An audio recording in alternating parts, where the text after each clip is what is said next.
Eh, eh, eh, eh. Eh, eh, eh, eh. Hello. Hi. It's been a while since we did a stream here that was not a book club stream. And by a while, I mean, I don't think we've done one so far this year. But we're here now. And we're going to finish our goddamn backlog, okay? We're not leaving things like Halloween from 2 years ago that we're still not done with. We're not doing that. Where we just leave these games forever until next Christmas. No. We're gonna finish reading Twofold, First Snow today. And then, I don't know when, but potentially at some point soon we'll be able to finish Christmas Stories, A Christmas Carol. It will be past Christmas, mind you, of course.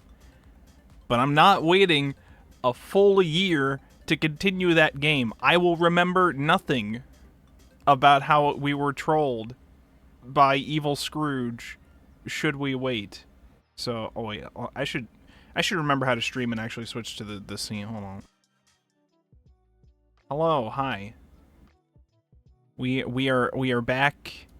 We are ready to game. Hello, Shadow. Last stream was on the 29th. I believe it. A lot of stuff on my end has been preparing for things. For the little thing that I announced earlier today. We have the live 2D debut. Finally. As Soul in the Discord has said, we are getting bones. We are getting bones soon. I will no longer be boneless. We will be doing the live 2D debut on Saturday, January 31st. So clear your calendars. I wrote 3 p.m., which I think is a good time. I think that should be a good time. I think I almost wrote 2 p.m., but I was like, I don't know if maybe that's a little too early for me. So let me just give myself an extra hour here. So that's the plan. Clear your calendars. Get your affairs in order. Welcome, Dat Boy. Have you seen Monogatari? Yes. We're actually, me and a few others in Rudy's server are watching through all of Often Monster season now. We've been watching through the whole series. I've seen everything up until Often Monster season before, but we finished watching through all of it again in there, and we are going through Often Monster season now. So it is a incredible series. It's really good. I always tell people Kizu Monogatari, those movies, are life-changing experiences. It is incredible. Right now, we're on the Nautico Draw arc of Often Monster Season, and it is really, really good. Really good. I've seen Lord of Galactic Hero. You mean Legend of the Galactic Heroes? And the answer is yes, I've seen a few episodes. And I will go back and watch them all eventually. We sat through yesterday in the Wolfborg Winter Labs Discord. Okay, we watched through the remainder, well, most of the remainder of our list of all of the current anime seasonals, the new ones. We previewed them all. 30 fucking episodes in a day. It's possible. It's possible to do it. I know because we did it. So, if you lock in hard enough about it, you too can watch 30 anime in a day. Was some of it worth it? Most of it, no. But that's just how the seasonals go sometimes. But you try out a bunch, and you find some stuff that you didn't realize you'd like.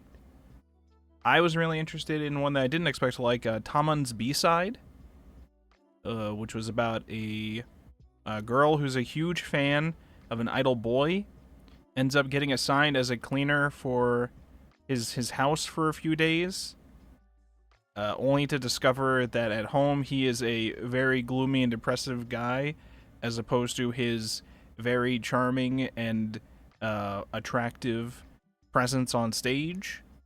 And it's very cute. It's nice. It's a fun time. I thought it was funny. I also liked Polar. You and I are polar opposites.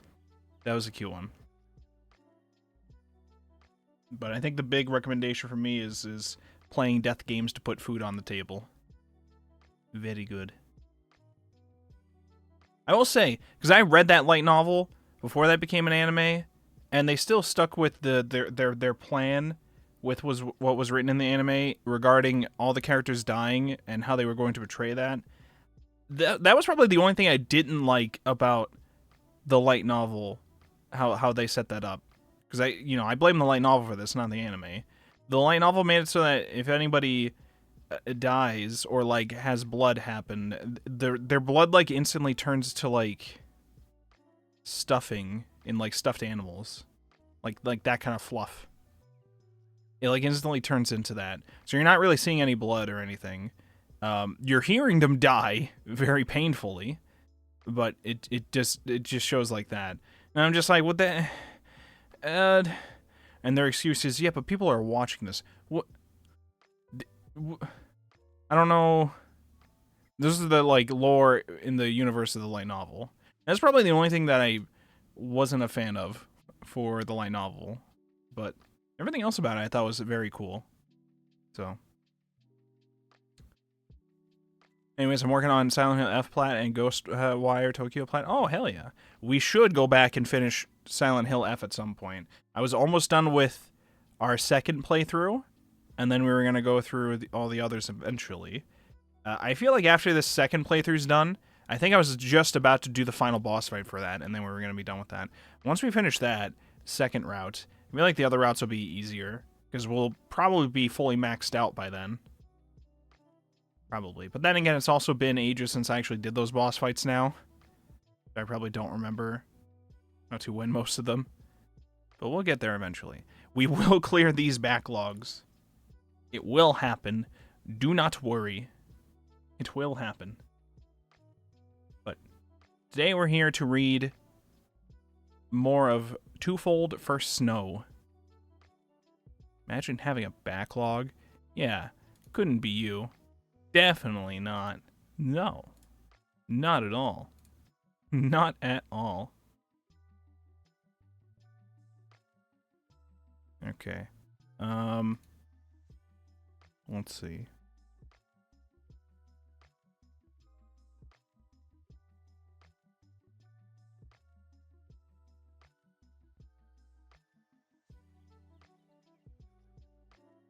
Alright, name a single backlog game I could possibly have.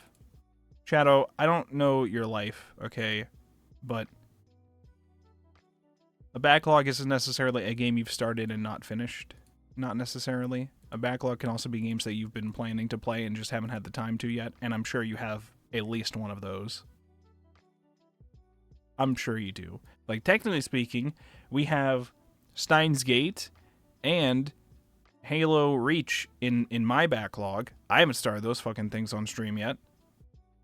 So, actually, give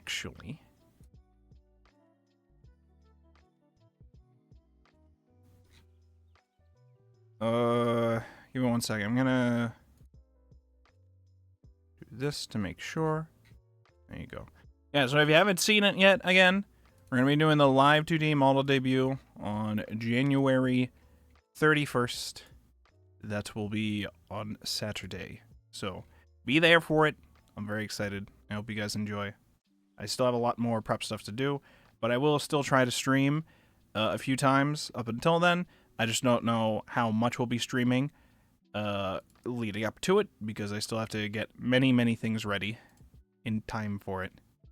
Many things. So, alright, let's get started. Let me switch over to the... Oh yeah, wait. I just remembered with this game, it may remove... Last time the issue was, if I had this VTuber program up, or my PNG model program up, while I tried to play the game, yeah, my cursor's gone. So I have to close this. Hold on, we have to switch to the PNG tuber. Well, let's switch to the scene first. And then I have to switch to the React thing. I have to join a Discord chat. And then I have to hide my model and show the React Fugi. There we go. I have to do it like this for this, because otherwise I don't get to see my mouse. I have no clue why this is the... Wait a minute. It's working. Wait a minute, I see my mouse. Wait, it's working. Wait, what happened? Well, you don't see the game right now, but let me show the game. Maybe that... I don't know if maybe that causes it somehow. Let me select the game here. First snow. There you go. My mouse is here. Why is my mouse here? Well, let me try to put on the model again. Maybe it is fixed. Maybe I don't have to worry.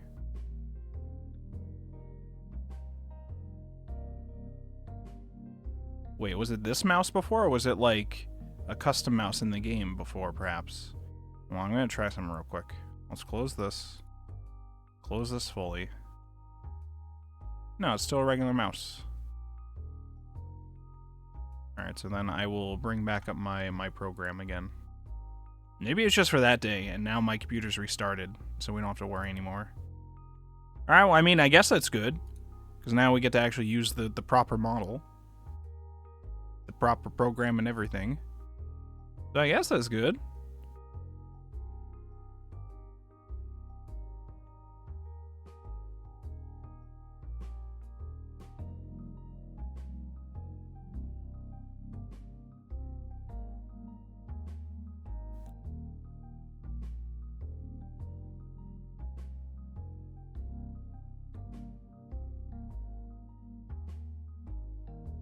Okay.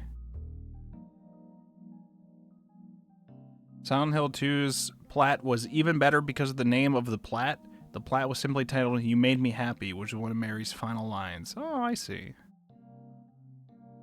I used to, in my Xbox 360 days, in my Xbox 360 days, I would be racing against my friends to see who could 100% get all the gamer score for the game the fastest. And I was often not the winner, but occasionally I was. Occasionally I was. I remember doing some weird Splinter Cell game. I forget which one it was. There was one of the Splinter Cell games, and I had left my Xbox on overnight while I went to sleep, still playing a certain level, but like hiding my guy in a certain spot so that I could get some weird achievement that required having a certain amount of time in one of those lobbies.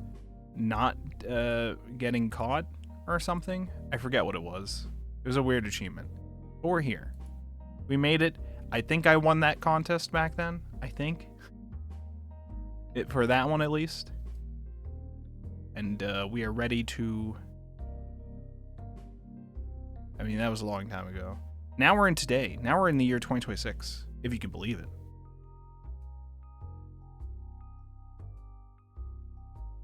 If you can believe it.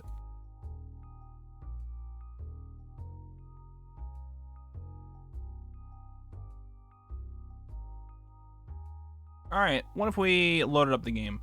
Oh, wait. Why? My mouse is gone. It was fine.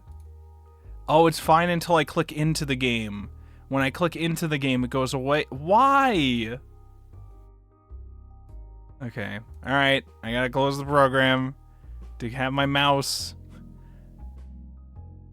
It trolled me. It knew. It knew. It was like, oh, you're ready? You're finally ready? Oh, no. No. Got your mouse. I got your mouse. Alright. Well, we are React PNG tuber now. Pretty sure my Xbox 360 have 20,000 plus gamer score because they would just 100% follow games. Easy stuff. Well, there you go. Alright. The Painter. Hopefully I can remember events happening. I remember Eileen. I remember we went to Eileen's apartment and she had a roommate guy there. We have Caprice who basically forced us all to form the art club, and Eileen is begrudgingly a part of the club. I think at times these characters are not given voice acting, and in those cases I do not remember the voice I gave them, so you will have to bear with me. I will do my best. With the sun beginning to set, Eileen and I say our goodbyes to Caprice before heading out into the hallway. Calming Caprice down after she gets a bright idea feels like trying to stifle a shaken soda can after opening it. She might still be brimming with energy, but the two of us leave the art club's room utterly deflated. We should have just joined the normal art club. You know, the one which isn't led by a maniac. I wish we could get the two of them to see eye to eye more often. Caprice did say she's doing all of this for Eileen's sake as much as her own, and she's far too straightforward to be lying about that. It's difficult to push back on Eileen, though, given how prideful a person she is. I seem to attract strong-willed friends. She is a lot. She means well, though.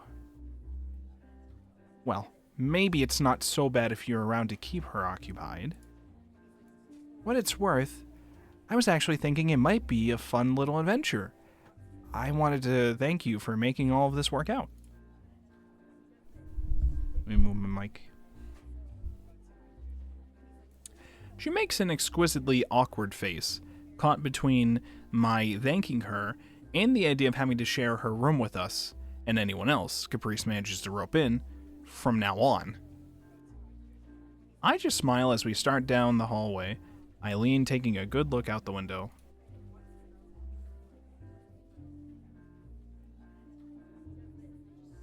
Her gaze lingers for just that little longer than usual. The snow once again having started falling outside. I can't blame her given how pretty it looks. Damn, going to be shoveling snow again. What a pain. She really isn't the sentimental type. Huh? Did I say something wrong? I was just thinking, you don't seem to have a very romantic view of the world being an artist. Is there much good about winter? Excuse you, Eileen? There is plenty good. What? Excuse you? Being back with family, all the pretty snow around, people in cute jackets and coats, holidays. See, Allison gets it. Allison gets it. Jot that down, Eileen. Take notes. I end up trailing off. Eileen hardly looking swayed as I count my favorite things about the season on my fingers. Holidays are the problem. Everywhere's starting to close up or shut down for the new year already. I want to keep practicing instead of loafing around, but the life drawing classes are over and all the student modeling offers have dried up. I have seen notices for those on the notice boards around campus, with students and others making a little cash on the side by modeling for artists. Those same notice boards have become much more bare over the last month. I feel sorry for her, given she takes her painting so seriously. I was so caught up in wanting to be back with my family that I didn't think about how it'd be for her, especially when she doesn't get along with hers. As we walk along the hallway, I realize this might present an opportunity, a chance for me to help Eileen and be a part of her painting, instead of simply watching her from afar. I'm not completely sure about this, but my obvious scheming has already caught Eileen's eye. If it'd be helpful, maybe I could do it? At this, Eileen stops and turns to me. Should I not have suggested this? You just need me to stand around and be a model, right? There's not a lot to it. This would be live modeling, you know. I don't want to give you the wrong idea. The reminder does make me hesitate. I know there's nothing sexual about it, but I'd be standing without clothes on as she alone looked at me, analyzing my whole body. That is a lot. That's a lot to suddenly offer to person you just met semi-recently. I mean, she has been to her apartment, so, you know. Eileen herself doesn't look fussed, though she rarely does. She seems content to let me come to a conclusion myself as she stands about, but my body language soon gives away what I'm thinking. Sorry if I made you uncomfortable. I can just work on other studies instead. No, I mean... She did mention herself that she's done this before. It'd simply be another method of practicing painting for her. Would it be in your apartment or something? Yeah. Yeah? She looks mildly surprised I'm still considering this. If it was anyone else, I don't think I could do this. For Eileen, though... ... Okay. Ooh, it's fine. I'll do it.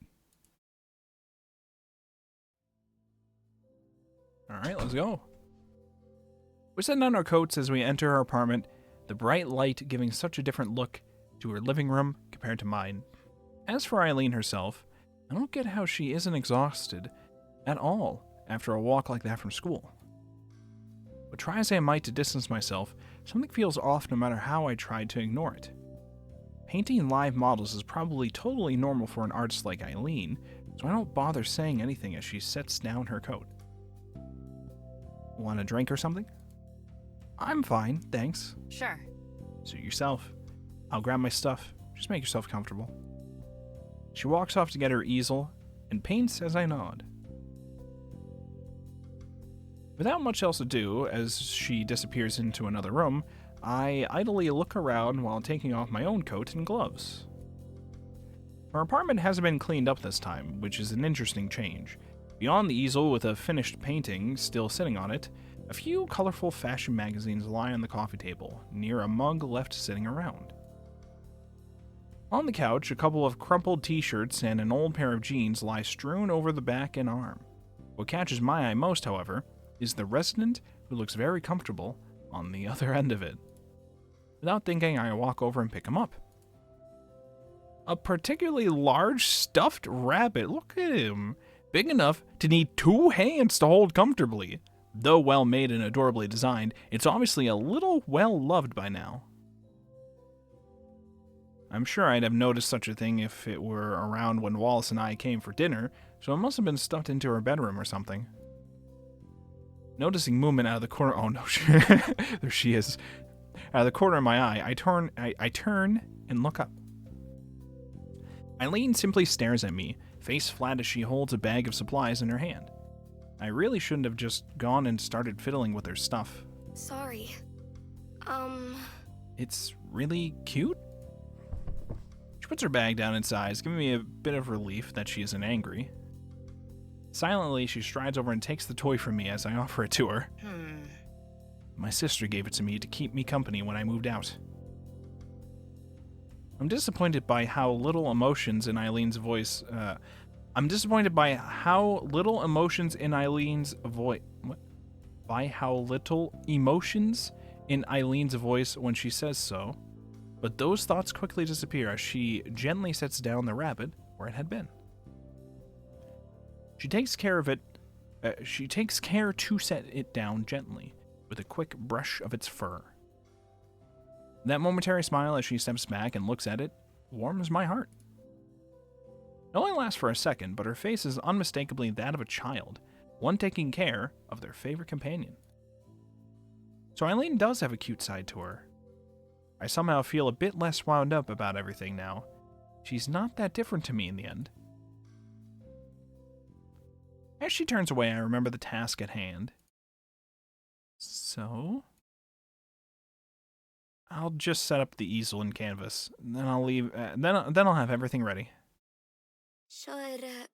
Should I take my clothes off then? Whoa, whoa, whoa, whoa, whoa, whoa. She's about to answer before pausing for a moment. Much as I might try to stifle my awkwardness, undressing in front of someone else is still weird.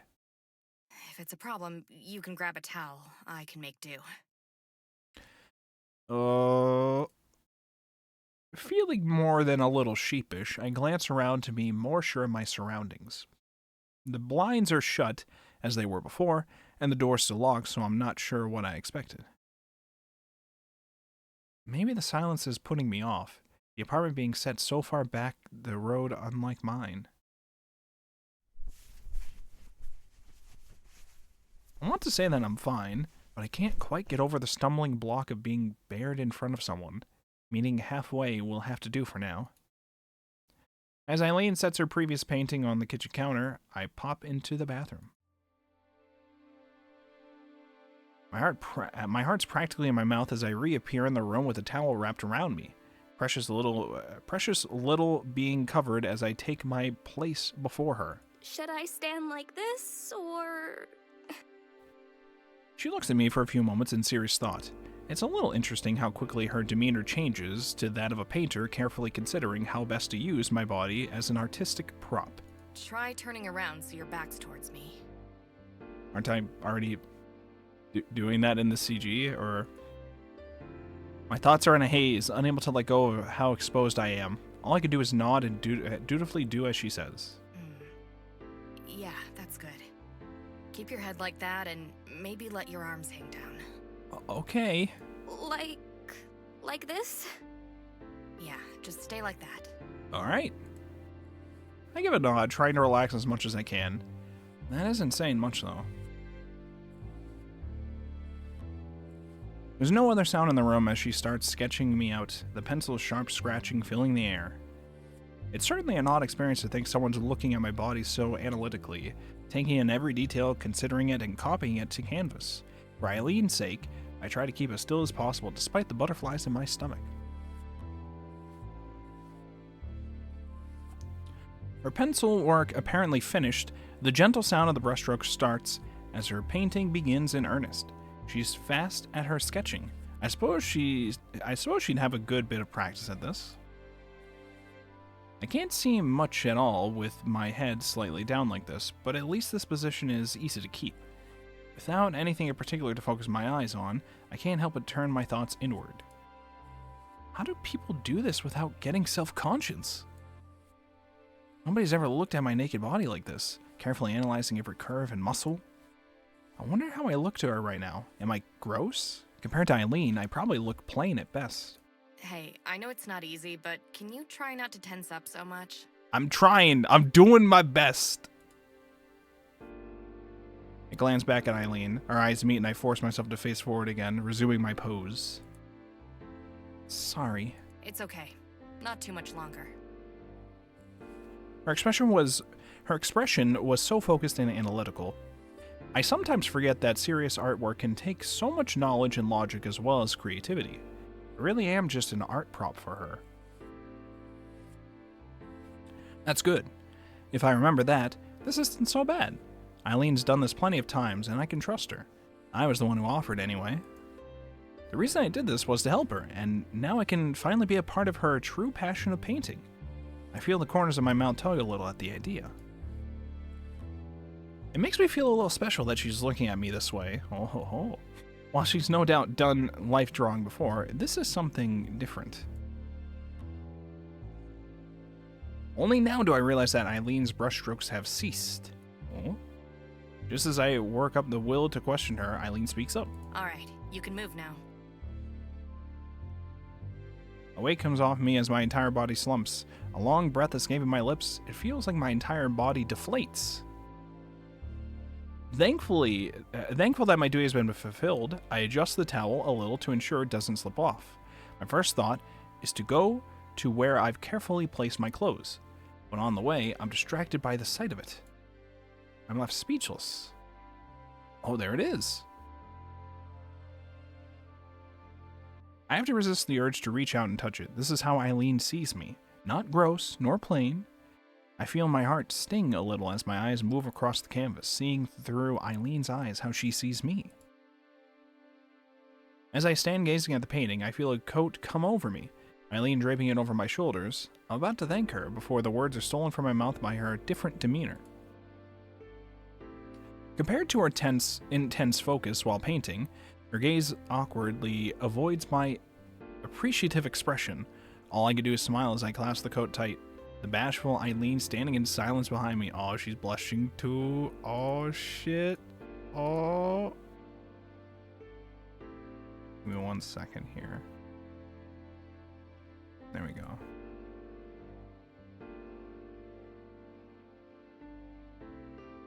Okay. It's beautiful.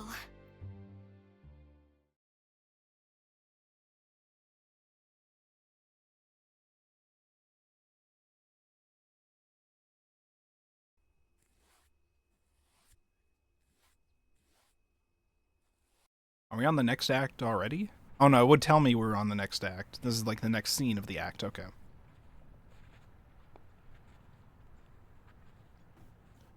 Okay.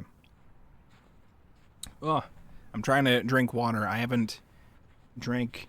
I failed to realize, hey, wait a minute, you're going to be reading a visual novel tonight. You should probably make sure you've drank plenty of water and have spoken a bit before you hit go live. Ha ha ha. And then I didn't. So you gotta give me a bit to make sure that I can prepare my body to not die as we finish reading this.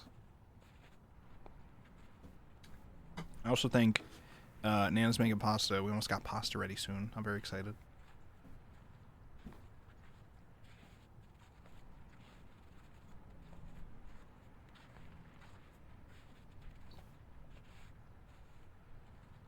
Oh. Alright. The streetlights lead us along as we walk along the snow-dusted street. Their pinpricks of light piercing the evening's darkness. The two of us walk side by side without a word, the only sound being snow crunching underfoot.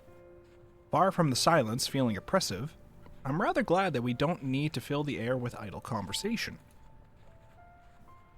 With our classes finished, I offered to repay her for the dinner she'd made for me. Hardly one to turn down a free meal. Hardly one to turn down a free meal, she readily accepted. It's not like that excuse to bring her over was a lie as such. Or at least that's what I tell myself. In truth, I want to be closer to Eileen as I throw furtive glances. Okay, word of the day.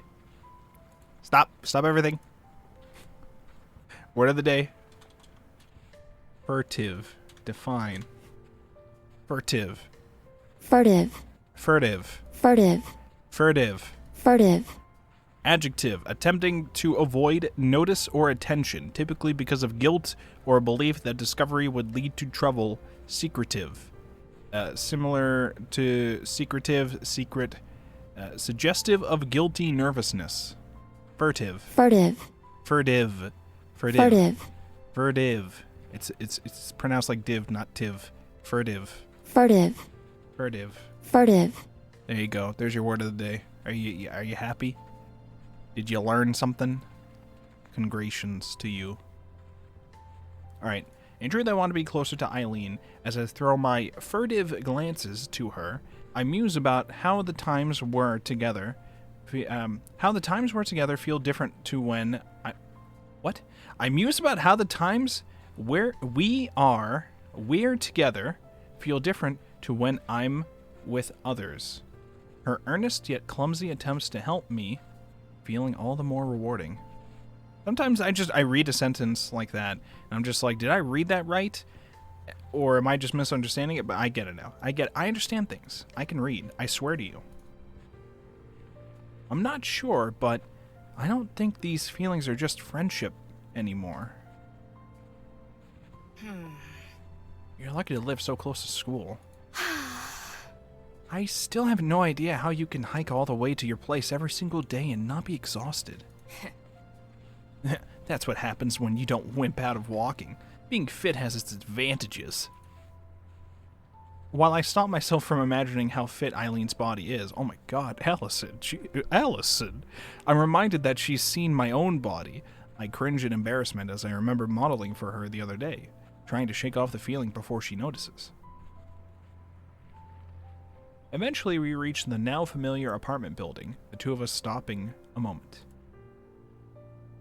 I'm a little surprised at myself how quickly I came to think of this place as home. The ill-maintained building feeling so foreboding at first. Everything here is so different to home, right down to the streetlights we stand under.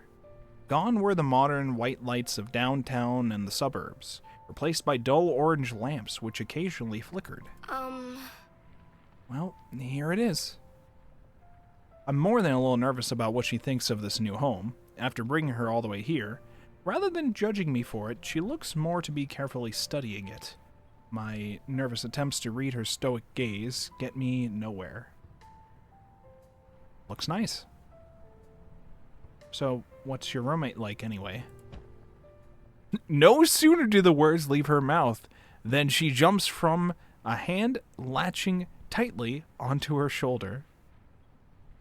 I didn't even notice her in the darkness. She must have been having a smoke outside when she saw it. Yeah, she's got the smoke right there in her hand. The hand that was grasping your shoulder, probably. Hey! Yo! She said yo, but they said hey. It's translator's note, okay? Yo means hey. Just translator's note. As we sit at the dinner table, Eileen's gaze has trouble staying on us. I know those eyes well. They're those of a tourist, taking in everything around them while desperately trying to engrave it in memory, or perhaps in order to judge my living conditions. I mean, I just assumed it might be a mixture of that and also an artist trying to memorize things to draw it again later. That's why I assume. I have to admit, this must look a bit shabby compared to her home. She's surely worked out that I'm not exactly well off from the area already, though. Compared to Eileen's apartment, ours is full with artifacts of life. A couple stuffed animals, some movie posters, and DVDs around the place. An aging console next to the television, and various bits and bobs accumulated through the years litter the room. Wait, what console? Wait, what kind of games you got here, Allison? What kind of games we got here? We got like a Sega Saturn. We got an N64. Do you have a Virtual Boy? Like, what do we have here? Eileen's eyes pass over it all, but she stays unusually subdued. Perhaps the reason isn't the room itself, but the person sitting across from her. Huh? So, this is where you live, huh? Sorry if it's a bit cold. The heating's having problems. You mean having problems as usual? There goes trying to put on a front. I need her to talk again. She had a specific kind of accent when she was voiced, and I don't remember what it was now. I don't remember if they gave her like a Brooklyn accent or something. And I also don't know if I do a good Brooklyn accent. I don't know, it doesn't look great from the outside, but we try to keep the place nice to live in. Fixing leaks, giving the place a lick of paint, patching holes and all that. Gives Allison a crash course in handiwork too. It isn't much, but it's home. That's gotta count for something, right? It does. You've done a good job on making this place homely. You never told me you were this good at science and math, Allison. No wonder it seems so easy for you. She gestures towards the trophy on the side table and certificate on the wall above it. Being awards from competitions I won in high school. Huh? You never asked. Allison! What? Seriously? Come on, Allison! I earned a playful clip over the head, Eileen snorting in amusement. She was good enough to get a science scholarship, thanks to that brain of hers. Never having been great at knowing how to respond to praise, I just hang my head. It feels a little embarrassing to be complimented in front of Eileen. Makes sense. She's got me out of a jam a few times now. She's a handy person to have around. I feel myself flower into a bush at the words, sinking lower into my chair as my face feels hot. I'm surprised how nice it feels despite being so awkward. A smile spreads on my face as my legs sway beneath the table with unexpected energy. It feels different when it comes from Eileen. Thanks. Thanks for the food, by the way. Yeah. It's nothing. Nice to finally meet someone from Allison's side of the fence for a change, actually. I was starting to get worried that she didn't have any friends. I can only bring my hand to my face as Eileen raises an eyebrow in pointed interest. I do wish Rose wouldn't make such a big deal out of my being shy. Huh? Really? Not exactly the outgoing type, I guess. I'm shocked. She takes a large sip of the soda before her before continuing on. There's a few of us in her little circle now, no thanks to her dragging me into a club. Eileen. You agreed to come. It's Caprice's club anyway. Oh, so now you have nothing to do with it. This is a new story. Stop bullying me. All I can do is grimace as Eileen lifts an eyebrow, getting the rise out of me that she wanted. She softens the blow a little with a small nudge from her shoulder, earning a smile from Rose. Eileen gives a mighty yawn, poorly hidden by a hand over her mouth. I don't think I've seen her bother trying to hide one before. Sorry. Tired? I'm always tired. Me too, Eileen. I'm with you. I was very tired earlier today. I didn't, nap, but I just, went back to bed and laid down for a bit and did nothing for a bit. Sometimes it just be like that. Okay? I always look tired. I don't just look tired, okay? I always feel tired. I always am tired. I'll have you know. We should just have a nap stream right now. Let's just all go to sleep. Take a little snooze. It won't help. We'll still feel tired when we wake up. But an attempt will be made. And I guess that counts for something. Somewhere. Or not. We could just continue reading instead. I guess we could do that. What's with the bags under your eyes anyway? Rough night? Insomnia. It's fun stuff. Here I was trying to be tactful and not bringing that up. And Rose just kicks down the door as usual. That does give some context to Eileen's short fuse, though. I shouldn't jump to... That does give some context to Eileen's short fuse, though I shouldn't jump to conclusions. Well, they say good, wholesome food can fix that. Hopefully this will pick you up a bit. It might help. Nothing says homemade like burgers and fries after all. Yeah? As the two talk, I quietly begin on my food. I didn't realize how empty I was. The fries disappearing into my mouth at a quick pace. Thank goodness for having a good metabolism. Someone's hungry. I look up quizzically at her, drawing a raised eyebrow. It's only now I realize my cheeks are as full as a chipmunk's. Good to see you two get along well. Rose takes a hold of my shoulder and gives a playful shake, my head bobbing to and fro as I try to avoid choking on the fries on its way down. Allison's fine, quiet as a mouse, and manages to put up with my crap. Considering how much she takes care of chores and errands, I can't really complain. I mean, considering how nice of a person I am, right? That too. The three of us munch away on our food, the quiet sound of cars outside and prattling from the television providing what little noise there is to be heard. It seems like Eileen is starting to settle, which is a relief. It took me a while myself when I first met Rose. Surprised you two can keep your fingers eating this kind of stuff. Figures, not finger. Not fingers. Not fingers. That's not what that word says. I'm surprised you two could keep your figures eating this kind of stuff. I'm just imagining the sentence that I just read. I'm surprised you two can keep your fingers.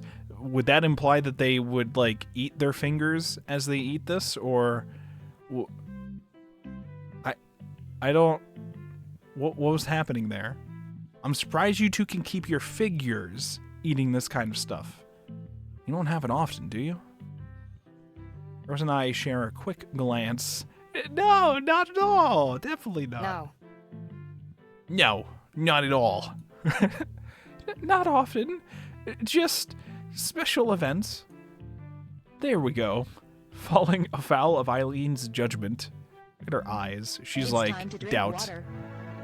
Tofu! It's time to drink water. I will It's drink time to water, drink thank water. It's time to drink water. I'm drinking the water for Tofu, not for you, Shadow. Sorry. Deal with it. Rude. Yeah, deal with it. How's it going, Tofu? I hope you're doing well. We're eating burgers and fries here. In the video game, I mean. I wish I was eating burgers and fries in real life. We are getting pasta soon. You're still at work? Stay safe. I believe in you. You got this, It's Tofu. time to drink water. Oh, It's time to fine. drink water. Fine, I'll drink the water for you, Shadow. Are you happy? I drank it for you. Are you happy? There we go, falling afoul of Eileen's judgment.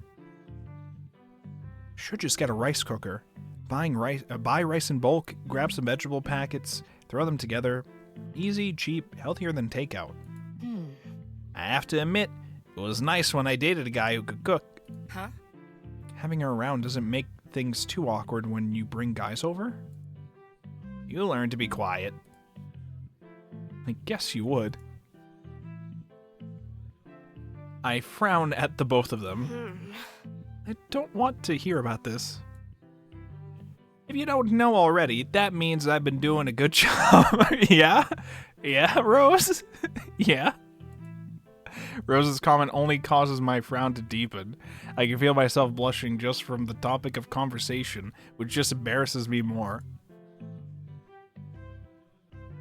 Besides, if you ever get a boyfriend, you're going to have to learn too if you want to bring him over here.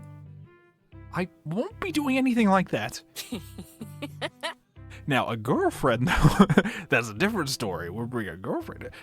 We kind of brought one here, Rose. I don't know if you see her, but we're not quite there yet, but we're almost there. Rose laughs, and even Eileen looks amused. I sulk, hating that the attention has been centered on me now. I especially don't want this kind of conversation around Eileen. Thankfully, Rose seems content with her teasing. So, what's your story? You're a friend of Allison's, right? Turned out that way. Just another student at the community college majoring in art. The artsy type, huh? Going for the big bucks, then. Thanks. I'm sure you'll find something, hopefully not involving burgers and fries.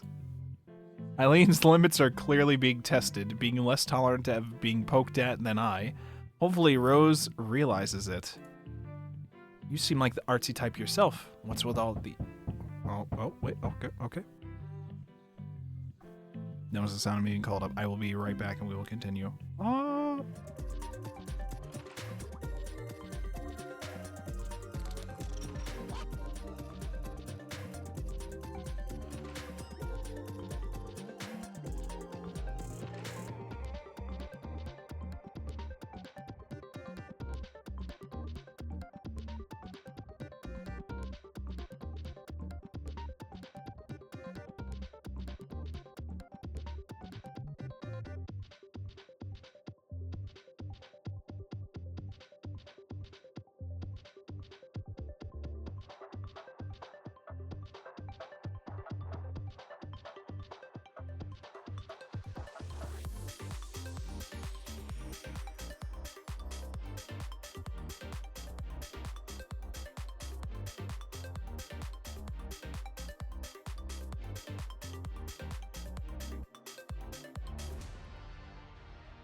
Alright, gamers, I have food.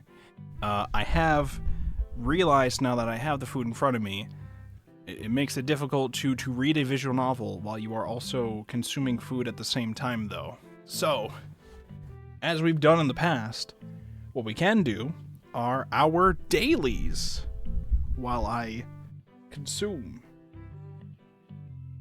So if you haven't done today's Wordle or connections yet, and you don't want to be spoiled, do them now, on your own. Forever hold your peace. But before you do that, let me crack open a cold one for you. Is that a good one? Is that good? Is that good? Can we get a rating on that one? Is that good?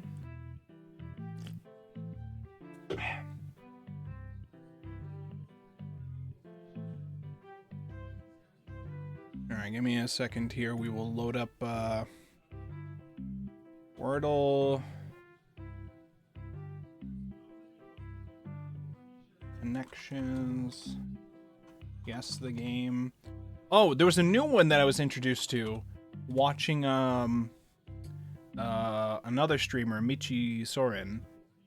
An anime guessing game that looked actually better than the one that we were trying before, called Anidol, which gives you hints based on the year, season, episodes, and stuff, I think. If I can find the right one.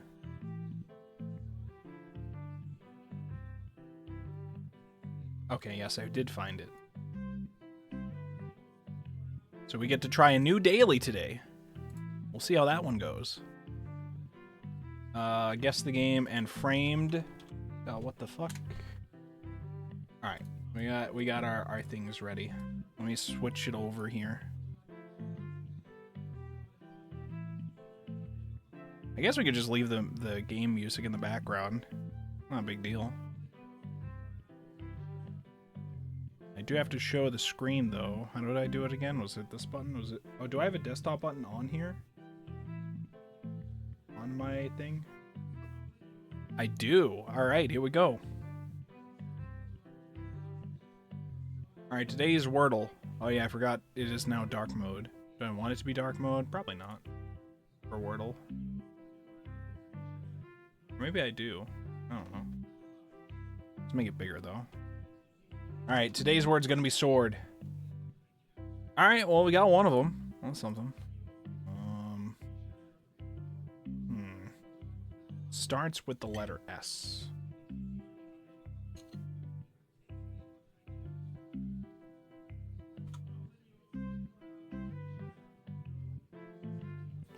A letter we haven't tried yet.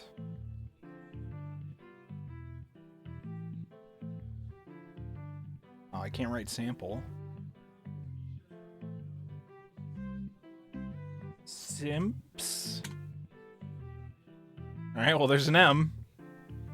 Not a great second guess, I don't think, though. But, alright, so we got two of the letters, and we have a bunch that's not gonna be. We have not tested A. We still need a vowel here. It's gonna be A, E, or U.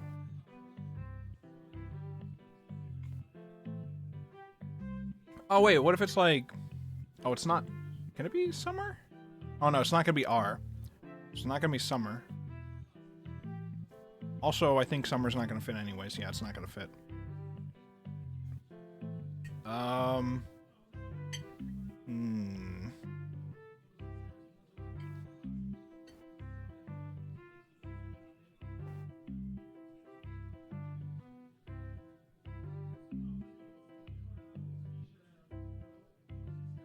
Sample. Some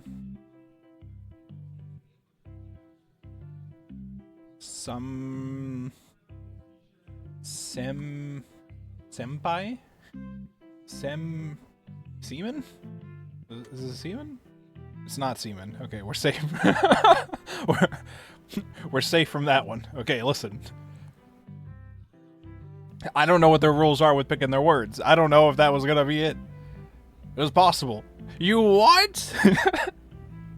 I wish we had that as a redeem sound here. I would absolutely take him to Detroit as a soundboard on here if I had that. Maybe we should do that. We should make the take him to Detroit sound effect be what sound plays when we ban someone in chat, which will usually be used for bots. But I think that I think that would be very funny. Take him to Detroit. No, not Detroit. Okay, so there's no E, and we did not test out A or U. These are actually been suboptimal guesses. So we will simply use a filler word to use up as many letters that we have not done as possible, knowing that it will be incorrect, but we will be testing letters. So let's try, lucky. Alright, so we know S, U, and M are the first three letters, and then there's a C somewhere. So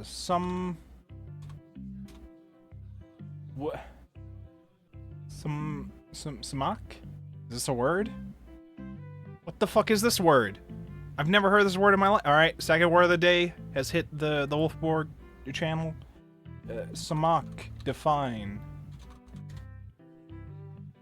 Do I have a Chrome audio on? Here you go. Samak. Sumac. Sumac. Sorry, my bad. Sumac. Sumac. Sumac. Sumac. Sumac. Noun, a shrub or small tree of the cashew family with compound leaves, fruits in canonical clusters, and bright autumn colors. Sumac. Sumac. Sumac. Sumac. There's your word of the day. Congratulations to you. Yeah, word of the day 2. Alright? You didn't even have to claim the redeem for that one. Or the first one, really. Now is the real challenge, the connections. Connections always scares me. That's one always bullshits me. Well, this one I at least get to think while I eat my food, so that's good.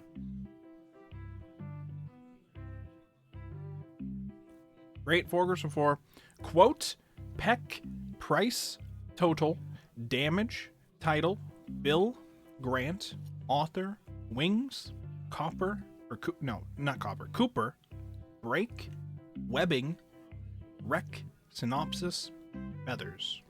All right, well, let's say you have price, you have the total, you have what's the damage, so that's like how much something costs as well, and then bill, perhaps. We'll try that one. Price, total, bill, damage. Oh, quote. That wasn't even one off. The price, the total, the quote, but it wasn't even one off, so it can't be those 4. Because I would have tried this next, but that one wasn't even one off. It was not going to be that. To damage, to break, to wreck, to total, destruction. Yeah, destroy, easy. All right. Quote, bill, price, grant. I don't. What would the fourth one be? Come on, Shadow, you're the accountant. You should know this one. If this is even a proper connection here. You should know this one.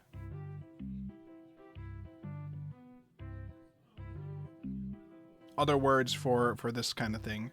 You called? Yeah, we have the words quote, bill, and price, and we need a fourth word that's similar. The closest I can think of would be grant, but I don't think that would be appropriate for this.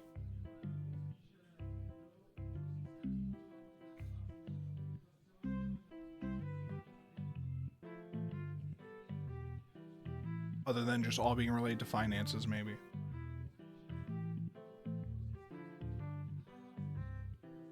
Probably Grant. That's the closest I can think of, but it's probably going to tell me it's one off. Or it'll say nothing. Maybe I should stop and think about the other things too. We got title, we got author, we got webbing, Cooper. Some of these I think are related to names. Like Bill might just be a name. Cooper might be a name. Cooper is probably definitely a name.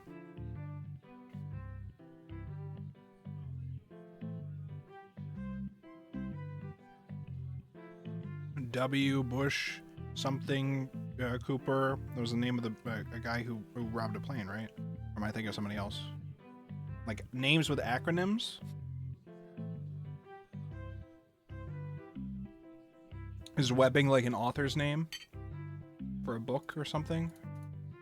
Bill Cooper, webbing. I don't. Peck? Josh Peck?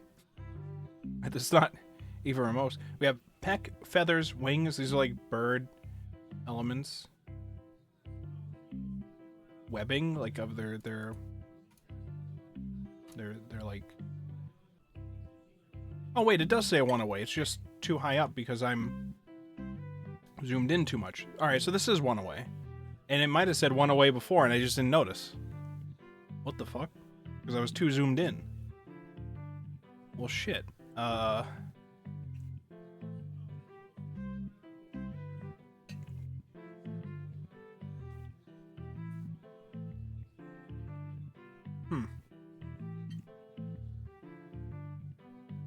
It's probably not webbing, though. It's probably something else here.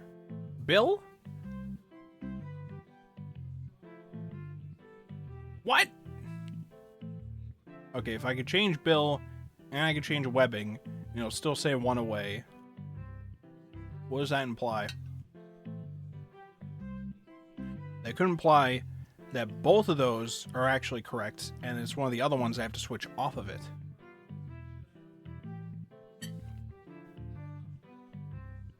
That's what it could imply. Like this. Easy. Features of a duck. Bill, feathers, webbing, and wings. But a peck is an action. It's not a thing on them. Okay. Author. To author, to quote, to title. Synopsis. Related to books. And then these are probably names of people. Price, Peck, Grant, Cooper. Let's see. Classic Hollywood actors. Is it really Josh Peck, or is this a different Peck? Who is this? I don't know. Wait, no, this is classic. Josh Peck is not a classic Hollywood actor. Wait, Listen. How about we guess the game instead? The hell is this? Is this Earthworm Jim? Is this Mr. Bones? From famous... Holy shit, it was Mr. Bones! Holy shit, hold on, I gotta post this in Ruri's channel now. In Ruri's server. Hold up.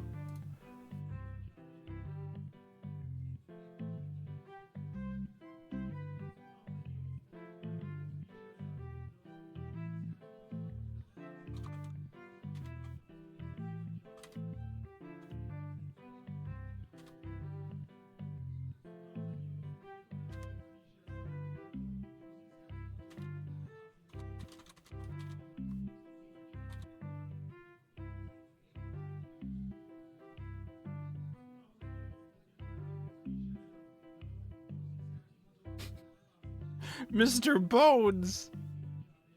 Not the Mr. Bones! There he is! Look at him go! Look at him go!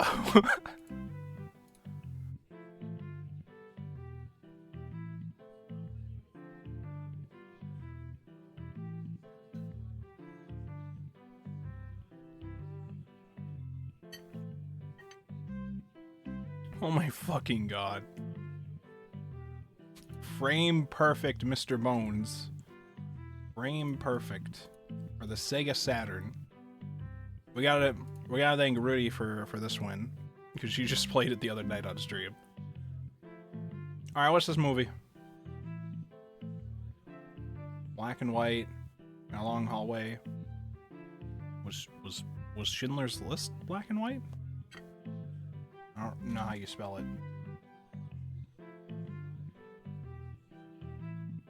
Okay, so it's not that. I don't know what this one is. It Pleasantville?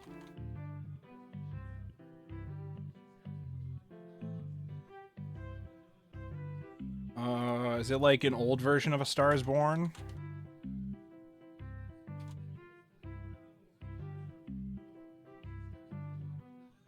I don't know what this is. I don't know other black and white movies. Was Chinatown black and white? It's probably not Chinatown, though. I didn't. To be clear, I haven't seen Chinatown, so I have no idea.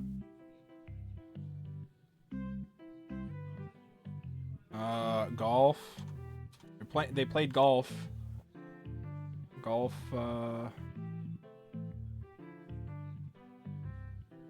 Golfing. There's no golf. There's no movie with the word golf in it. All in one. You know what? Maybe it's Home Alone. What? Was it or boxing? I don't know many boxing movies outside of Rocky. I don't know what this is. This is not Rocky. Rocky wasn't black and white. This is not the guy. I don't know other boxing movies. Boxing. It's big. There's Raging Bull. Did that come up while I was typing one of my other answers? Everybody else is guessing Rocky when they saw the last one. It's like, why? What? That's not him. Goodfellas. Pleasantville. See, I'm not crazy. I'm not crazy for that one. Everybody else is guessing Pleasantville. I'm not crazy for that one. I'm validated. Alright, now we get to try this new one. This new daily that we got here. Animatal. Alright. We're gonna guess what new game. This time for sure. Alright, so it is a comedy, but it's before 2016. And it doesn't have adult cast, otaku culture, workplace, or cute girls doing cute things. Most things don't have that. Also has a higher score. I don't know, Steins Gate.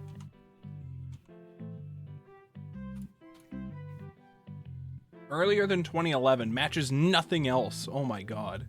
And has a lower score than it. Okay. Lower score than Steins Gate, but more than New Games. There's around like 8 points.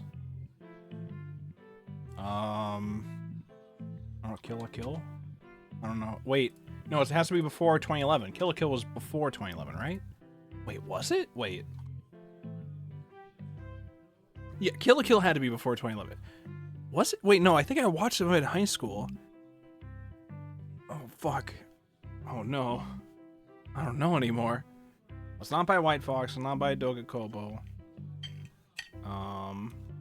It's part comedy, too. I think comedies that are very well liked. What if it's Orin? What if it's Orin? Earlier than Orin? And higher rated than Orin. It's comedy but not a romance. And it's not by Studio Bones. Alright, so we're going early. But still very highly rated somehow. Gintama? When did Gintama start? When did Gintama start? Gintama was also 2006. Action comedy, but not sci-fi. And none of the themes. Oh my god. Still, not a single theme we've matched yet. This is miserable. That's a lower score than Gintama? Oh, how early is the show?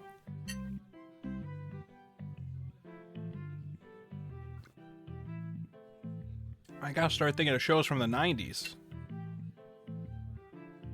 That are also comedies. And also highly rated.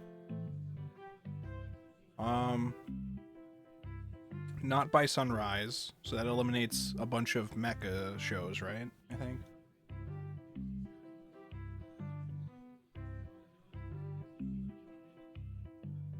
Not historical, not parody, no samurais, no gag humor, even though it is a comedy, but it's not a rom-com, and it has action. It's action comedy from a manga before 2006. It's not gag comedy. I had no idea. Action comedy? What?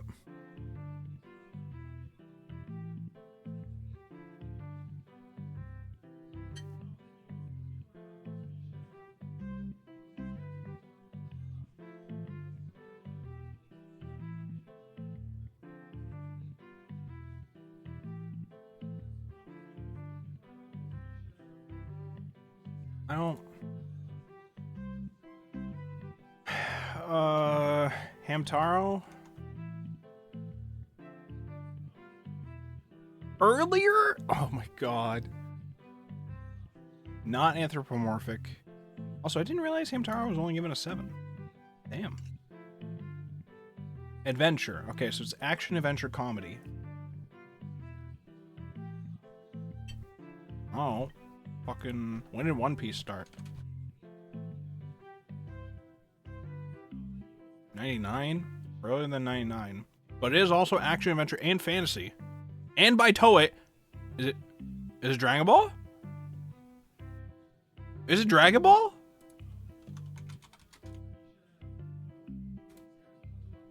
Oh my god, it is. How did... Is Dragon Ball comedy? Yes. Like, it has a lot of action moments, but it is also definitely a comedy. Not, like, fully focused on it, but especially the earlier stuff. And a lot of the times when we're not building into the big battle, it is mostly a comedy.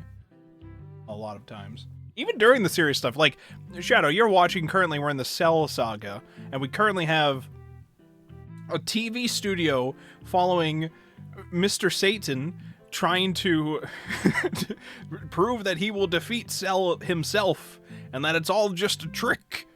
It's a comedy. It's a good one too.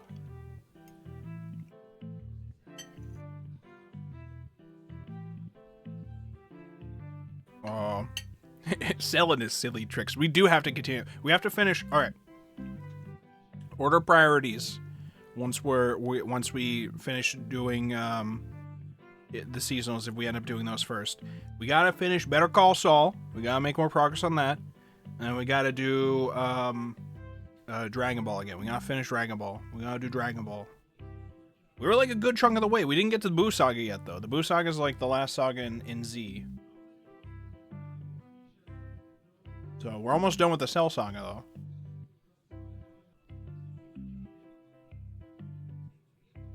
All right, well, we crushed it. Hell yeah.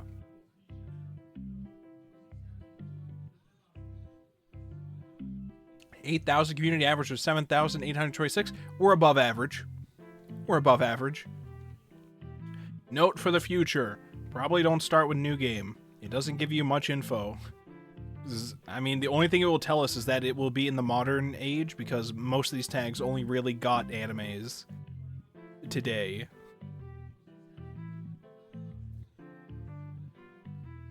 You have to get a W in 30XX. Well, I'm talking about things that we gotta watch. Not stream stuff that we gotta finish. By the way, that's a game in your backlog, buddy. In case you were wondering earlier. That's a game in your backlog.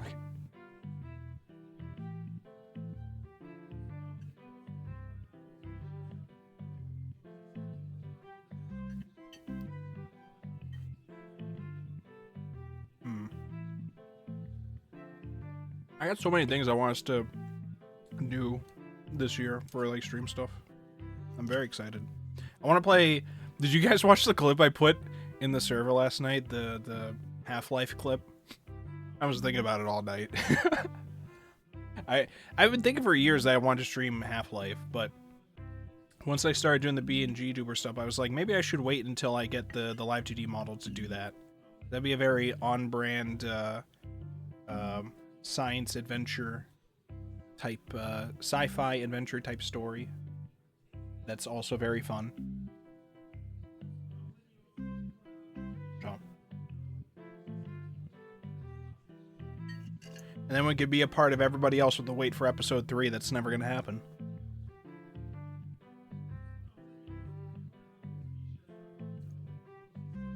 It's gonna be so exciting.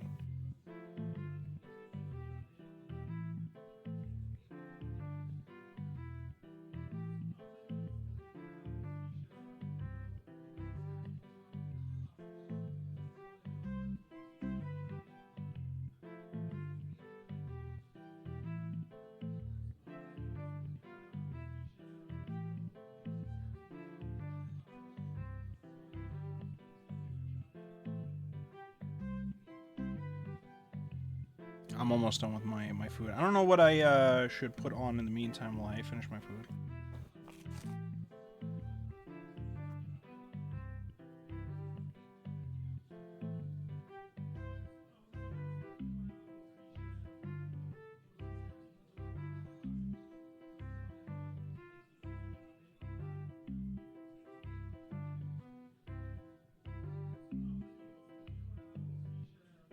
Can I do another one of these? Will it let me do another one of these?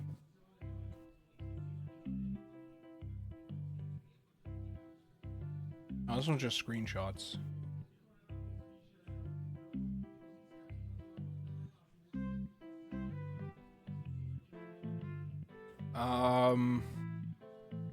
It looks kind of modern, but it's not JJK. I don't think it's JJK.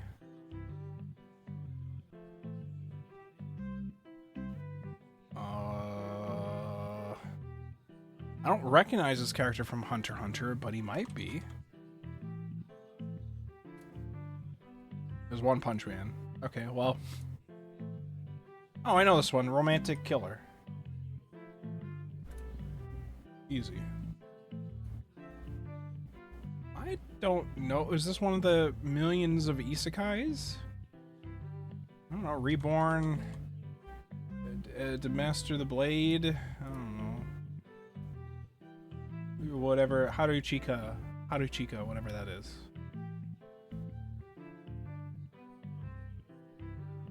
Final score 10,000. We're below average here. Are you seriously?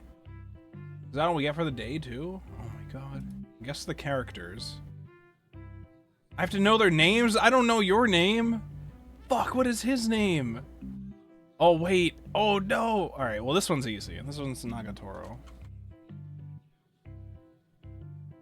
From Nagatoro. That one's easy, okay? But I know your ranking of kings. I don't remember his name. Did it start with B? Was his name also Bochi?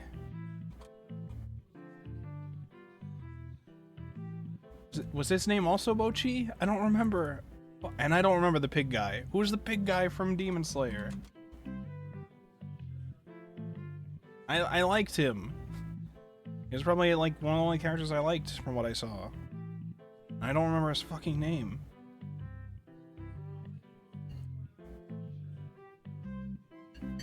And what was this one called? Oh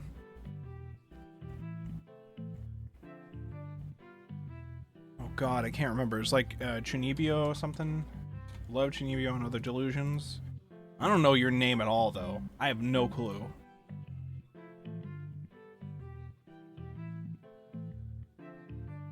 I don't know his name either. Fuck it. Boji! His name was Boji? Oh, it was Inosuke! Fuck. It was Boji, not Bochi. It was Boji. God damn it. Alright, next round though. This will be... Alright, you're from Danganronpa. You are, Celestia Ludenberg. That's easy. You're from Tennis something? Or is it Vixen something? Tennis... Not the Prince of Tennis. I was thinking of a different tennis show, but maybe it's just like Vixen something. Battle Vixens? She's like from a sports anime, I think. Unless I'm getting it wrong. I don't know her name, though.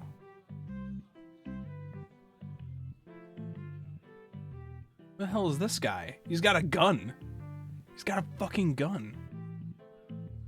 Who are you? What are you from? Are you from JoJo? This isn't a JoJo character, is that? Shadow, you should know. You would know, right? This isn't a JoJo character, right? I don't think it would be.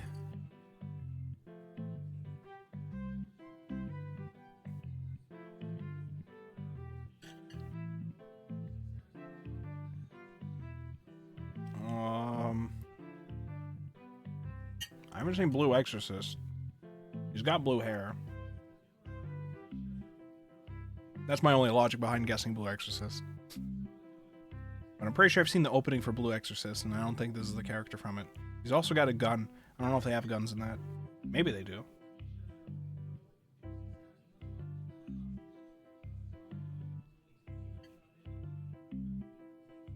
Black Bullet. Gunbuster. Oh, that's where you were from. Gunbuster. Paradise Kiss. Okay, sure. I was never gonna get those names. What the hell are you people? Alright, I mean, to be fair, this is supposed to be hard mode. This guy's from some sort of sports anime. You might be some sort of isekai. You're, I don't know, spirit? Onsen something?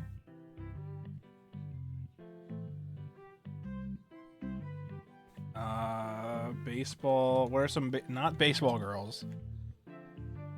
Names of baseball animes. Do I know any? Diamond. No, Ace. Ace of Diamond, maybe. What was that one anime about the guy who was like the isekai where he was refinancing the kingdom?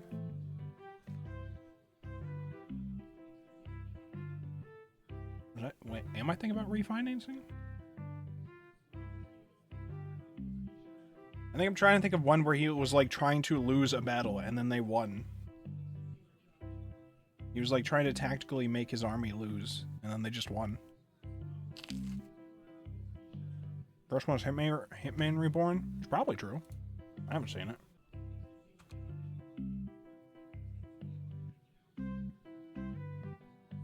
I don't know any of these characters, though.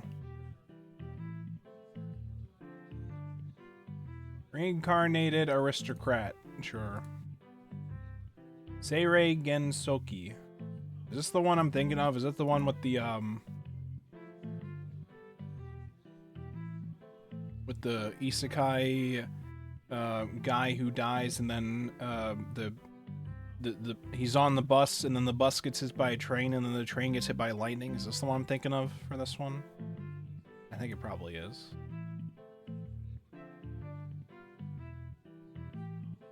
Yuna-san. Okay. And this one is Hitman Reborn. It's Gyotto. I did get Diamond no Ace correct. It's the only it's the only baseball anime name I could somewhat remember.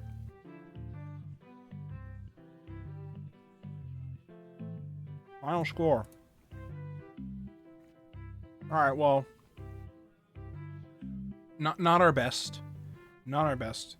There's a guess the opening option here, but I feel like if I do this, we will get copyright. I don't feel like having YouTube process to mute that section when we get there, so.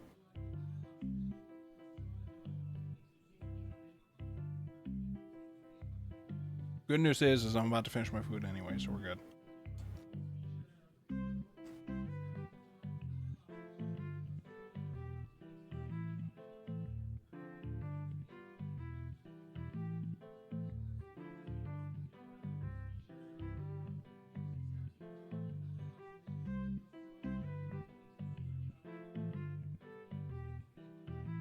Alright, alright, give me a moment, we'll be back, and then we will be able to finish First Snow, finally. As a family, we'll finish it, even, if you can believe it. We'll be right back.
Alright. Okay. Alright, we're here. Okay.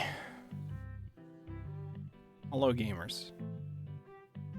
Are we ready? I'm not yet. Give me a moment. Whew.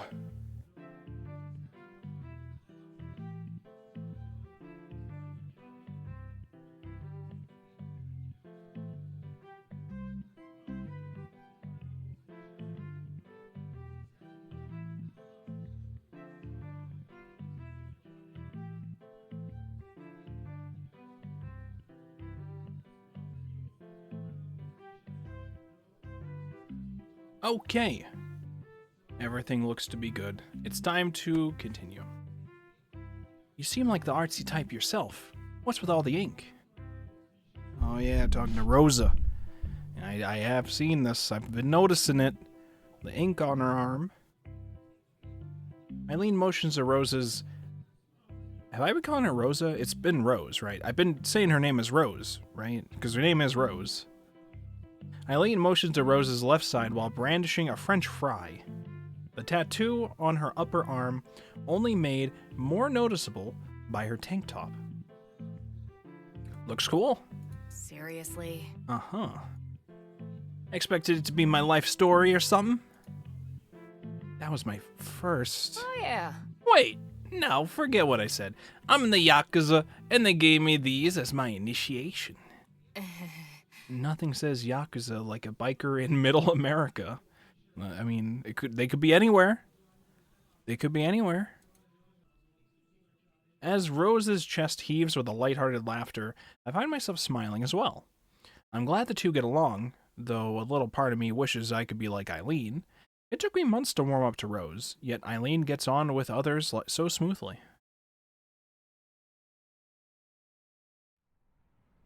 Standing out in front of the apartment once more, we say our goodbyes for real this time. Even if she pointedly refused Rose's later offer of transport, at least she'll be going home on a full stomach. It's an odd atmosphere. It's time to say our goodbyes, especially given the night's chill having set in, but neither of us quite want to say the words. When you said you had a roommate, that's the last kind of person I expected you to be shacked up with. Rose is nice.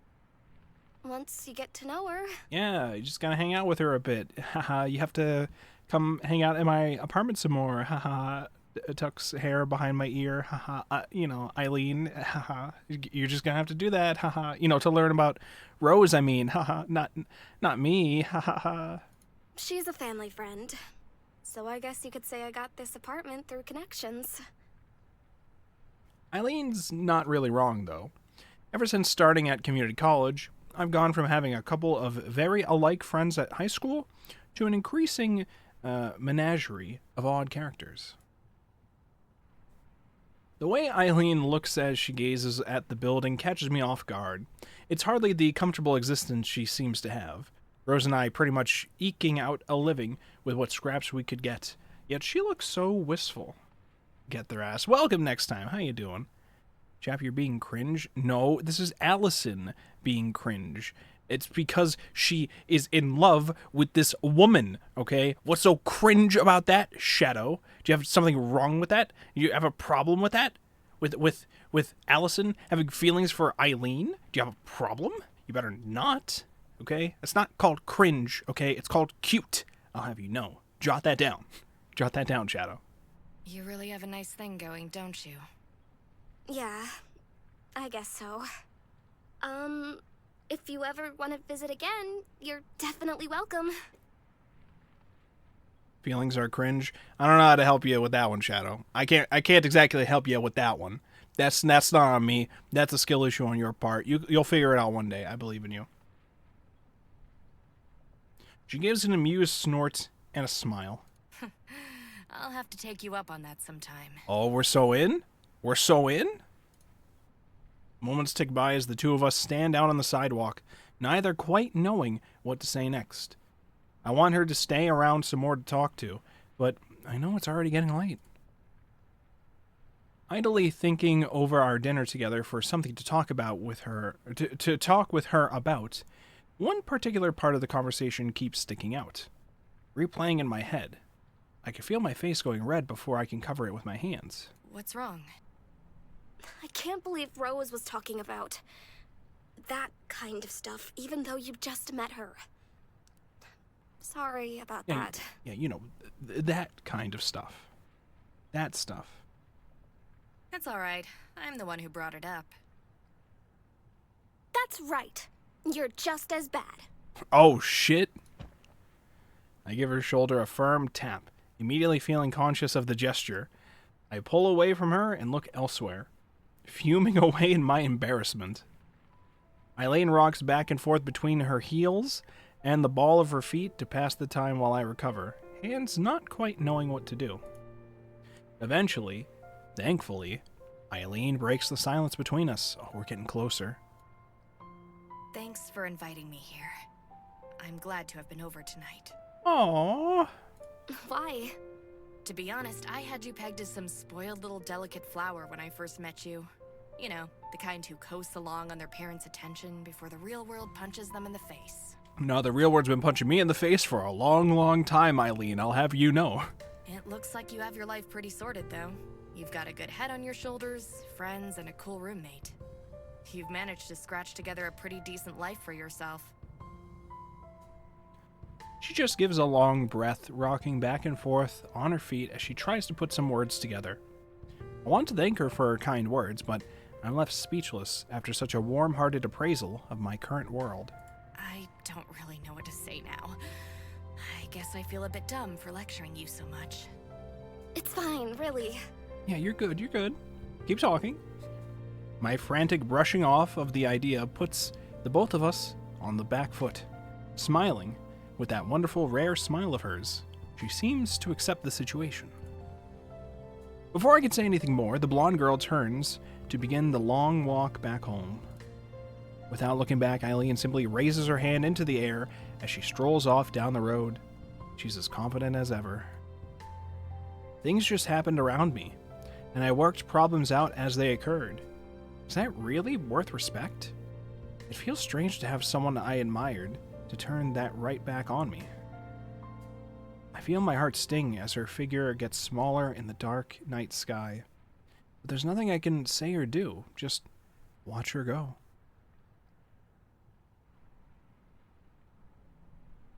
The cold night's breeze wafts past the balcony, my thin jacket doing a little to stop it. The only noise to be heard is the odd car rushing down the street through the darkness, or snippets of muffled music from neighboring apartments. Moments like this are nice, circumstances aside.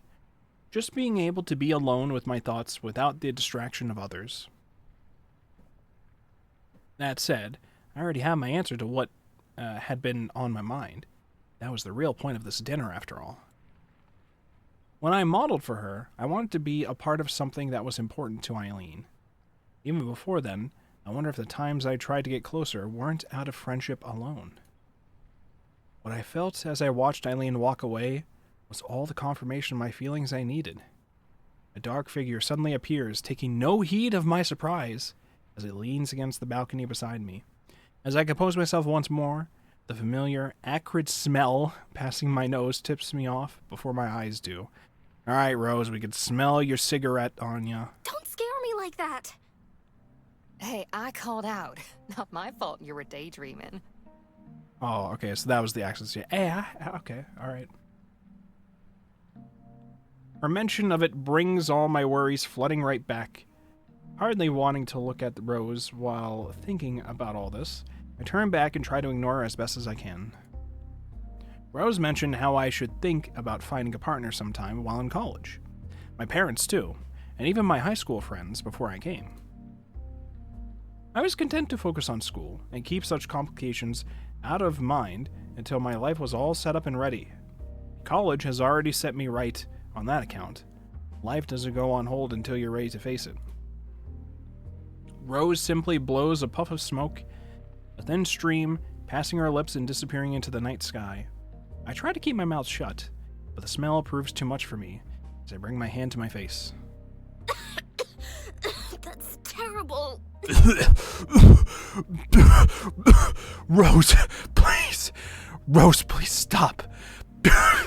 You're killing me, Rose. You're the one who banishes me here, remember? I hate to admit it, but she does have a point. Rose stubbornly makes a point of taking a puff of her cigarette, but soon notices that something is amiss. Come on, out with it. Come on. What's on your mind? Come on, let's go. Giddy up. It'd be easy enough to wave her off. One of the things I like about Rose is that she knows when to step back. And this is the kind of thing plenty of people keep private.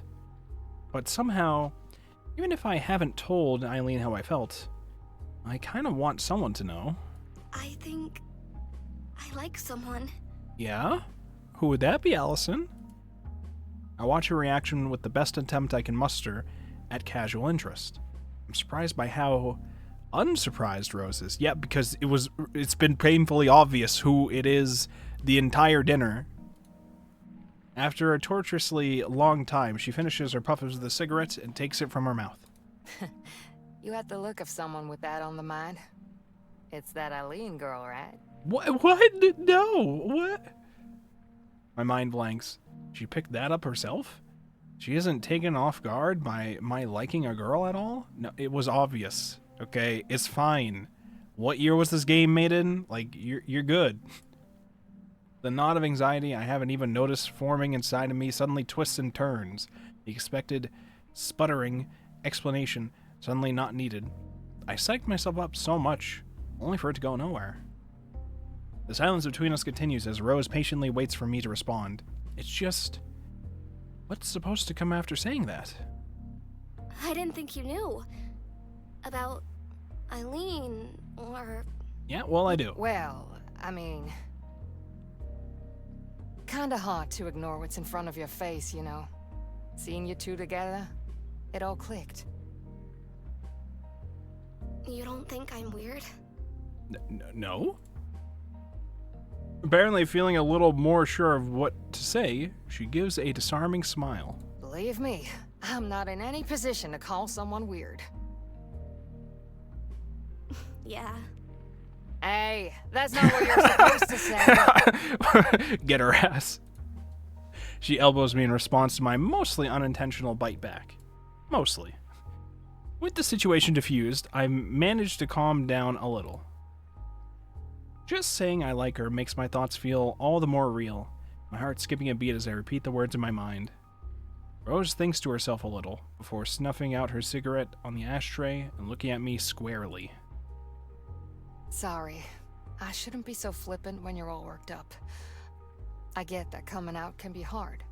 For what it's worth, I really appreciate that you trust me so much. The warm smile on her face proves infectious, all tension from the air fading away. I hardly mind, now that I've managed to unwind a little. I get the feeling she's stumbling through this herself. Minutes go by, with only the passing of cars beneath us for noise, both of us savoring the peacefulness of the winter's night. At loose ends, I lean against the balcony railing and finally break the silence. What should I do? I don't think that's something I can decide for you. Just remember that you're still young. Plenty of time to make mistakes. So you don't think it'll work Or out? have accomplishes. No, that's not what we're saying here. We're saying that you gotta put yourself out there. You gotta reach out to her, let her know how you feel, and see what happens afterwards. It might feel awkward at first. It might not work out, depending on how Eileen feels. It seems like Eileen's into you too, but, you know, you gotta do something now before you miss out on this opportunity and regret for the rest of your life, probably. I don't know what. That's all. Rose is gonna say everything like that entirely. Ready? You ready for it? I'm not saying that. Just take it easy, alright? Relationships are a pain in the ass. Okay, or she could summarize it all to relationships are a pain in the... You know what? That works. That's basically the same thing that I said. Don't... This isn't what I'd hoped Rose would say at all, but that doesn't mean she's wrong. I thought love was supposed to feel all happy and warm, but I feel more nervous than anything else. Yeah, that's the feeling you're gonna have for a while. Welcome to relationships. Falling for someone is easy. It's what comes next that's hard. Her disarming smile at least puts me a little more at ease.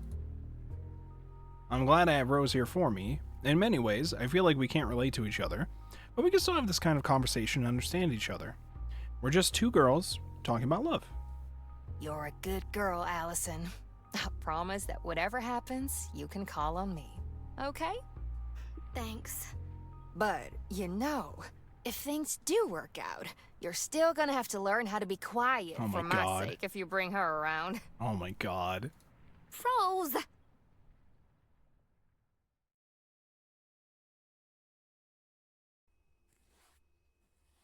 Alright, next scene. Big remains of a Christmas tree. If I remember, we're not... Oh, it's probably about to tell me. I had assumed we were already done with Christmas, and we were in, like, January in this game, but maybe I was wrong. While I'd had my doubts, the city workers managed to get the Christmas tree in the city's main square finished just on schedule for the first day of December. Okay, well, that answers my question. We're in December.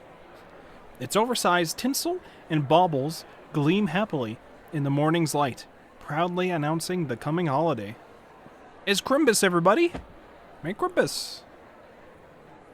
Rose takes my pause in the middle of the city square as an excuse for a break, setting down her bags down as I look up to the huge tree before us. It's not the tree that's most interesting, so much as the crowd around us. Everyone walks to and fro just a little faster than normal walking speed, hurrying from the shop to shop, while hardly even glancing at the Christmas tree looming over everything. I think I read something once about feeling alone, even in a crowd. So many faces pass by, from couples holding hands to businessmen to groups of friends, and I feel more disconnected than when I'm actually alone.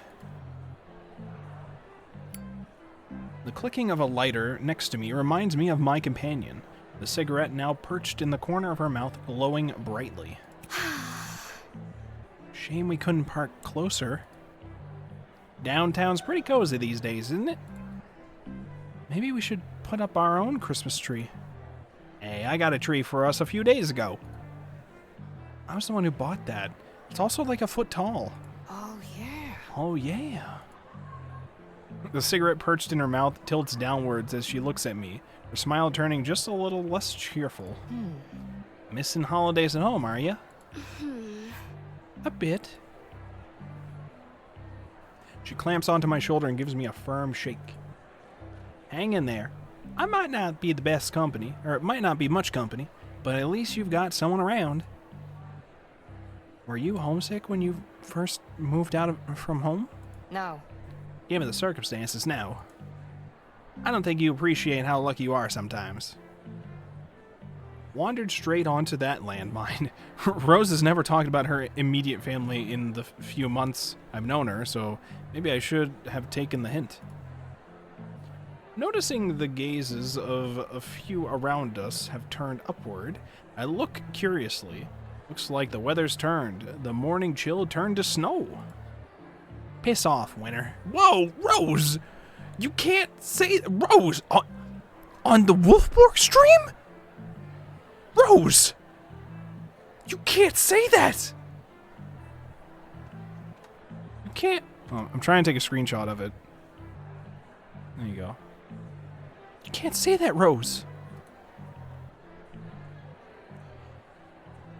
With a dissatisfied puff, she puts out her cigarette on a nearby bin lid before flicking it in with a practiced motion. Taking our bags up once more, we continue to slog back to the bike.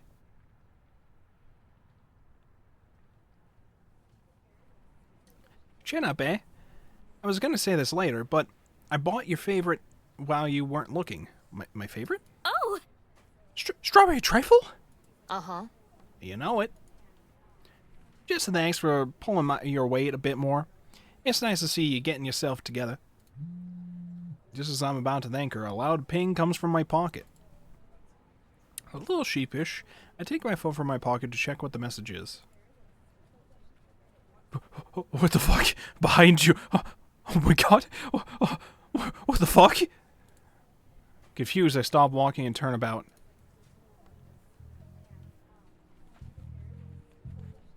Oh my god, she's approaching. Oh no. Eileen holds her hand high as she slowly walks up the street, slipping her phone into her pocket as she arrives. I'm happy to see her, but something makes me hesitate. Something Rose picks up on, going by her churlish grin. I know full well I've fallen for Eileen. My stomach tying itself into knots at the sight of her makes me realize that asking her out will have to come sooner rather than later. If she's even interested in girls, that is. Trying to put my worries out of my mind as best as I can, I do my best to act normal. You've sure been getting some use out of that phone. Morning. Starting to see the appeal of these things. Yeah. Morning, Rose. Hey. What's up? Just out for a walk. The apartment gets stifling after a while. Oh, sorry. Let me retry that. Rewind. Just out for a walk. The apartment gets stifling after a while. Not interrupting anything, am I? When she puts it like that, she sounds far older than she should. In fact, given she didn't own a smartphone, likes simple walks alone, and spends her days painting, I'm starting to doubt the girl I fell for is really my own age. As the two strike up a casual chat, I remember how Eileen and I came to meet. Being pushed into the club, taking chance after chance to come closer to her in hopes of spending more time together. It's only that persistence which gained me her friendship. My heart begins to beat as I talk myself into the plan forming in my head. Pushing myself got me this far. Perhaps if I could take one more step. Hey, Rose? Can I leave these with you? She hesitates at the change of plans, the words blurted out before I can stop myself. Sure. Sure. I'll see you later. If you need a pickup, just call. Before I can so much as thank her, Rose quickly starts the walk of strapping the shopping bags to her bike. It'll probably be easier to get everything home without me on the back anyway. Eileen and I give her our goodbyes to her as we walk on, Rose waving us off. As we go, I think I see a small grin on her face. I guess she worked it out. Once again, we're alone with each other. My stomach twists and turns as I desperately try to find some small talk to fill the air with. Not that Eileen looks fussed about it at all. Buried in thought, I barely register us moving through the old wrought iron gates and into the city park. The water in the pond lies nearly still, the ducks lazily bobbing about with the odd flap of their wings to shake off the snow. Gritty goose? The normally rustling branches of the trees stay silent as they gather falling snow, green slowly turning to white. With everybody in town busy shopping, all that's to be heard as we walk along the wide paths are our footsteps on freshly fallen snow. Do they come here much? Do you come here much? Yeah, every so often. Nice to think just to myself a bit without being cooped up. You? Only when I was younger. I like to feed bread to the ducks. I feel like I should have guessed that answer from you. All I can do is pout as she gives a smug smile at my expense. Even as we walk on through the otherwise empty park, I can feel my eyes lingering on her. The difference between us is probably what drew me to her, now that I think about it. I've never felt like this towards anyone else before, but I know my feelings are genuine as I gaze at her. If she spends Christmas with her family, I won't get to see Eileen again until classes start in the new year. Telling her what I feel might ruin everything, but I don't want this to linger like a hanging thread. If she can push herself towards her goals, then so can I. Yeah, you do it, oh my god, you got this, Allison. I believe in you. As I come to a stop, the ceasing of my footsteps on the crushed snow makes Eileen turn towards me. As her eyes fall to mine, my heart begins to race. I'm instantly filled with doubts. But now it's too late. I've psyched myself up so much that it's surely showing. All my life, others have helped push me forwards. Now I have to do something for myself. Eileen taught me how I have to do that. Eileen, I Oh? wanted to tell you something. Yeah? With my voice shaking and a hand clutching my other arm tightly out of nervousness, I take a long breath to clear my mind and sort out the words in my head. I ball my fists as I feel my hand shaking. After spending my whole life with such a big family, this was the first time I've ever tried to live by myself. I was really lonely at first, and didn't really know what was going on. But recently, I realized that loneliness hasn't been around. I've met so many wonderful people, and had so many nice experiences. Now, I'm looking forward to every day, and what fun things might happen. A lot of that is thanks to you. So, I wanted to thank you for helping me. This isn't exactly poetry so far, but I think I'm getting my feelings across right. Eileen simply looks at me, accepting the praise with only a touch of confusion. Well, thanks. It's nice to be appreciated like that. It's more than that, though. I mean, I first thought it was just friendship, but... Why can't I be more confident than this? My throat feels like it's closing as my nerves get the better of me. It only gets worse the more I try to speak. It's...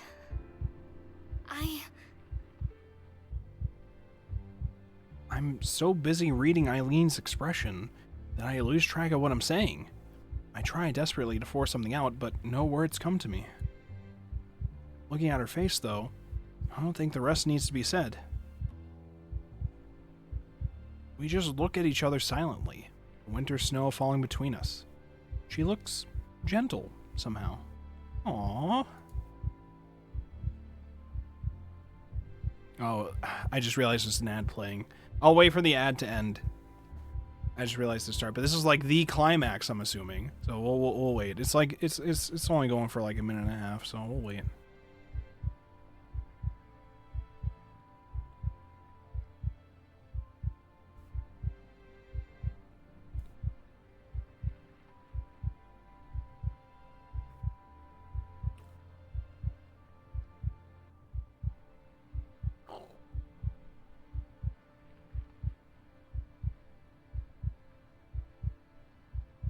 It's time to drink a water while we wait. It's very important.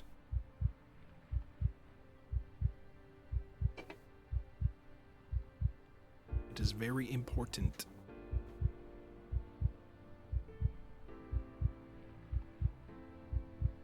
For those of you who are not watching ads, you just get to listen to this heartbeat ASMR as you look at Eileen's sort of smug yet blushing face.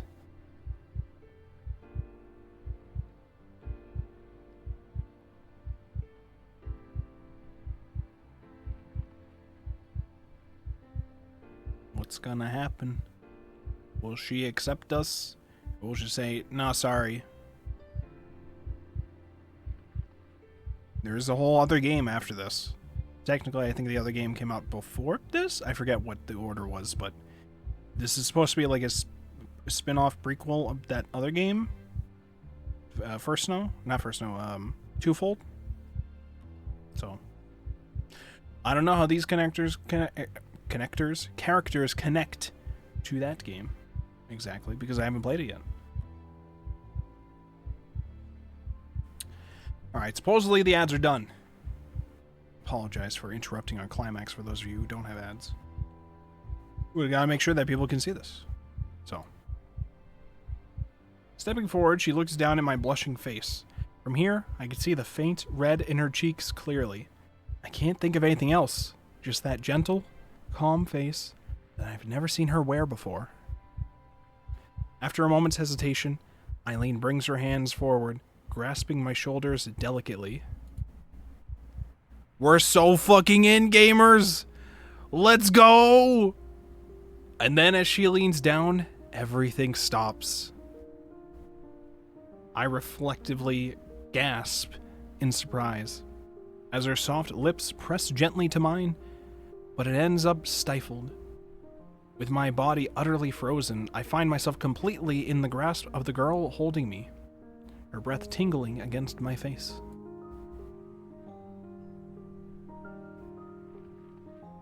The sounds, the smells, everything beyond Eileen and I falls from my consciousness. All that's left is this wonderful warm feeling flowing through my entire body. Minutes, seconds, I have no idea how much time passes. I just know that I don't want it to stop. Oh, look at this CG, look at this scene. Can I hide there? Look at all this. We get the winter background, we get the cute girls. It's so good. Eventually, sadly, Eileen's lips part from mine. Sadly. Straightening herself as she steps back, Eileen takes a long, shuddering breath as I stare dumbstruck at her wildly blushing face. The feeling of Eileen's lips pressed to mine replays endlessly in my confused mind, clouding everything else. Eileen, you...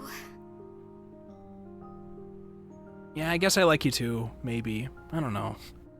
The air between us falls quiet. Eileen left waiting for a reply, as I stand in a silent daze.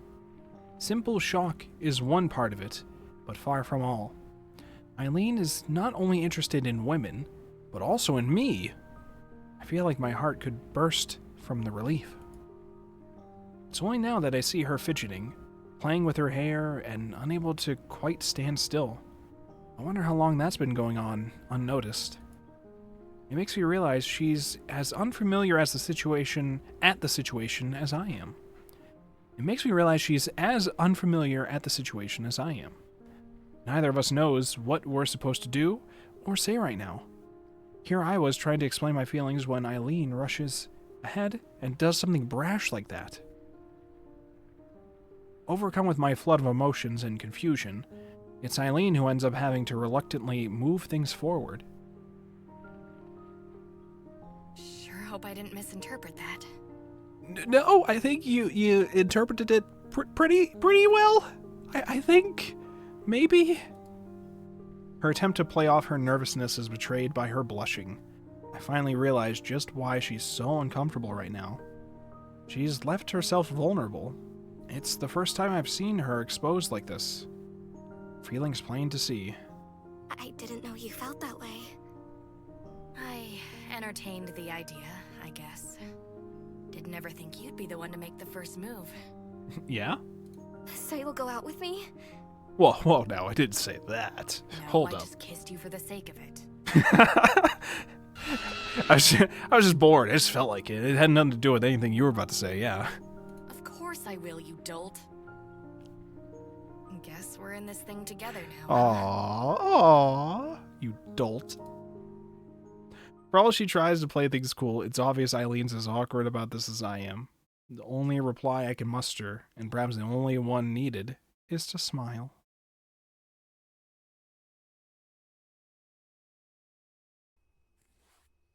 Alright, what's the next scene? We're back at the apartment. We go to Rose. Alright, Rose, we're married now. And she's like, what? I left you guys alone for like 5 minutes. Yeah, well, a lot happened. So, Merry Christmas. A loud yawn fills the living room. The droning of the television briefly overshadowed. The scene couldn't be more normal. Rose lounging about on the couch watching the morning news, the sounds of traffic outside heading off to work, and me, stumbling around pulling on the last of my clothes as the morning's lessons loom. One thing is different now, though. Just thinking about what happened last night makes my heart race, but I have no idea what's supposed to happen after something like that. What happens when I see Eileen again? How close am I meant to be with her now that we're going out? Well, pretty close, I'd imagine. Then there's the kiss itself, playing over and over in my mind. The feeling of her soft lips on mine, the way she looks so flustered afterwards. Oh! Ow! A sharp pain from my shin brings me back to the real world. Bending down to rub my poor leg, revealing the cause to be walking into a chair. The feeling of embarrassment isn't helped by Rose looking over in concern. You right? You alright? It says you okay, but it's a translator note. This is the southern way you say you okay. You alright? You alright? How'd she say it? You right? You right? It's nothing. Just bumped my leg. Not sick or something, are you? You're even more clumsy than usual today. I'm fine. Just didn't sleep much last night. It's times like this that normally being a morning person doesn't pay off. I shrug off her concern as best as I can, distancing myself by throwing on my clothes to prepare for the chill outside. Just take it easy, all right? The ice is bad enough out there already. Okay. I will.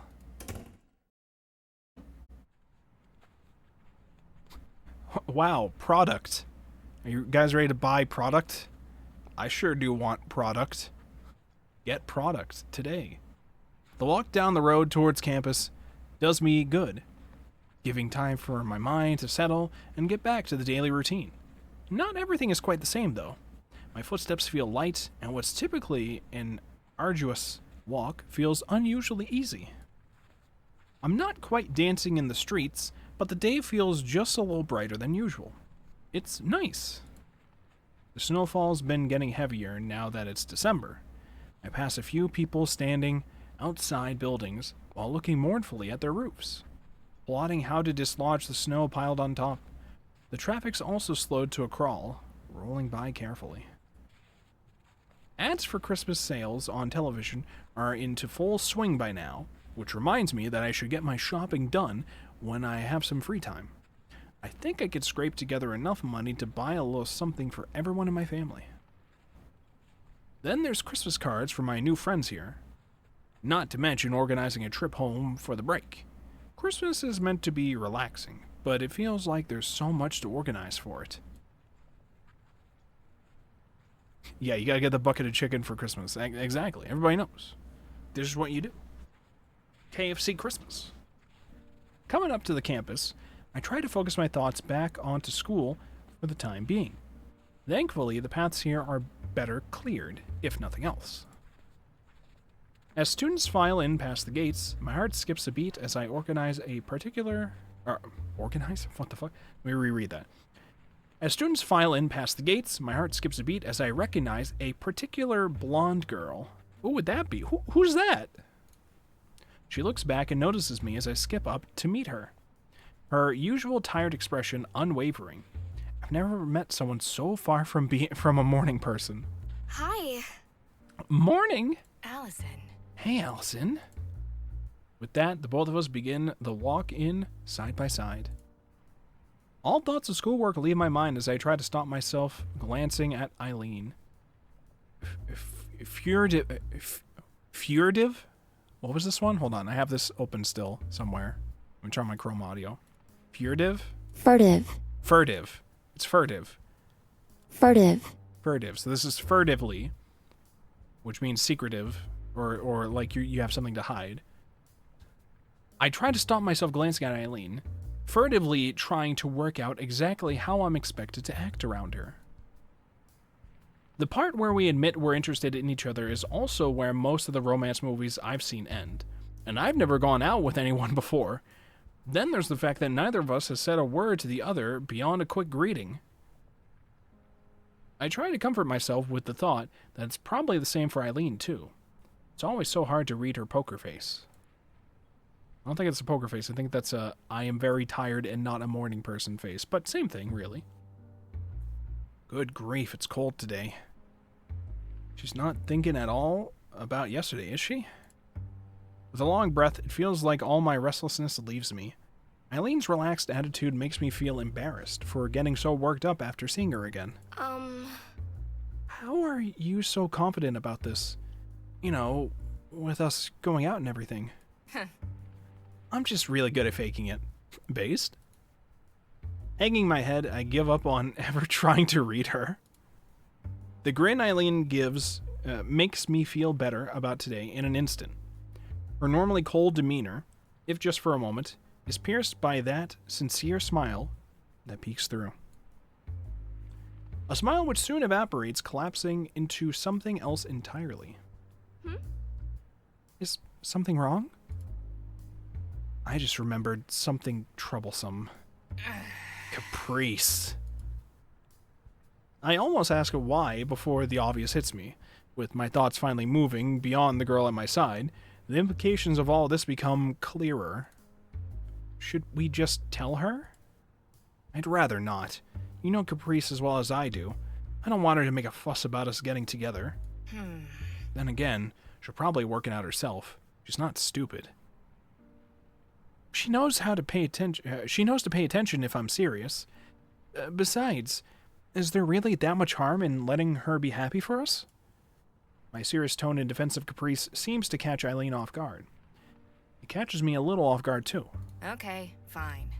Fine. If you're going to tell her, then I want to be there too.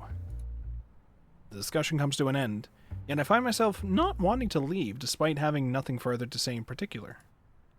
It seems Eileen has the same problem, as she awkwardly mills about, the chatting students passing around us only making the silence between us more pointed. Would it be okay to kiss her, here and now? Yesterday in the park, we did it without thinking. Eileen's always so awkward about physical affection that I'm not sure she'd like it, especially in public. What I'm thinking must have been plain to see as Eileen reaches down, placing her hand on top of my head and scruffing it around in response. I was trying to piece together what happened with that sentence. What I'm thinking must have been plain to see as Eileen reaches down, placing her hand on top of my head and scruffing it around in response. Okay, I understand now. Okay. It might be an odd way for her to show her feelings, but I can't say I hate this gesture. I feel my cheeks blushing as her hand rubs my head, enjoying every moment until she stops. Eileen's awkwardness around all this makes me feel a little better about my own uncertainty. Everything will work out fine, I'm sure of it. Ever the optimist. We better get to classes. See you at the club, I suppose. She sure doesn't seem to be sharing my optimism as she waves and walks off. Nor my like of our club. Nor my like of our new club. I'm sure she'll come around though.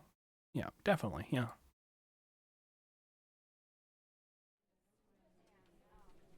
With the afternoon wearing on, I trudge up the familiar route to the second floor of the arts building. The sounds of raised voices come from up ahead, easily audible in the otherwise dead silent hallways.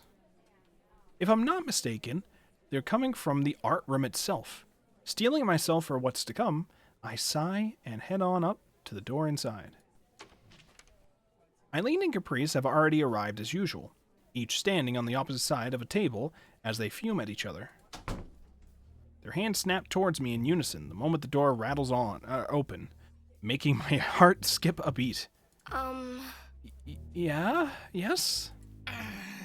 Help me talk some sense into this woman, please? Eileen! Just relax. As art club president, I have everything under control. Everything except the club part.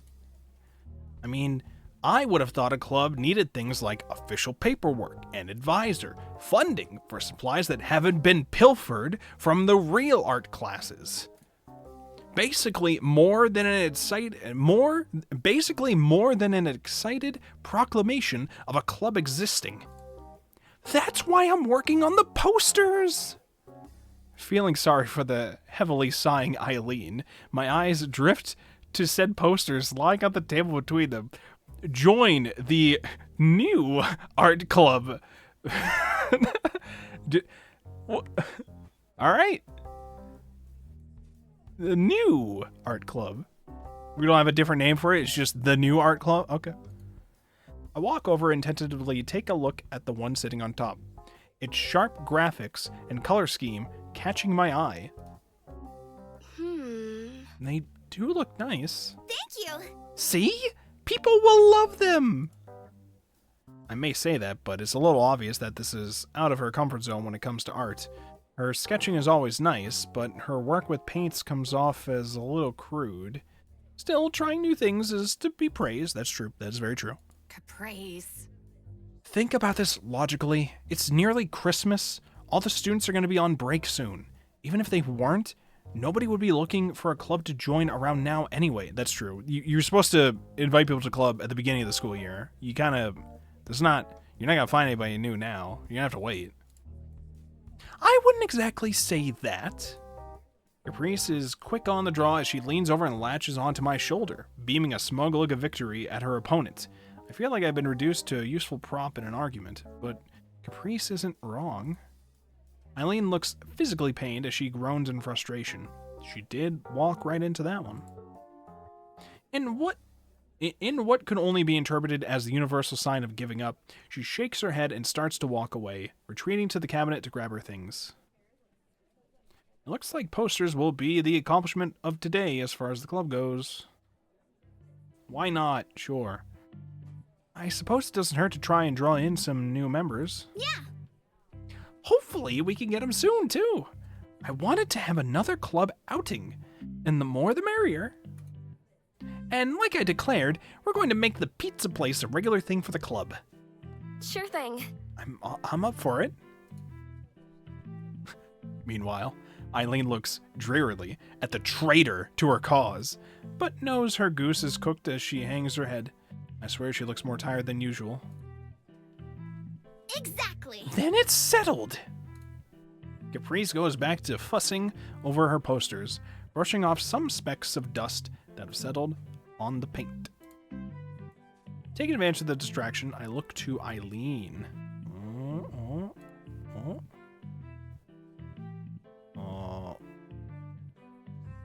Hold on, I was getting pinged. I just wanted to check it, but we're good. Okay.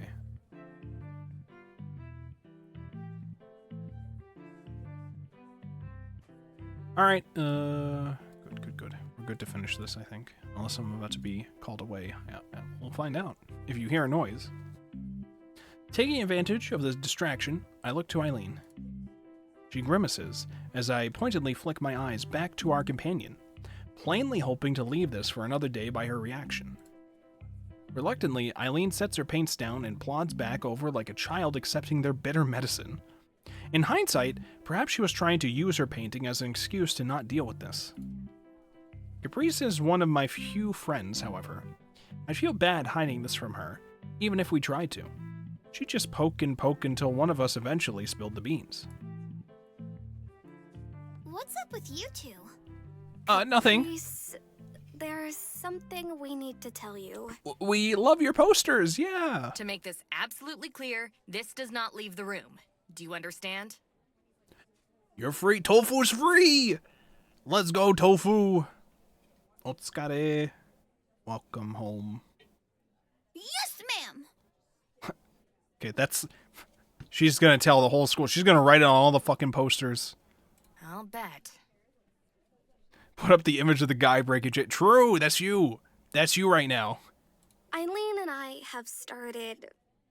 I mean, it just happened recently, but... Yeah. We're going out. I feel Eileen take my hand in hers. I worry for a second about the sweatiness of my palm, but feeling her hand closing around mine settles my nerves. I never realized how warm someone else's hand could feel. As her fingers tighten, I realize something else. Eileen's settling herself just as much as me. Like, dating? So you guys are both... Yeah? Yeah. Yeah, these girls gay. Gay as hell. Good for them. Ooh. Ooh. I want to listen to that again. Ooh. Ooh. My guess that Caprice wouldn't go too wild turns out to be true, with even her surprise feeling a little exaggerated for effect. Well then, aren't you glad you can do art together all the time now?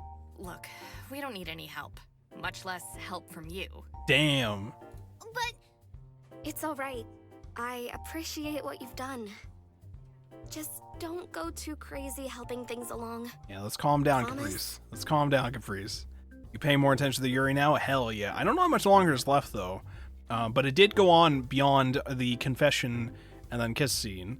So maybe there is a bit more. I'm not sure. It's not supposed to be an incredibly long game, but I had to end the last time we were streaming at some point because I had to stop for something else, I think.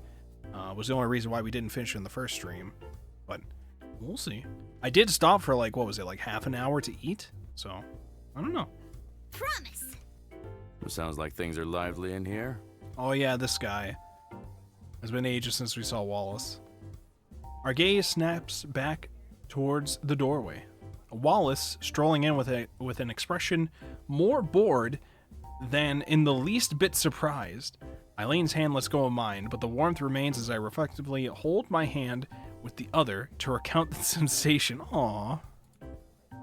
I'm glad Eileen is a more collected person than I am, calmly playing off the interruption. Just as she's about to greet him, though, Millie slides around his large figure and into the room. Millie, you're here! You're looking cheerful today. We just finished our own club work, so we thought we'd pop by. You know, the club work in the real club, the real art club, the art club that's real, the old art club even, because you called yourself the new art club, the real art club that we have here on campus, the one with supplies and like funding and like members, that club.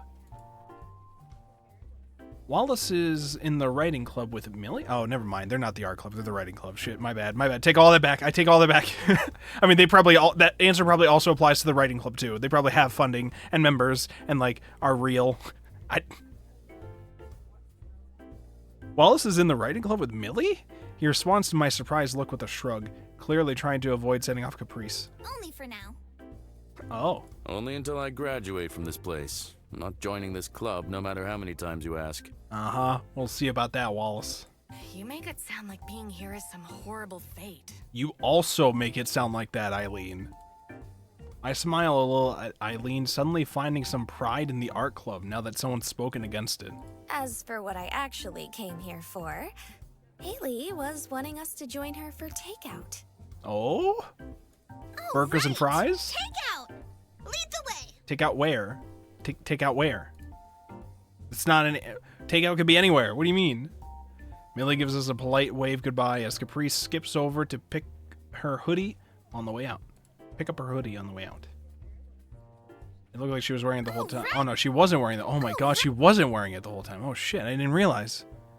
Unfortunately for Caprice, Eileen doesn't let go of her so easily. Wait, hold on. Unfortunately for Caprice, Eileen doesn't let her go so easily. And your club? Yeah, what about the thing that we're a part of that you forced us into? Today's art club meeting is over. Good work, everyone. All right, we're free.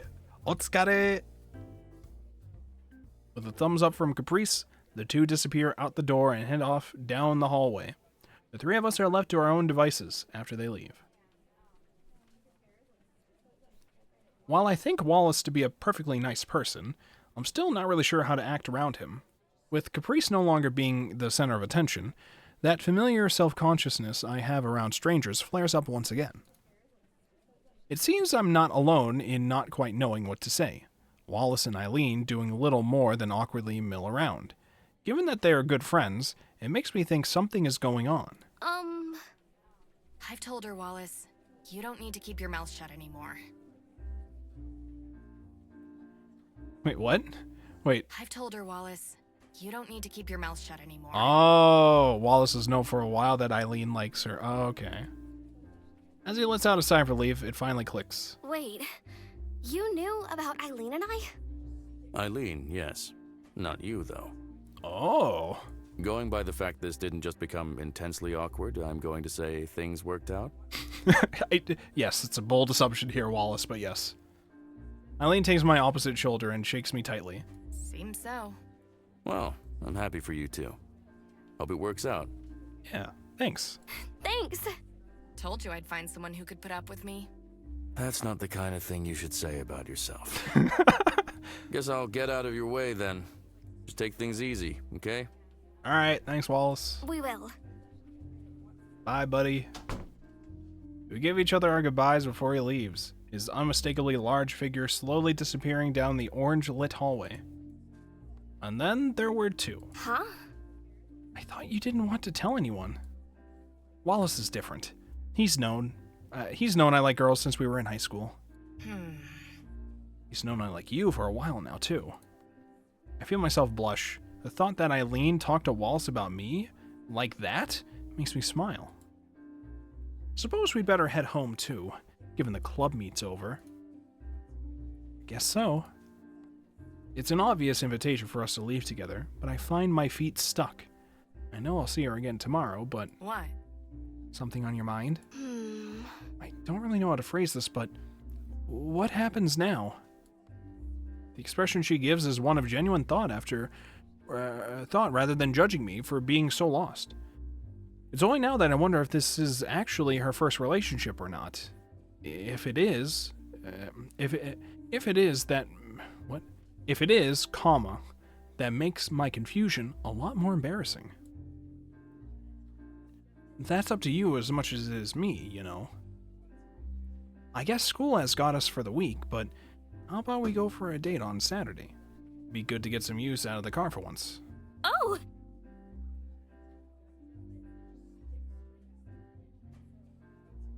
Well, I had to check something. Alright, let me do that again. Oh! Yes, that would be good. Hmm. I mean, yes, let's do that. I can drive us, so just give a heads up once you've worked something out. Me? I gotta work it out? As I consider the prospect, I can see a little excitement from Eileen at the idea of going on our first date, though I doubt she realized it herself. As silence settles in the room, I see my chance. Oh, we're approaching. Allison? Aww.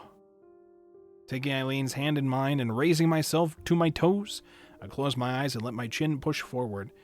My heart feels to stop for a fleeting moment, my lips gently pressing to Eileen's as our hands intertwine. As our lips part and I come back down, my heart makes up for the lost time. Come to think of it, I guess that's the first time I've ever kissed somebody myself. I have to admit, the physical side of us being together is nice, even if it is awkward. I can't help but feel the sensation lingering despite the moment having passed, filling me with warmth. Even Eileen, so normally placid and stoic, looks flushed. The two of us end up standing around like complete dorks, the only sound being the trees rustling outside. I've been wanting to do that since this morning. I swear you're getting bolder by the day. With a gentle smile, Eileen reaches over and rubs my hair. Even if I still don't quite know how to react when she does so, I can feel my head leaning into it and a dumb grin spreading on my face.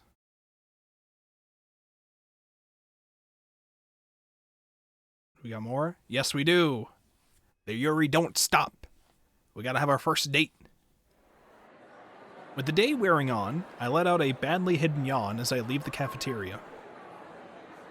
I clutch my bag tightly as I walk, both from the cold and try not to take up too much space given all the people milling about. I can't help but eavesdrop on the conversations around me as I walk, the building humming with activity.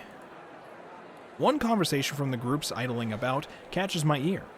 The chatter between some girls about their plans to be with their families again for the holidays. It makes me excited for Christmas all over again. As I push through the heavy door and step outside, I wonder if Eileen would be as eager. The fact she doesn't get on with her parents is a worry, but surely they can't be too bad if they're paying for her to live in such a place. For all I enjoy Christmas, it doesn't sound like Eileen has much reason to. But we can change that together, Allison, okay? As a family. A sudden vibration from my pocket grabs my attention. My hand instinctively diving in to pluck my phone out. She hasn't admitted it, but I think Eileen's enjoying playing with her new toy. I quickly text her an agreement, and hit send as I step off the stairs, dodging a student I nearly bump into as I do. If only I had an extra set of eyes, so I could use this while walking more easily. Heading towards the cafe, I muse on how normal things still feel. I'm happy for us being together, of course, yet life goes on. She enters my thoughts more and more these days, but schoolwork, chores around home, and the club don't stop. One thing has changed, though. I feel more sure of myself than ever. Knowing what my own feelings are is oddly liberating. Let me say that one again. Knowing what my own feelings are is oddly liberating. It is. We're here at the oak tree. The rush of warmth as I step through the door makes my shoulders slump in relief. Thank goodness for the interior heating being cranked right up. It doesn't take long to notice Eileen sitting alone at a table with her coat and scarf in her lap, coolly staring out the window to pass the time. Walking up, I notice not one, but 2 coffees sitting on the table before her. Hey. Hi, Eileen. Is someone else with you? No, you idiot. That's for you. Her girlfriend, okay? Eileen's apathetic expression barely changes as she turns to see me sit before her. I'm a little disappointed, but I know her well enough to expect it. She's not the type to show her emotions easily. The second's for you.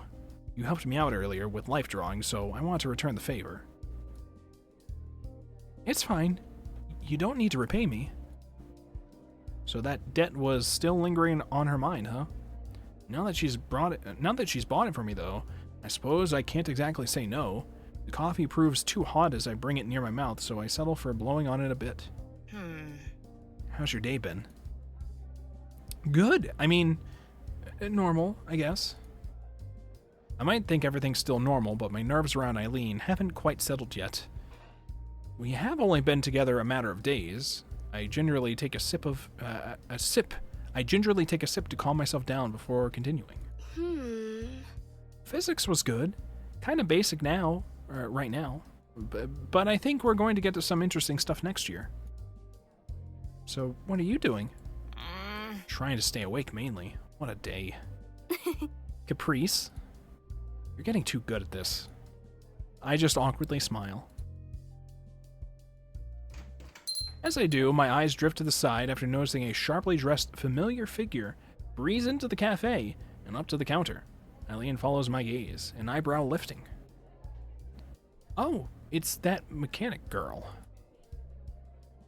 She's appalling with names. Who's Millie? She's Millie? You should at least remember who fixed your car. Did you want to talk to her or something? You keep looking at her. Well, I don't want to annoy her. She might be busy.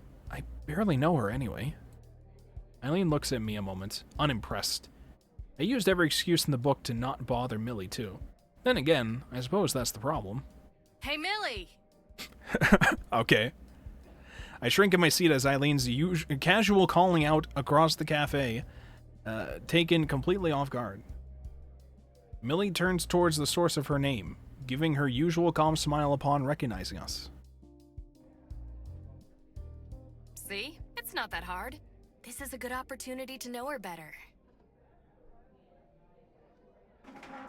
Millie takes her coffee as the barista slides it across the counter, before strolling over and daintily taking a seat at our table. Good afternoon, Allison. Eileen. Hi, Millie. Afternoon. Welcome to Friday. Finally so, yes. Any plans for the weekend? Date? What? Eileen and I exchange a brief glance. Both of us are looking forward to plans we made for Saturday, but there's still the day after. Depends on the weather. I was thinking of heading out to the mountains with Wallace if it isn't too bad. Today is Friday. In California. That's true, Tofu. That is true. Somewhere in California, it's probably Friday. As Eileen takes a long drink of her coffee, the majestic mountain ranges and foothills around the city float to mind. They'd be freezing cold this time of year, but she seems to be made of stern stuff. I hadn't taken her to be the outdoorsy type, though. That sounds nice. Hiking? Eileen shakes her head as she sets down her cup. We bought some permits for deer hunting. Oh! Alright. Deer hunting? As in, killing them? No, we're gonna watch them and do nothing else. Yes, deer. Yes, we kill them. This is part of the deer hunting. She stares at me for a moment before looking downward, trying to make sense of the words. It takes an awfully long time for her to formulate a response. Huh? Well, we don't pet them. Wallace taught me how to shoot down at a range, and I take a loner whenever we head out. I see. Is that what Wallace gets up to outside the writing club? I did wonder about that.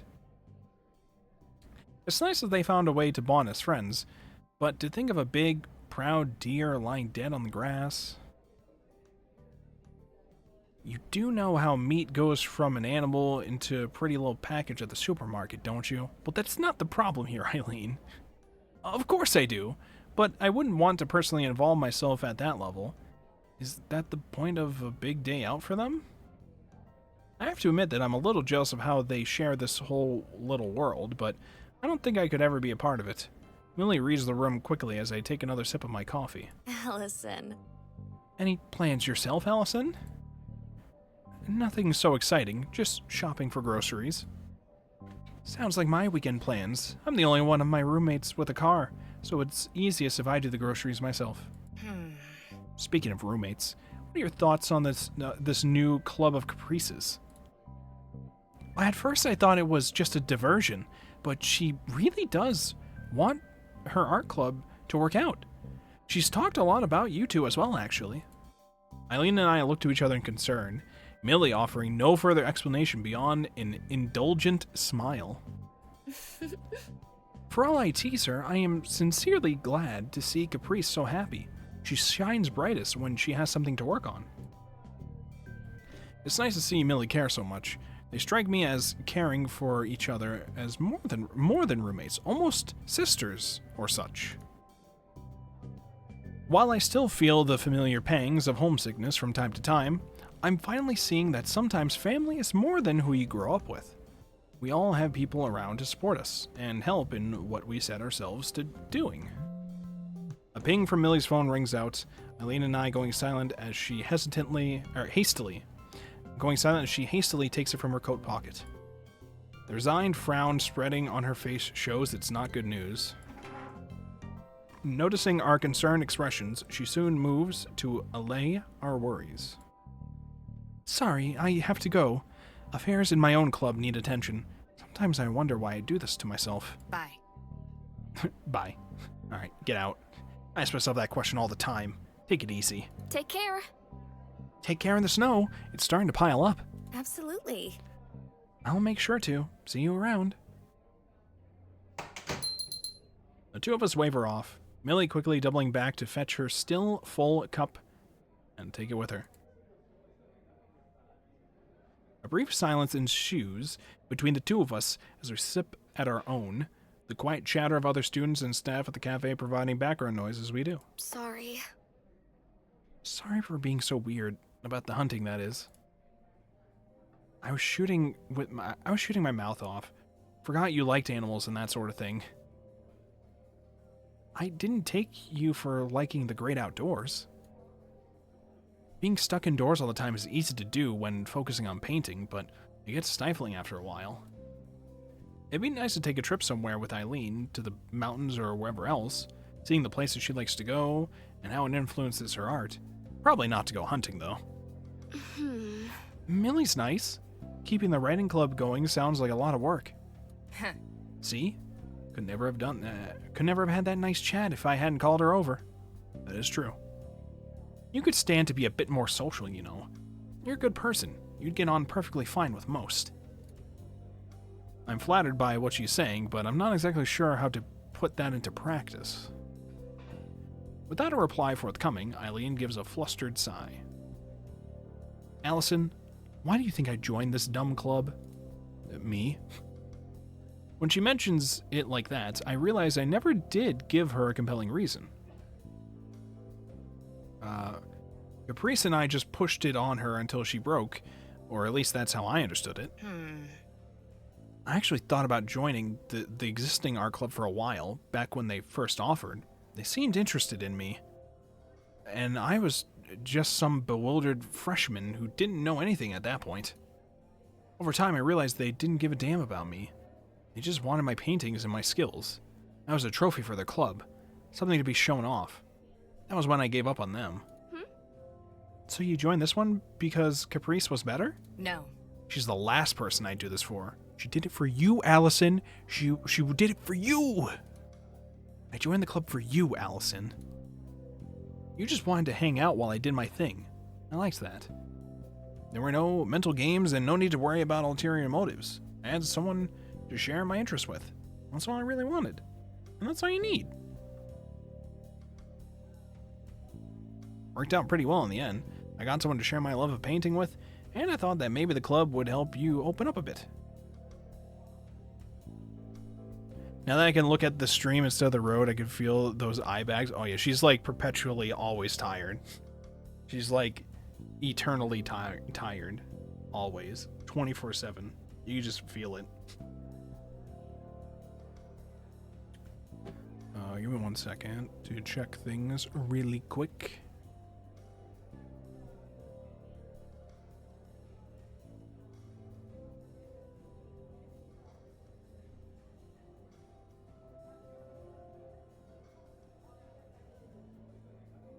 Okay, everything looks good still. Okay, alright. She joined for my sake, as well as her own? I awkwardly fiddle with my coffee cup, trying to think of how to reply as my cheeks flush. I don't know what to say. Well, I do. We need to get to class. Oh. Raising an eyebrow at the change of topic, I grab my phone and check the time.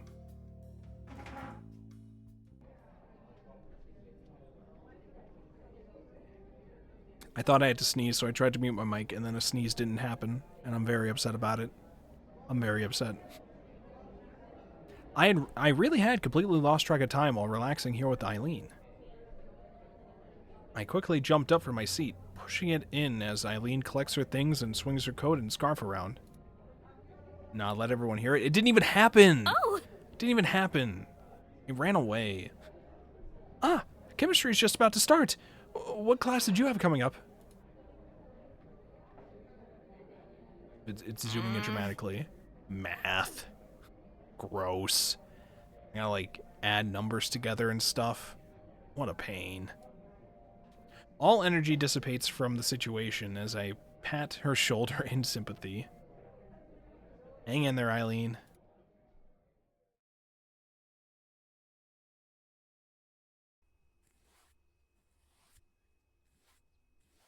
Alright, what we got now?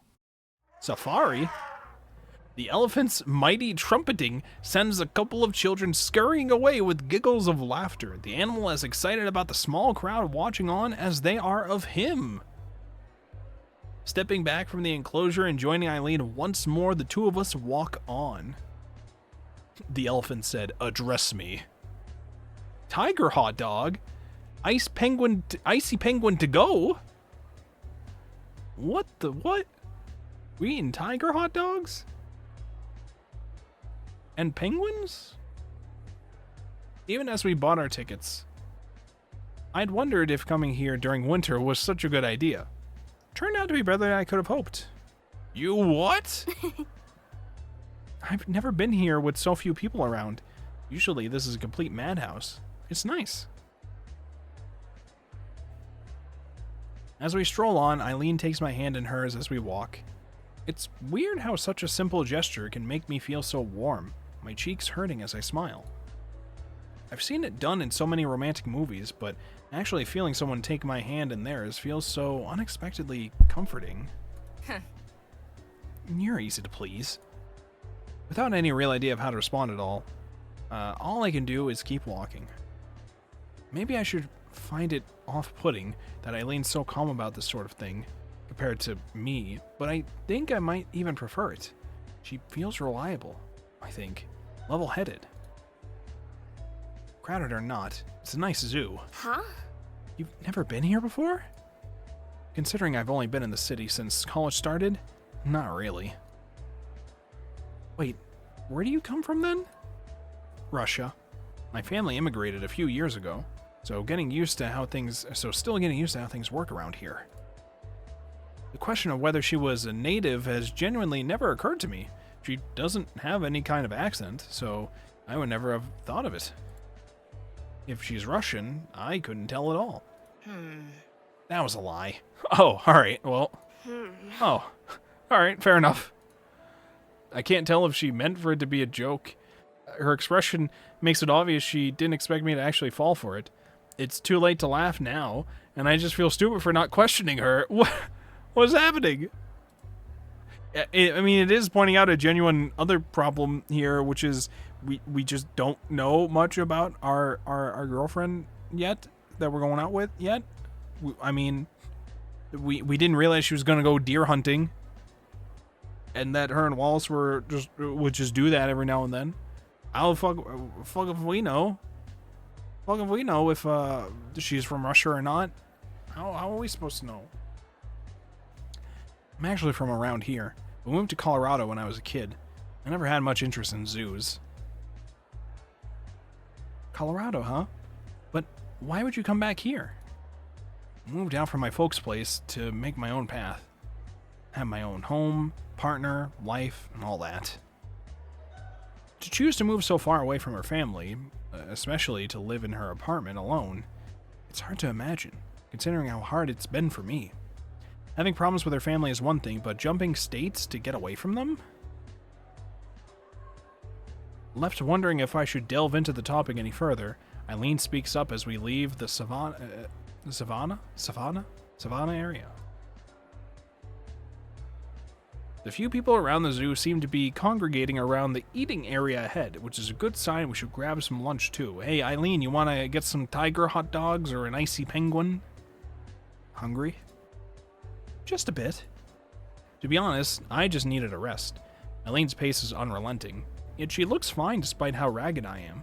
I don't understand it. I'll go grab something then. Go grab a seat for us before they're all taken, would you? Sure thing. Roger? Caprice's speech patterns are rubbing off on you. We both share a grimace at the idea before we part, Eileen heading for the hot food stall ahead as I skip down to one of two unused tables on the outside of the seating area. I practically fall into the hard metal seat, watching the condensation from my breath rising into the air as I recover myself. If nothing else, at least going out with Eileen will do wonders for my fitness. With several couples in the line ahead of her, Eileen crosses her arms and patiently waits.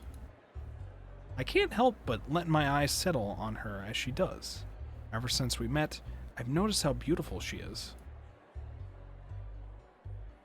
Her order made, I'm a little impressed at her managing to bring the sodas and hot dogs over in one trip with some very careful use of her fingers. Hungry from all the walking, I quickly slide mine towards me as she sets them down and takes a seat. Food sounds good right now after eating nothing all day. Oh my god, tofu. Tofu, you gotta eat. You want a tiger hot dog? You want an icy penguin? We got you, tofu. Hello, Fuse. You can have my egg whites? What about us? Did any of us get your egg whites? Just Fuse? I want egg whites. What the fuck? Look, man, I gotta get work done so I can go home. That's true. You gotta lock in. How much was my share? It's fine, don't worry. Yeah, don't worry about that. We're going out now. You're good. You already bought my ticket. I said it's fine. It's fine. Besides, it's nice to dote on someone. When she puts it like that, it's hard to argue with her. Letting Eileen have her way, I start on my food. A loud bird squawks in the distance. Is that the seagulls crying? Could this be a reference to something? Interesting. Pretty sure it wouldn't be a seagull, but don't worry about that. It's called reaching. What? A loud bird squawks in the distance. Its call is reaching right across the entire zoo. I've always liked the strange and unfamiliar sounds you get in a place like this, compared to the relative quiet of the apartments and the routine sounds of school. Look, you're not starving, Mr. Borg. I think I am, actually. I think I am starving, and I need egg whites, I think. As comfortable as Eileen looks, packing up her quickly finished hot dog and soda and pitching them into a nearby bin. I can't quite seem to settle down. Thankfully, she's willing to take charge, given that I have no idea what I'm doing or how to act. You don't know how to eat in public? What do you mean? Enjoying yourself? Yes! Yes! I really need to settle down. At least she doesn't seem to be too harsh on me for my nervousness, but it's plainly obvious that this is my first date. That's good. I'm not sure what to make of you when you clam up. I'm just not as used to this as you are. What makes you think that? You've never gone out with someone before? Do I look like I have? Well, kinda, yeah. You seem like it. Like, you seem like you know what you're doing. I don't know. I almost blurt out a rather blunt answer. Uncompromising is definitely the word for her, but that doesn't mean she couldn't have had a girlfriend before me. Especially at our age, come to think of it. At least I had the excuse of being a bit shy and focusing myself on schoolwork. Eileen said herself she's known since at least high school. Aw, look at this. Eileen brings her head down, resting her chin on her arms as they lay on the table. I'm dumbstruck as she looks up at me with those tired eyes of hers. And then she's like, what if I go to sleep right here, right now? What if I just pass out? Because I'm on the verge of passing out. What if I just did that? For what it's worth, I'm glad you're my first. You're a sweet girl. Aww. That look she gives me single-handedly explains why people do all this dating business for one brief moment. It feels like the two of us are really in sync as we look into each other's eyes. The Oboro peak. This is how I imagine Oboro looking when Oboro's in VC with us and goes, what if I just pass out right now at my desk? And we all go, no, you should go to your bed instead. And Oboro's like, honk shoe, me. This is what it looks like. Oh, bird? Bird? Only for a moment, though, before a small bird suddenly lands onto the table between us. Its head darts this way and that, but it doesn't seem in the least bit shy about parking itself in front of Eileen's startled face. Well now, hello there. A little fox sparrow. It's so cute. Even my excited whispers doesn't seem to bother the little thing, leading me to gingerly breaking off a little of my hot dog bun and trying to feed it. While a little too timid to outright take food from my fingers, it seems quite happy to pick out a few sprinkles of bun I leave before it on the table. Eileen seems content to simply watch our little companion. You know what it's actually called? Yeah, of course. It's orange and white, after all. Duh. Obviously, that means it's the fucking fox sparrow. It's orange and white, obviously. after all. Obviously. That would make it easy to remember. As the slightly chubby bird busies itself becoming a little chubbier, I feel my cheeks hurting from my smiling. You really like animals, don't you? I pause a little, but quickly start feeding again as the bird looks at me expectantly. If our little friend lives around the zoo, it's obvious how it could become so tame. We've always had pets back home, so I grew up around them. Your family keeps getting bigger and bigger. Must have been a hard change when you moved out. Yeah, a little bit.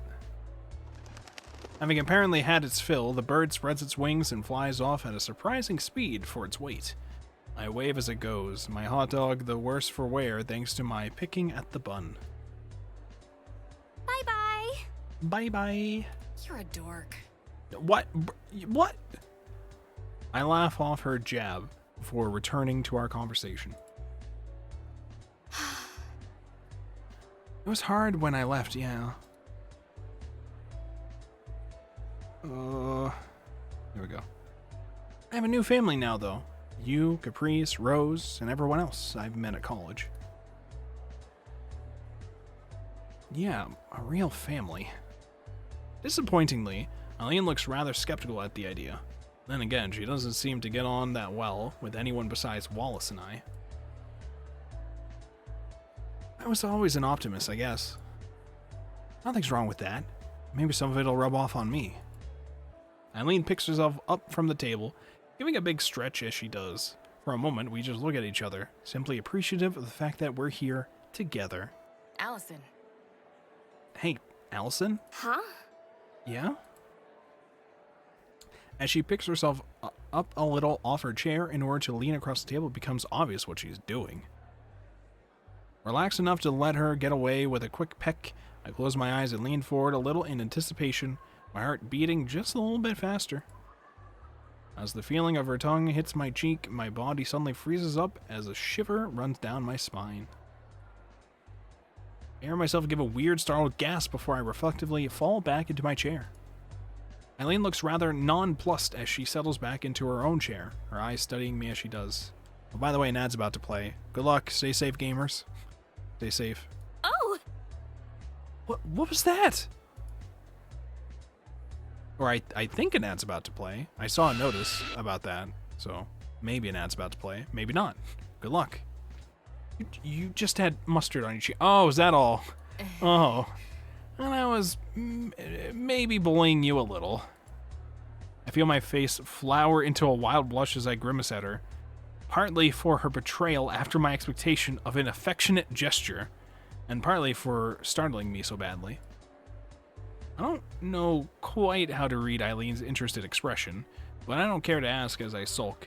I am genuinely a little mad at her, but I don't think it's getting through. I'm still not used to the physical side of all this.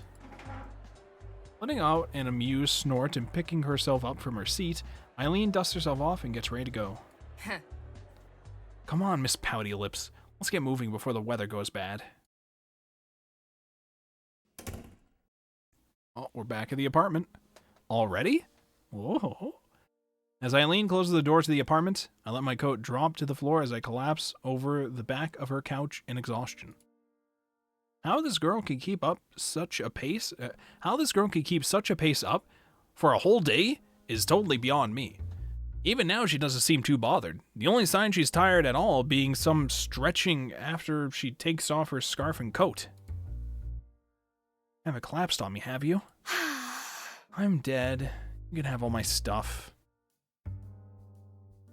Better check before digging the grave. Remember how they used to do that? Sticking a big pin into a toe to see if they woke up from the pain? Oh! Look at that! I'm suddenly alive! Whoa! Yippee! It's a Christmas miracle.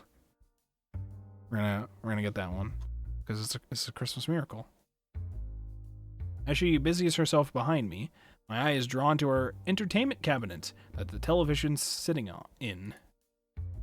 With curiosity getting the better of me, and perhaps to distract my wandering mind, I walk around the couch and press at the right door to pop it open. I'm hardly surprised that the movies inside are all perfectly organized, but the genres she's collected are strange.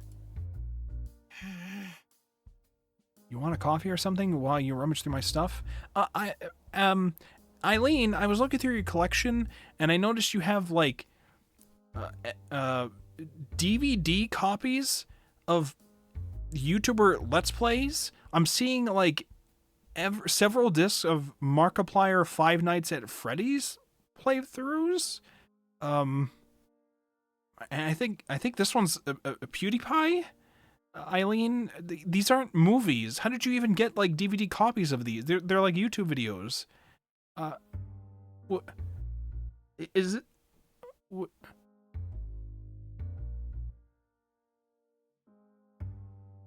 I'm not rummaging. I try to think of another word to describe what I'm doing, but it doesn't take long to realize Eileen's right.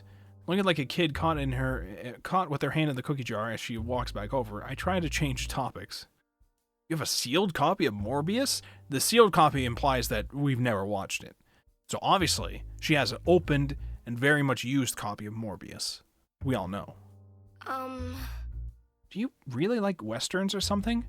They're all either those or documentaries. I was thinking about this the other day. I should watch a lot more documentaries, I think. Documentaries can be very interesting. I should watch more of those. Sorry to disappoint. I just like westerns. Can't beat a nice, simple plot with a good guy drifting into town, getting one over the bad guy, and walking into the sunset. Nice landscapes, too. Also guns. She didn't say the guns part, but... Right! That makes sense. Something feels off as we stand around in her apartment and chat, but it's hard to put my finger on it. The The silences are just a little too long. The chatter nothing more than the small talk we've usually never needed. Here we are, the evening after a date, and filling in time, milling about in her quiet apartment. Even the usual background noise of passing cars and busy tenants I hear around my home are nowhere to be heard. Just the two of us shuffling about alone. The thought of sharing a night with Eileen has passed my mind more than once, even if I've tried to distract myself from it. Is it too early? Would she think I'm weird? I don't even know how you even bring that up. Without any real reason to, I idly fiddle with Eileen's movie collection and read off the covers to seem occupied. You know our date doesn't have to end now. Oh, yeah? As her words trail off, my heart freezes. Her stoic face only makes this worse, my brain freezing between bashfulness and shock at her being so blunt. We've only started dating, but the thought of sleeping together had passed my mind. She means watching a Western film. She's not... I mean, she might be telling you to fuck her, but I assume she wants you to watch a Western... She wants to show you Unforgiven, starring... was it Liam Neeson? Was it Liam Neeson in that movie? No, it was, fuck, who's the old guy from, Unforgiven movie. I'm gonna hate myself when I see the name. Clint Eastwood, that guy. Clint Eastwood. They're gonna watch Unforgiven. That's what they're gonna do.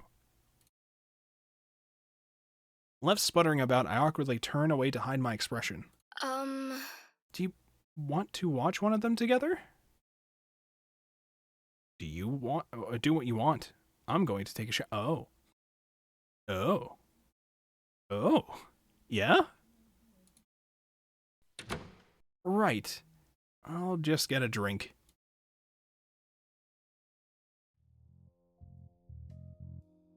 As she leaves, I wander over to the kitchen and grab a glass, pouring some orange juice for myself to try and refocus. My heart's still racing, the thought of what Eileen suggested still playing on my mind. I wonder if I should really be letting Eileen take care of so much. She doesn't seem to mind at all, but that's not really the problem. Even now, she suggested we do what I did want to try, and I couldn't even bring myself to just accept it. Well, I mean, she suggested the date doesn't have to end. That can mean a number of things, such as watching the movie together. But, you know. I want to get close to her, but it feels like everything's happening at her pace. Then again, Eileen's not the only person in my life. I've let dote on me while I go with the flow of other... I've let her dote on me? What? Eileen's not the only... Oh, I understand the sentence. I've let... Eileen's not the only person in my life... Eileen's not the only person in my life I've let dote on me while I go with the flow of others. We got there eventually. Congratulations. The door from the bathroom opens as I set down the now empty glass, but the words are stolen from my mouth as I walk over to talk with her.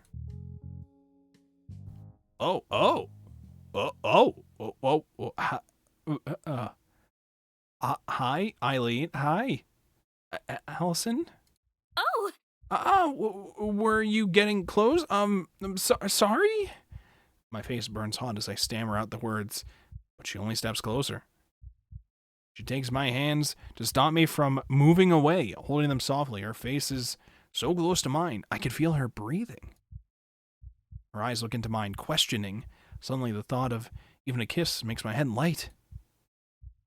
All I could do is nod a tiny nod, which is enough for her to close the distance, kissing me more deeply than she ever has before. My heart races as her tongue touches mine, teasing it just a little before pulling back. I can hardly breathe by the time we separate, left clutching my chest and taking a deep breath to try and regain myself. I think I gotta regain myself too. Holy shit. Jesus. It looks like you didn't get it, so I decided to be more blunt. Yeah? Well, it's pretty clear what you're suggesting now. So no movie, right? No movie? No movie it is.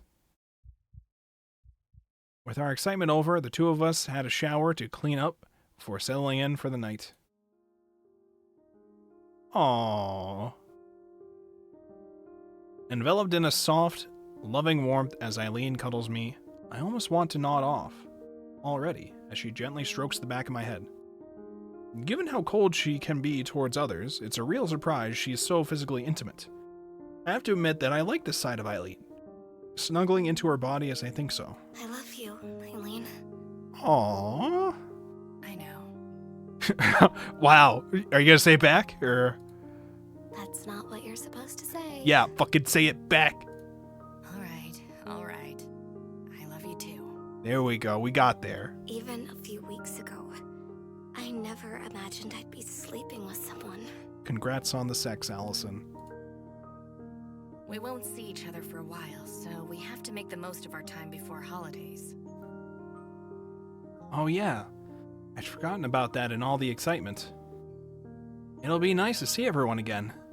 But there's a pang of disappointment that I can't be with Eileen anymore. You'll be going Eileen to stay more. with your family. Not anymore, right? just more. You'll be going to stay with your family, right? Yeah, Colorado's not bad, so at least it'll be a nice change of scenery. It'll be nice to see my sister again, too. They left out that part from the voice acting. She's just in there. Oh, yeah, she is. She's like, nah, this is my home now. I live here now. I live here now. I live here. You know what? Good for you. Good for you, Allison. So Eileen thinks about her faraway family. As Eileen thinks about her faraway family, I'm reminded of my own. I've been excited to go back home for the holidays for weeks now, but with her gone. You okay? I'll be fine. I just wished I could go with you. Sorry? As a plan forms in my head, I try to summon the same strong will she and Caprice have. I'd like to be with you over the break. Could I come? Oh. Sure. Eileen looks unsure of what to say. I wonder if she's trying to decipher if I'm making a serious suggestion or not. Even I don't know. And you talk about me going fast. Didn't you want to see your own family really badly? Could you what? You what? I do, but they won't be back home right away. I'll go back before Christmas. I don't want to be alone until then. Aww. She looks taken aback. I suddenly find I'm actually arguing for this instead of merely voicing a whim. I'm not really sure about this. You've never been outside the city, let alone the state. Then there's the fact that you'll be in a house full of strangers. I coped with moving into Rose's apartment, and I'll be with you. After how much you've helped me until now, I'm sure I'll be fine. She tries to stare me down, but I've managed to find an internal willpower in some corner of myself I didn't know existed. Eventually, thankfully, Eileen lets out a long, tired breath. Fine. You win. You can come. Let's go, yippee, yatta, clicking my heels together. Thank you. Just don't try to fix things, okay? As I snuggle into her warmth with a grin of victory, Eileen silently smiles as she pats my head once more.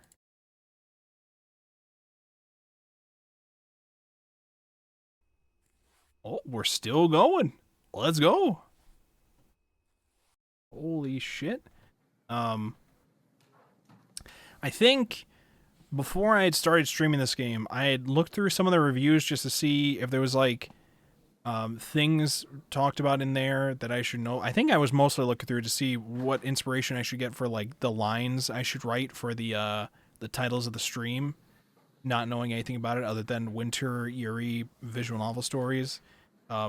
And I think a couple people had mentioned that there is a 18 plus patch of this game, which surprised me. I didn't apply it for this stream, of course, but I'm assuming it probably more so includes the sex scene that would have happened there. That's what I assume. They probably just took that out for Steam. I assume that that's what that does. I'd be interested to check that out off stream later, but I didn't want to go trying to check what the differences are before starting stream, because that probably would have spoiled several things. So you can look into that if you are interested in that potentially, there is a patch for this game. I think somebody had complained that there's like one achievement that you can only get with that patch installed, which I don't understand how that works. But I guess I'll find that out later, maybe. Yeah, for academic purposes, of course. You know, is to learn warmth and comfort and friendship, okay? Is there any problem with that? There's no problem with that. I don't think. I also assume that in the scene we had earlier where she does life modeling, potentially the patch doesn't have her hold the towel. But I don't know if that would be the case because Allison is a very shy character, so she might still wear the towel in that scene. But there's a chance that the patch would probably also remove that for that scene. But I'm not sure. I'm not quite sure. Classroom lies silent, save for the scratching of paper or pencil against paper. I've already finished my math test. The unwillingness to be the first to try it to turn it. I swear to you I can read. I swear to you I know how to read. I've already finished my math test. The unwillingness to be the first to turn it in being the only thing keeping me glued to my desk. I'm thankful for the chance to rest, though. Eileen's pace as we scooted around the zoo took all my effort to keep up with. And then there was the other business we got up to. Yeah? What business was that? Amanda and I try. That's why you're getting shot on the... Wait, what? We're doing what? You what? You what? Someone finally brings his paper to the front. Other students following suit soon after. I quickly joined them, eagerly placing my test on the teacher's desk and packing my things afterwards. The last final of the semester now over, I'm ready to go home, and to see Eileen one last time before she leaves for Colorado. Are we not going with her? Hey! Oh. The loud voice from behind makes me jump in startlement. Hey. Oh, Caprice. Hey. My heart slowly moves out of my throat, with Caprice and I starting off together towards art club. I had considered asking Eileen if we could walk back to her apartment together instead, but I couldn't leave without saying my goodbyes to Caprice, and Wallace if I could find him. What brings you to my class anyway? Millie wasn't around, so I got lonely. So I'm the second choice, huh? Well, at least I could be around for her. You two really are close, aren't you? Yep, we grew up together, and now we even live together. Millie and me and Haley, she's our other friend. We take good we take good care of each other. There really are all kinds of relationships. It's so different from my school, where everyone was neatly organized into friends, classmates, or strangers, and we all just lived with our parents. Do you have a roommate? What are they like? She smokes, and might be part of the Yakuza in Middle America somehow. I live with a family friend. She's nice, even if she looks a bit rough. I have the apartment to myself a lot, though. The statement seems to give Caprice food for thought. You shouldn't look so tired. School's finally over for the year. Yeah! And that's why we're having an extra special art club meeting. Huh? Extra special? You'll see what I mean. I have a feeling she's working this out as she goes along. I still can't decide if I like that spontaneity of hers. It's endearing, but there's no sense of stability to her like Eileen has. As we head towards the arts building, we spot Eileen just outside, busy huffing into her hands and rubbing them together for a little warmth. It takes a moment for her to notice us. Eileen! Eileen, hi! As she looks up in my direction, I notice her shoulders relax a little. It wasn't long ago that I only ever saw Eileen tense and on guard, but now she reflexively relaxes when around me. It's nice. For her part, Caprice just bowls on around... Or what? Ahead? Just bowls on ahead without a care in the world. Hey! Eileen tenses right back up as she sees my companion. The moment lost. Still, I'm left rather happy at the effect I have on Eileen, whether she notices it or not. Afternoon. Afternoon, you two. Caprice, why are you looking at me like that? It's creeping me out. It's kind of creeping me out, too, I'll be honest with you. Caprice grabs onto both our shoulders and, to my surprise, directs us away from the arts building. We've had a change of plans. Are we going to the pizza place? Do I get a say in this? Once again, Caprice either doesn't hear or chooses to ignore the question. We're going to the pizza place? No, we're going to my apartment? Wait, what the fuck? By the time we arrive at my apartment and shirk our coats, it's already dark enough to flick the lights on as we enter. Apart from the sound of passing cards, the only sounds are Caprice's exaggerated sounds of thoughtful inspection. Eileen raises an eyebrow as Caprice whips out her phone to take a photo for posterity, the item disappearing into her pants pocket almost as quickly as it appears. Will you just leave that thing? I've been fiddling with your phone on the. You've been fiddling with your phone on the way here more than Allison does. Hey. Well, it's true. Caprice gives a thumbs up, but it has the opposite effect, if anything. Her agreement is a little too quick, given how stubborn Caprice usually is. So, Rose isn't here then? She drifts in and out. I've given up trying to work out any schedule to it. Yeah, that's Yakuza schedules for you, okay? Cool! Cool posters! Yeah, like the one that says gun, and the one that says base, and the one that says kill something? Or is that car? What? Is that an H? I don't know what that one says. But this one says car and that one says base. I don't know what that one is. They're my roommates. She's been living here longer than me, so the decorations are all hers. A knock on the door rings out. 4 light taps struck with a metronome's timing. Come in! Door's unlocked! Huh? What's going on? This is my apartment, you know. Caprice just grins, drawing a grimace from Eileen. What did you think I was on my phone for? I called over some friends. Is Wallace going to be here? And Millie? Oh, there's Millie. The old door creaks open with Millie's head peering into the living room. And there's Wallace. Assured that she's come to the right place, she skips in with the unmistakable figure of Wallace following her like a giant shadow. Millie! Have you heard from Haley? Millie answers as she takes off her coat, Wallace doing the same for his scarf. Hello there. She's at home, sleeping. Seems like finals tired her out. Come on! She never wants to go anywhere. I don't know this Haley, but I feel like I can relate.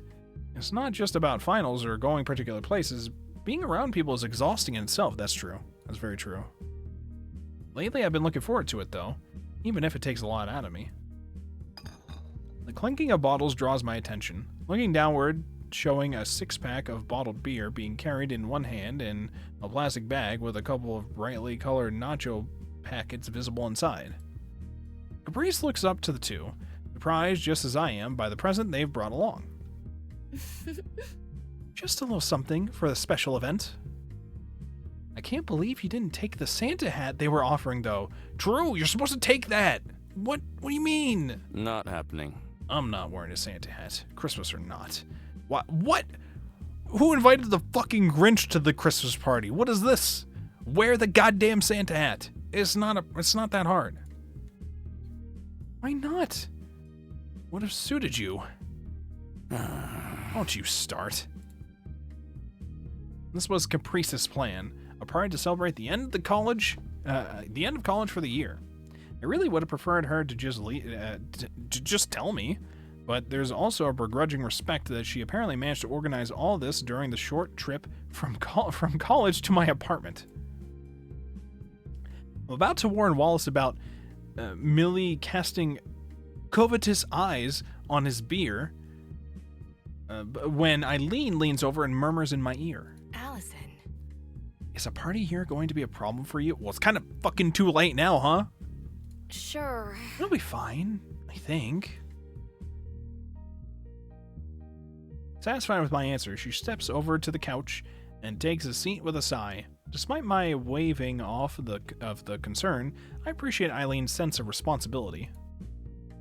As we talk, Wallace sets down the beer and chips on the table. Priest wastes no time in scooting over and ripping open the bag, Millie soon following and taking a seat across from her. The fact that she steals one of the beer bottles doesn't go unnoticed. Millie. Millie? Just the one? It won't hurt, right? Come on, let me drink. Hey! Hey, stop hogging the chips. But I'm hungry. Wallace just sighs, defeated as the two bicker over the food. I feel a little sorry for him, but given he did bring them, make yourselves at home. Eileen gestures for me to join her, jerking her head, giving up on any thought that I could control them. I skip over and take a seat on the cushion next to her. As Eileen turns towards the television, she finds a beer bottle held in front of her face. Looking up at the smiling Wallace offering it, she takes it in her hand. Merry Christmas, Eileen. Cheers. Same to you. The two clink their bottles together, popping the lids with a bottle opener on Wallace's keychain before Eileen slouches back into the couch. While the thought passes my mind that the last thing I'd want is an alcohol-fueled mess at my place, those fears are put to rest as the two gently sip away. They're just friends sharing a drink, not party-goers looking to get as drunk as they can. Looking around the room, this sure is low-key for a college party. We're just friends drinking and gossiping. It's nice, far from the wild craziness I expected when I heard tales about college when growing up. I guess I fell in with the right crowd.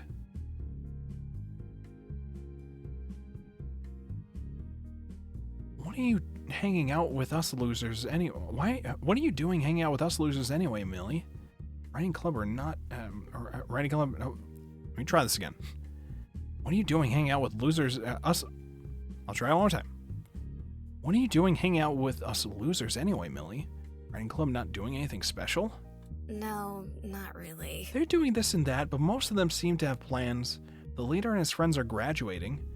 So, it's going to be up to me to keep this ship sailing. Sounds like you're going to have your friends full next... your hand... I need to stop reading a second. I need a mental reset here. I need to calm down. I need to calm down and mental reset here. Please. Let me mental reset. Let me mental reset. Okay. Oh.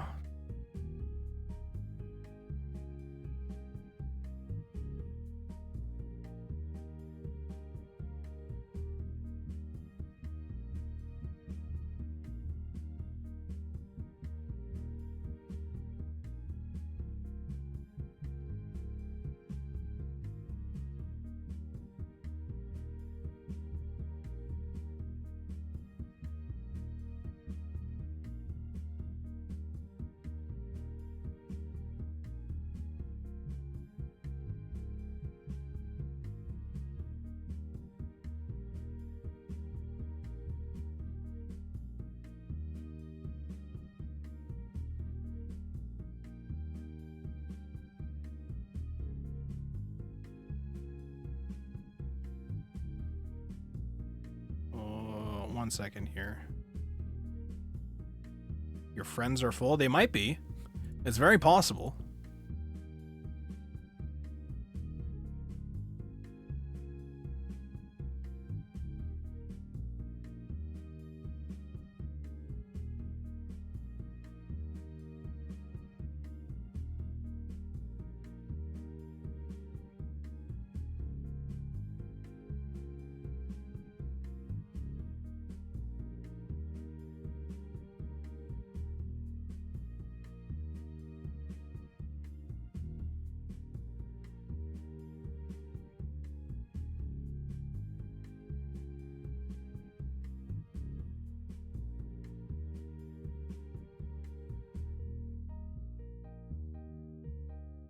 Okay. Let me just check one more thing, and then we should be good to... Yeah,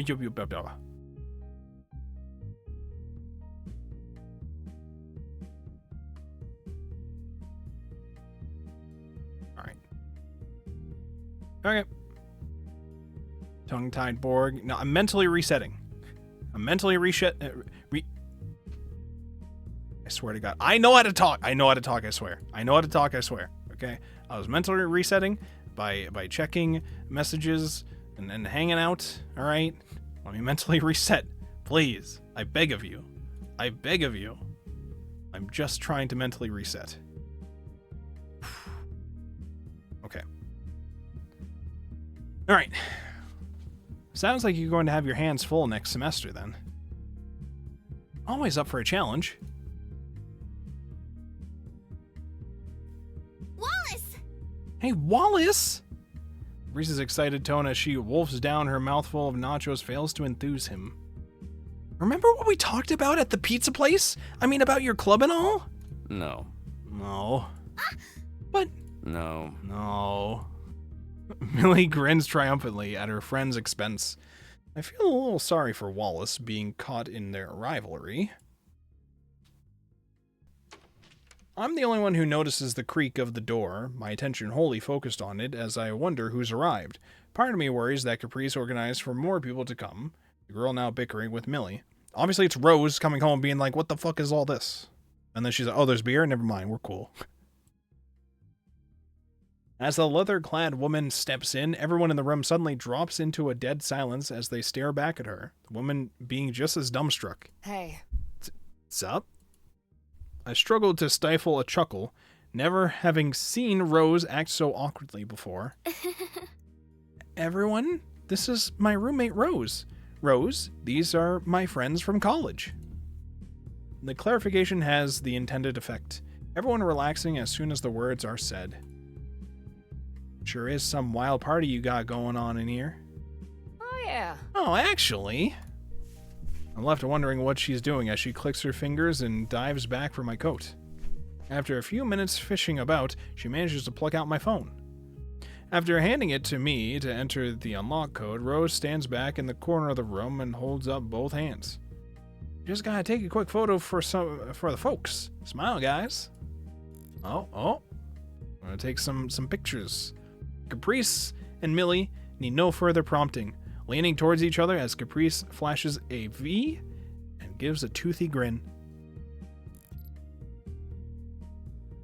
I simply lean towards Eileen, as she does the same.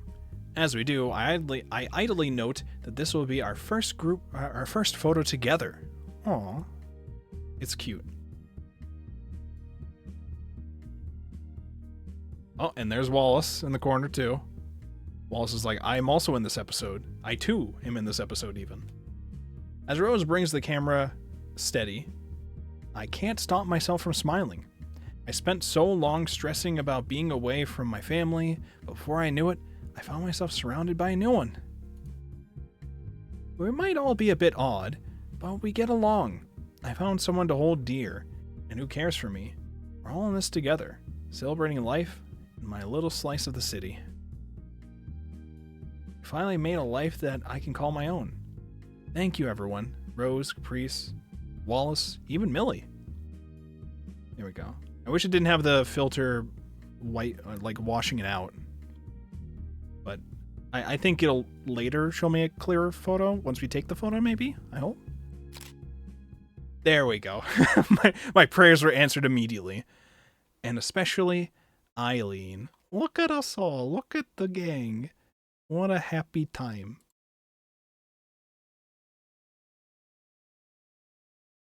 Achievement unlocked to begin Act 3. Okay, so now we're in Act 3. I'm assuming this, because it's Act 3, it won't be that long, though. It's probably going to wrap it up, I guess. I don't know. One thing I hadn't counted on when asking Eileen if I could come over was how large the distances involved were. I'm already feeling the difference from home. Colorado and Utah might be right next to each other on the map, but not all to be seen. But all to be seen between them are vast plains of utterly nothing. With noon approaching and little else around for miles, as we motored down the endless strip of tarmac, Rose made the executive decision to chance this place for some lunch. It's a little chintzy for my tastes. The faux 50s interior decorated with a mishmash of cheap Americana, but Rose is in her element as she stuffs down another hunk of meat. At least it's quiet beyond the cheerful music, given we have the diner to ourselves. Hold on, I'm getting another notification. Alright, we're good.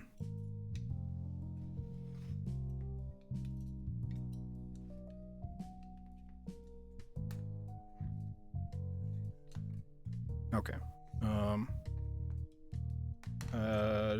Okay, here we go. I barely slept all night, not only at the prospect of seeing Eileen's home, but at this being my first trip so far from my own. Right now, though, I'm just glad to be free of the motorbike's vibration and noise. I've finally become used to the odd, short trip around the city, but this road trip is something else entirely. Still getting your bike legs, huh? I still keep forgetting that's her accent. It's been 4 hours. Ugh, give me a break. 3 more to go. She digs in once more as I groan and try to swing my legs back to life. Man, the steaks here are amazing. You're missing out. I think I'll be fine. I take a sip of my milkshake while gauging how best to tackle the huge plate of steaming nachos before me, buried in cheese, sauce, and sour cream. The jalapenos are carefully picked off and sitting to the side. And it's snowing, of course. There's not much to see out here as I glance out the window. Just an endless plain stretching out to the horizon, an enthusiastic welcome sign at the otherwise invisible border being all that indicated we'd entered a different state. I'm not sure what I expected, really. I knew there are no rivers or anything defining the border, but it's a different thing to see that for yourself. It's just so arbitrary. A line on a map, nothing more. Far from being any sort of revelation, it just makes me feel rather silly about being so sheltered. This all probably barely registered to Eileen as she drove along the lonely highway.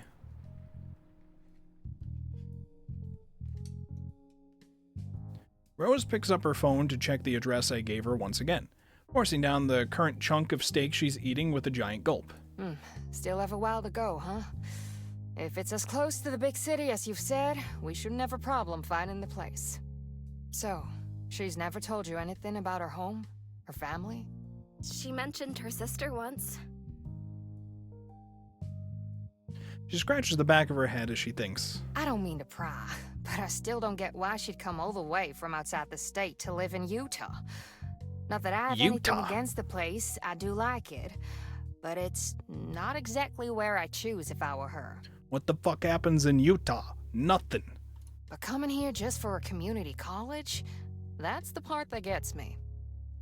I'm not exactly an artist, but from what you've said, she could probably get a scholarship at a proper college. Sounds like she could probably afford tuition even without one. Damn. Rose looks to me for answers, but I have none. When she puts it that way, there are vast stretches of Eileen's past that are total black spots to me. She leaves me to stew a little as we eat our respective meals, piping up again as she chews. Remember when you asked me about my family a few weeks ago? And I blew you off? I feel like I should probably explain that. Not to get too deep into things, I ended up cutting ties with my mom and pop. Given what my family was like, I wanted to have a clean break from them. Oh. I'm sorry for bringing it up. I've made peace with it, don't worry. My point is...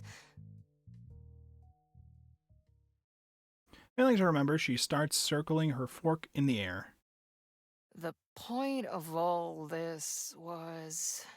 I don't even know anymore. Eileen. Oh yeah, your girlfriend. I'm just saying that there might be a reason she's cagey about her personal life. Yeah, of course. I guess that makes sense. My nod urges a comforting grin. You're a good kid, Allison. I'm sure you'll do fine. I hope so. In fact, you even taught me a little something. You're welcome. No problem. To be honest, I expected to be mothering you around when you first arrived to live with me. That you were some kid I already knew everything about, who I'd be left teaching adult life to. Yeah, I was kind of wrong there. But you've helped me so much. I couldn't have managed without you around. You've surprised me so much. You make me rethink how much I know about the world and other folks as an adult. I got a little arrogant without even realizing it, and you brought me down to earth. I thought adulthood was about knowing everything, but it's actually about admitting how much you don't know. I wanted to thank you for teaching me that. Satisfied with her explanation, Rose quickly gets back to her precious steak. Left in thought, I get back to my own food. I didn't realize I could have such an impact on another's life, let alone Rose's. I looked up to her so much that I forgot we're both just muddling through life together. Eileen's lived so much of her life in a solitary manner that maybe opening up to me isn't as easy. Maybe she just doesn't want to, given her past experiences. Eileen aside, this trip's probably a good thing. It'll push you out of your own comfort zone a little. You've already grown in the time I've been bunking with you. Just hang in there, right? Thanks. I will. I'll do my best. Atta girl. Sharing a smile, we get back to our food. Of all the people I might have ended up with as a roommate, someone like Rose was among the last I expected. Maybe she's just the sort of person who was best for me. Achievement unlocked. Go on a short but sweet road trip.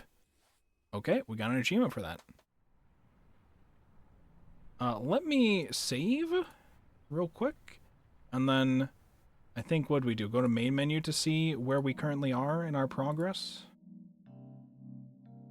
Okay, so we have 1, 2, 3, 4, 5, 6. Okay, so we got a number of scenes, but I mean that first scene was pretty short. So we have a few more scenes left, and then we'll be done.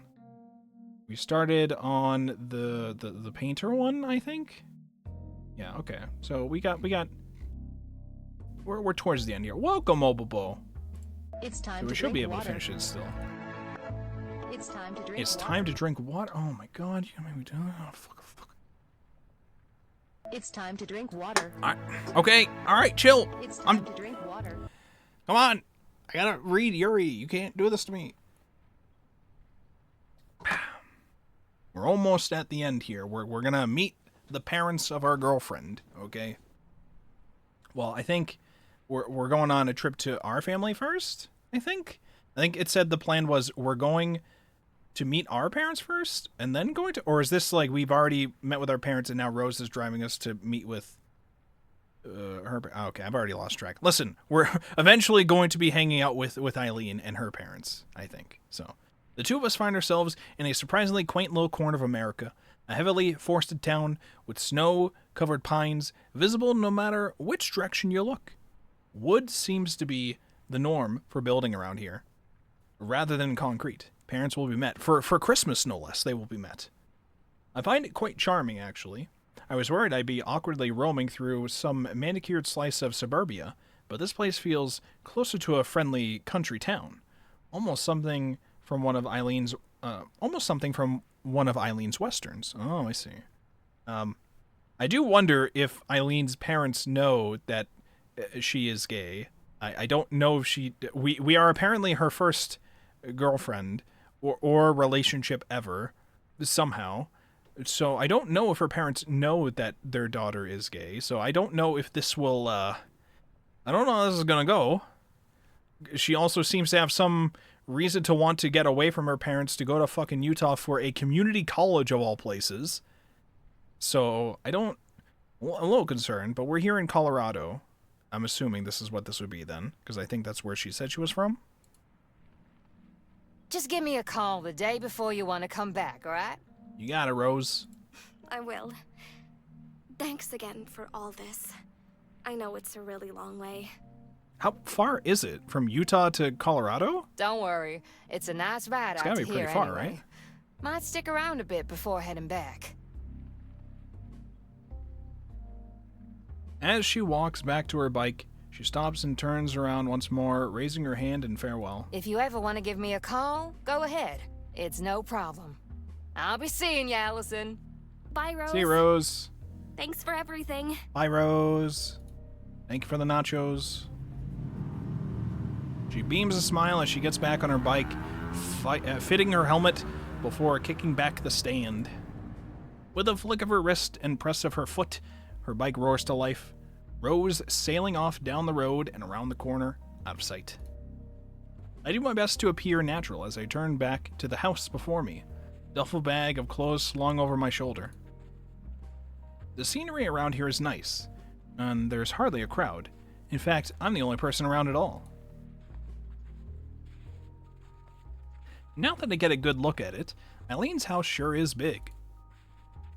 My eyes slowly scan around as I slowly make my way down the front garden path, taking in every detail. I guess being outside the city would make bigger houses a little more affordable. With a gulp, I gingerly press the doorbell beside the solid oaken door, quickly brushing my clothes with my hands afterwards to look as presentable as possible. Even as muffled footsteps approach, I'm trying to flick a little snow from my hair. As Eileen opens the door, I'm greeted by a warm smile. That reflective reaction at the sight of me makes me feel better already. Hi, Eileen! Fancy seeing you here. I know, right? I never expected. I never expected this.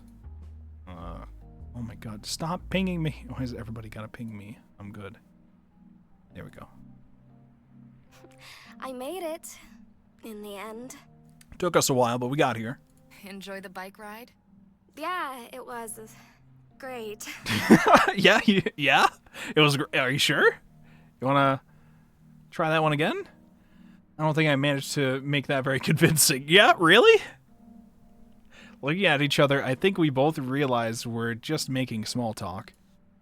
She leans forward, the two of us sharing a momentary kiss before she nods for me to come in. It's strange how such a simple action can feel so nice every time, my heart skipping even from the most gentle peck.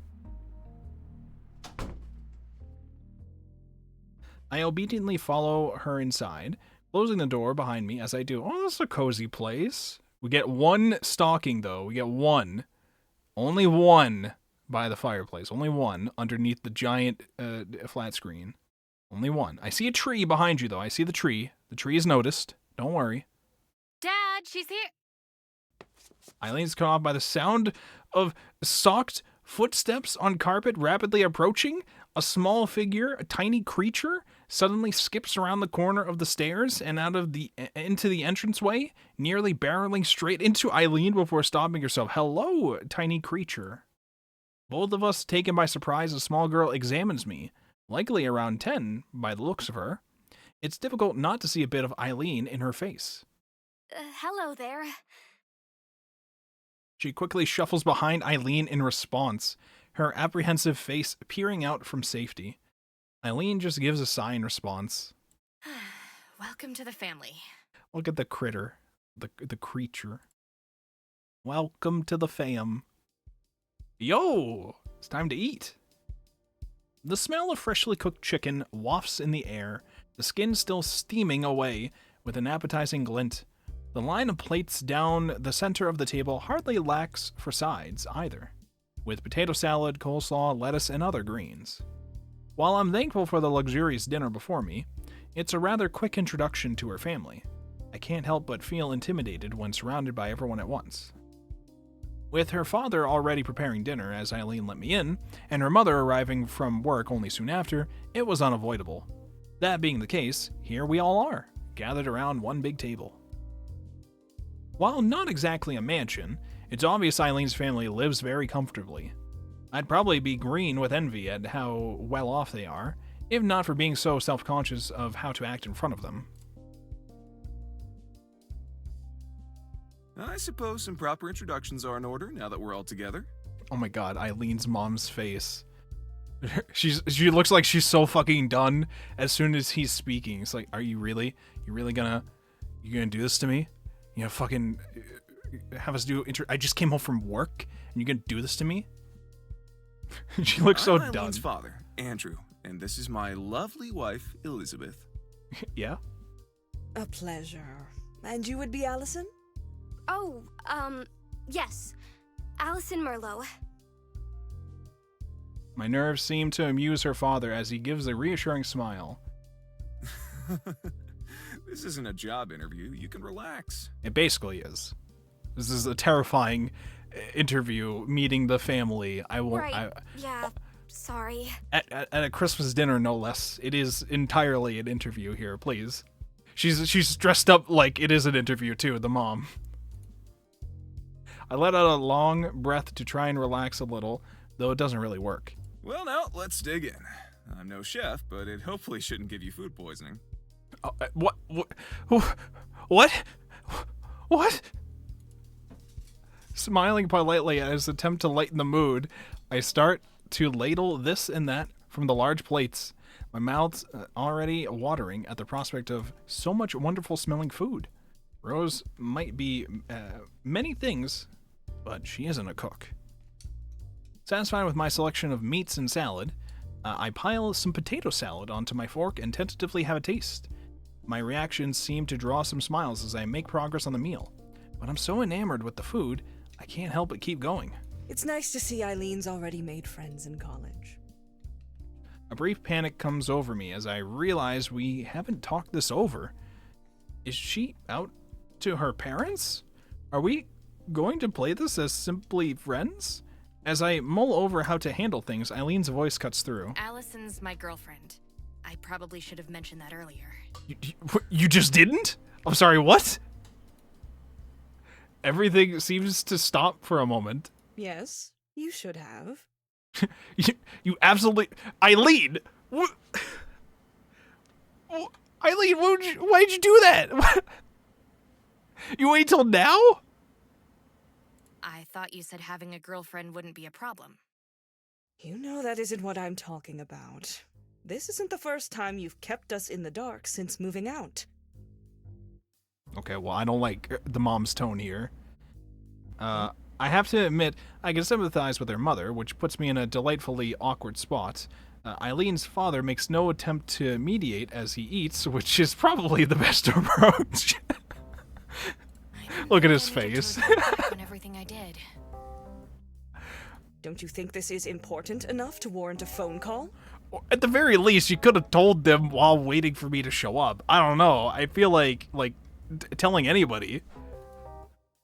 Either Eileen nor his mother, neither Eileen nor her mother raised their voice, even eating the odd bit of food as they quibble.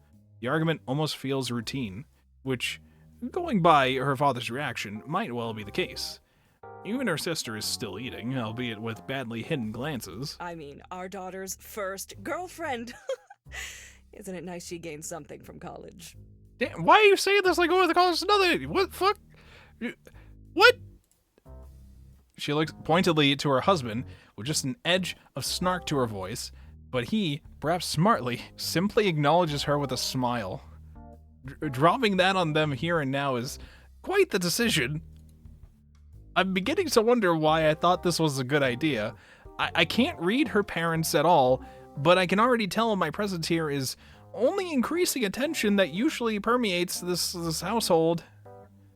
And now Allison's going to find out that this is now going to become an interview, so good luck. Try not to die. Well, you know now. All right, cool, good talk. At least Eileen dating a girl isn't a problem, in and of itself. Eileen's father finally pipes up as their argument peters out, taking a swig of his wine to wash down his food. Setting all that aside, it sounds like college in Utah is working out well for the both of them. Her father gives a brief chuckle, maybe sensing my tense mood. He seems down to earth and relaxed, especially compared to her mother. That said, I have a vague feeling of being a foreigner, and not just because I'm in a different city. As if there's a certain social etiquette that I'm not quite aware of, but everyone else is following naturally. Quite. So, tell us about yourself, Allison. Attention now focused on me, I freeze up. I must have expected this would come up, so this is the interview part. Judging by their conversation, Eileen probably told them nothing about me. This feels like introductions on the first day of elementary school all over again. Let's see. I go to the same college as Eileen. Okay, I've they lived knew in the that. same city my whole life, but I moved a little closer to campus before semester started, so I'm still getting used to that.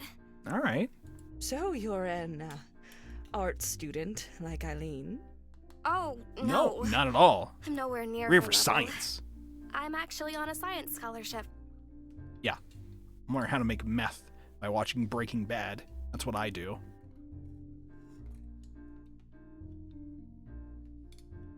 Science, huh? Science! Oh boy! She sounds immediately interested, her eyebrows raised, but all I can offer is an evasive dodge. I don't know how to say that I'm not really excited about it, even if I apparently have some talent. We are in the art club together, though. We met through the mutual friend who made it. I see. Her previous curiosity suddenly hits a wall, her entire demeanor changing. Did I say something wrong? The abrupt change in tone completely breaks my train of thought, unsure whether to continue or clear things up. The other problem I have is the feeling of someone's eyes drilling into me. Eileen's mother notices as my eyes shift beside her, hand-holding the little girl's back to reassure her. Come on, dear. Be polite. I'm just wondering what her name is, because we have Eileen, we have Elizabeth. Is the sister going to have an E name? Are we going to have an E? The effort doesn't seem to move her, the girl resisting as her suspicious face shrinks behind her daintily patterned children's plate. Don't be silly. Elise? Oh, that would be... Oh, that's a strong contender, I think. Don't be silly. My name's Eve. Ah, it's Eve. Why did I think of that? Okay. Hello, Eve. Nice to meet you, Eve. That's a lovely name. You lost. You made a good guess, though. It was a very good guess. I would have expected that to be the answer, to be honest, because it has the E and the L and the I that both Elizabeth and Eileen have in their names, with the E, L, and I. But we stopped that pattern for Eve. I keep smiling, but her pouting shows my charm offensive isn't working out. Once again, Eileen comes to the rescue, speaking up as I try to think of another way to overcome her distrust. Are you going to be like this all night? Eve just huffs and starts shoveling food into her mouth. The size of her spoon and the table before her makes the attempt at seriousness look more amusing than anything else. Don't mind her. She'll come around. She might say that, but I was hoping her cute little sister might be a little warm towards me. At least her mother has given up questioning me for now. Oh, I almost forgot to tell you. The spare guest room's just been cleaned out a few days ago, so you can use that while you're here. Oh, great, but, you know, me and Eileen, we were going to sleep in the same bed, actually. And then she kills me. Thank you very much. I'm really sorry to impose so much on you. You have charm going for you. Wouldn't you say, Eileen? Eileen grimaces, her mother embarrassing her in that particular way only a parent knows how.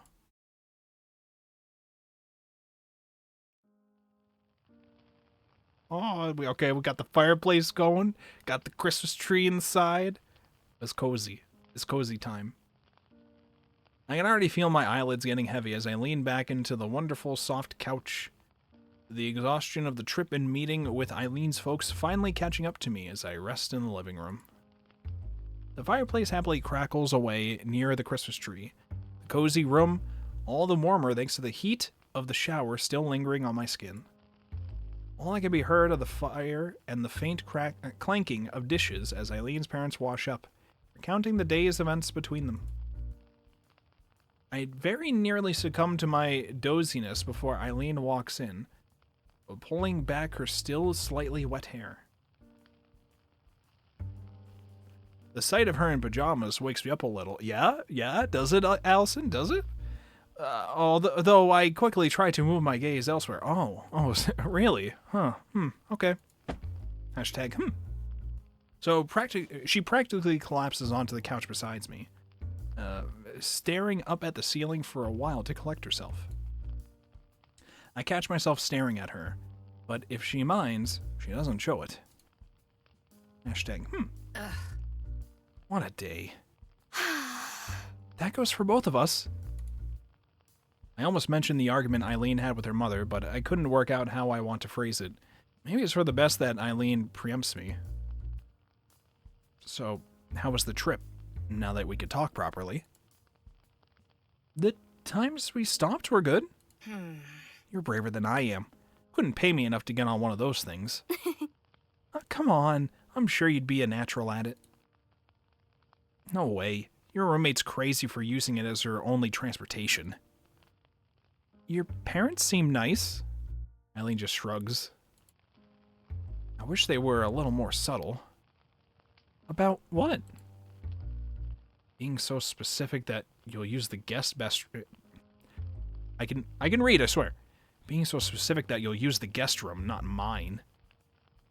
My cheeks flush scarlet as I connect the dots. Huh? Did you just realize what that was about? Oh!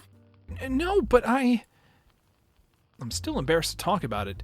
Eileen finds amusement in how flustered I am. I bury my face in my hands. Never change. If I had lied and said we were just friends, I wonder if they would have been so adamant about the two of us not sharing a room. I peek at her from behind my hands. I don't really know what to say. I don't know enough about her parents to say anything. Maybe that would have been better, huh? Her smile returns and she leans in towards me. I could feel my face go redder. My heart burning in my chest, all I can do is lean in to meet her. Eileen closes her eyes, our lips meeting for one brief moment. As I pull back, the two of us look at each other and smile, partly from happiness and partly from our sheepishness. It's going to be a while before this comes naturally, I guess. As I watch her, though, Eileen's face slowly collapses into frustration. What's wrong? Everything's wrong! Oh no. Oh no! Eileen makes no secret of her displeasure as she sighs and takes to her feet, confronting the small and very unhappy girl before us. It stings to be so close, only to be interrupted. Eve. Eileen's sister takes little notice, directing her pouting towards the object of her annoyance, me. Ow, ow, ow, ow, ow, ow, ow, ow. Everything's wrong. Punt the child. We don't punt Eve. We want Eve to be friend. We want to be friend with Critter. She's my sister. I finally get to play with Eileen after so long, and you keep hugging her. Well, I just wanted to hang out with her too. Wanna play, do you? Oh shit, oh no, that's evil. Eileen flits behind Eve while she's busy ranting at me, bringing her arms around the child's midsection and lifting her up against her chest with ease. As Eve finds her feet dangling a couple of inches from the carpet, she begins flailing about to grab a foothold. Let go of me! Wow, you haven't grown at all. Get him! Get him! That'll definitely help calm her down. Yeah, absolutely.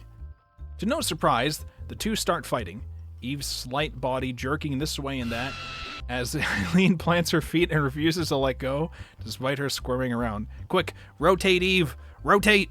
I'll tell Mom on you! And what, she'll ground me? I'm an adult, okay? Eve fruitlessly continues to struggle, arms and legs flailing about in the air. For all her frustration and growling, her acting out just makes Eileen all the more amused as she teases her little sister. By the way, an ad's about to play soon. In like a minute and a half, it looks like. So good luck. Stay safe. Watching the two having their little siblings scuffle, it reminds me of my brothers at home. For the first time, my nerves about being here fade a little.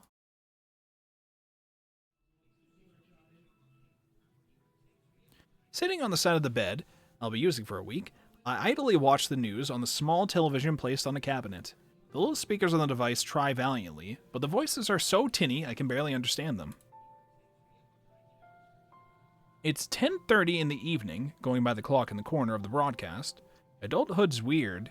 Now that I can go to sleep whenever I want without my parents disapproving, I dutifully do so at a reasonable time anyway, so I can be fresh for school. That was never me when I went to school. That was never me. That was never me. The fact I'm actually watching the news nowadays, too, is strange. Bored of the reports about trucks being stuck after sliding around on the roads, I let myself flop back into the soft blankets as it drones on. Lacking the energy to do much else, I lazily stare upwards. Yet another unfamiliar ceiling above me. Feels like everything is constantly changing these days. Is this an Evangelion reference? Take him to Detroit. No! No, not Detroit! My old home sure didn't have a guest bedroom, let alone one that's so nicely furnished. Here I was thinking I'd be squeezing into Eileen's bed. Not that I'd have minded that at all.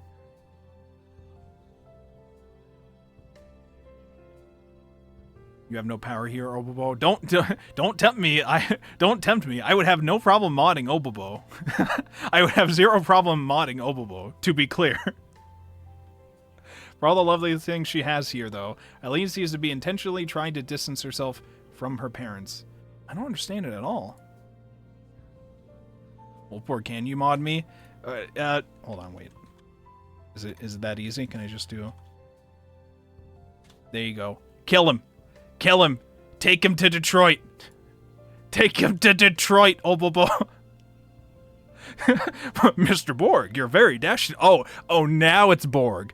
Now it's Borg. Okay. Alright, I see how it is. I see how it is. Wait, no. And now we're in ads, apparently. So that might have also taken you to Detroit. Fuse, come here. Thank you for the sword. She might have told me not to pry into her life, but it's hard to ignore what's right in front of my face. I quickly shuffle myself up at the sound of the opening door sliding across the carpet. With a gentle touch, Eileen gingerly closes the door behind her. I thought everyone to be asleep by now, but maybe I should have expected her, of all people, to still be up. Eileen. No, I've been saying Borg all the time. All the time. I'm innocent. I don't know. You know, it's my mods with their best interests. I trust them. Mr. Chap, you look differently today. Have you cut your hair recently? Why, yes, I did. Thank you very much for noticing. Everybody gets so nice to me when there's the potential threat of violence involved. It's interesting how that happens. It's very interesting. Everybody calls me Wolfborg, not Wolfbort. I'm even being called Mr. Chap. It's very nice. You know, it's very nice. We should lead through violence more often, I think. It seems to be working. I don't know. Eileen's in here. Wait, hold up. I was too busy with that shenanigans. I didn't realize our girlfriend has stumbled into our bedroom in the middle of night. I wonder what could happen here. Oh, wait, how rude of me. I meant Dr. Yes, thank you, of course. I'm not an actual doctor, but you can call me Dr. Chaplin. So that works. That works. She puts a finger over her lips as she turns back, before walking up. Coming onto the bed and facing me as I twist around, the two of us end up sitting in its center. Shouldn't you be sleeping? Same goes for you. She has me there, far from the quiet feeling awkward. I find myself smiling at our secret rendezvous. It feels like we're kids having a sleepover. Too bad the movie's just news instead of some horror movie we snuck past our parents. You did that? Once? Heh. Wait, I didn't hear that. Heh. Heh. Once. My friends were so freaked out, we went back to the usual horrible romance stuff. Not westerns? I thought you would have snuck a western. There's nothing wrong with romance movies.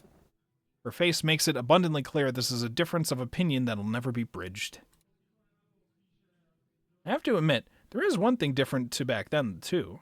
Eileen's body is really hard to ignore when we're like this. As much as I try to distract myself from the subject, she did sneak into my bedroom at night. She did do that. What's wrong? Nothing, you're really pretty. It isn't often that I catch her being bashful, but I think this might finally be one of those times. My moment of victory is brief, though, with Eileen's quick movement towards me, taking me all the more off guard. Unable to make sense of the girl suddenly lunging at me, the both of us are sent falling backwards into the soft mattress. Alright, congrats on the sex again, Allison. Congrations. It takes a couple seconds to collect myself and work out what's happened. Time seeming to stop as I'm left staring upwards at the pair of emerald eyes above me. I'm pinned, I think. A brief attempt to right myself ends in a little more than a couple of weak jerks. Eileen holding my arms to the thick sheets with her body weight. Silence reigns, my vision filled her face with her face looking downwards. I have no idea what to say as my heart beats wildly in my chest, yet she doesn't say a word. Eileen, what are you... I missed you. Aww. How am I supposed to respond to that? Were her face any different, I'd think it an invitation, but there's a sincerity there that takes me off guard. I wonder how often I've seen her face, or anyone's, from this close, and for so long. I can't help but stare upwards, trying my best to read that face I so often can't. As I do, though, I realize something. She's doing just the same. Maybe she's scared of forcing me to do something I don't want to do, or afraid of getting too close too fast. Maybe she's like I am, unused to being looked at this intently. Either way, she isn't leering over me. Eileen's genuinely unsure what to do next. Whatever the reason, I can't help but smile a little. Did I say something wrong? Eileen looks far more panicked about the situation than we are. She looks like she is half awake and panicking about what to do next. I was just thinking how you're still the same as ever. What's that supposed to mean? I answer her confusion by lifting my chin a little in invitation. Not that I can move much more.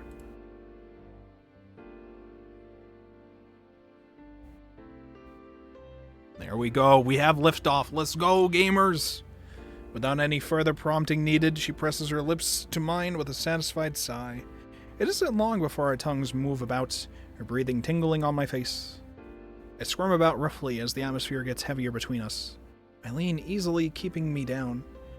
It's a little exciting to be playing like this, and she shows no sign of letting up. A shiver runs up my spine as I find her thigh between my legs in my fidgeting about.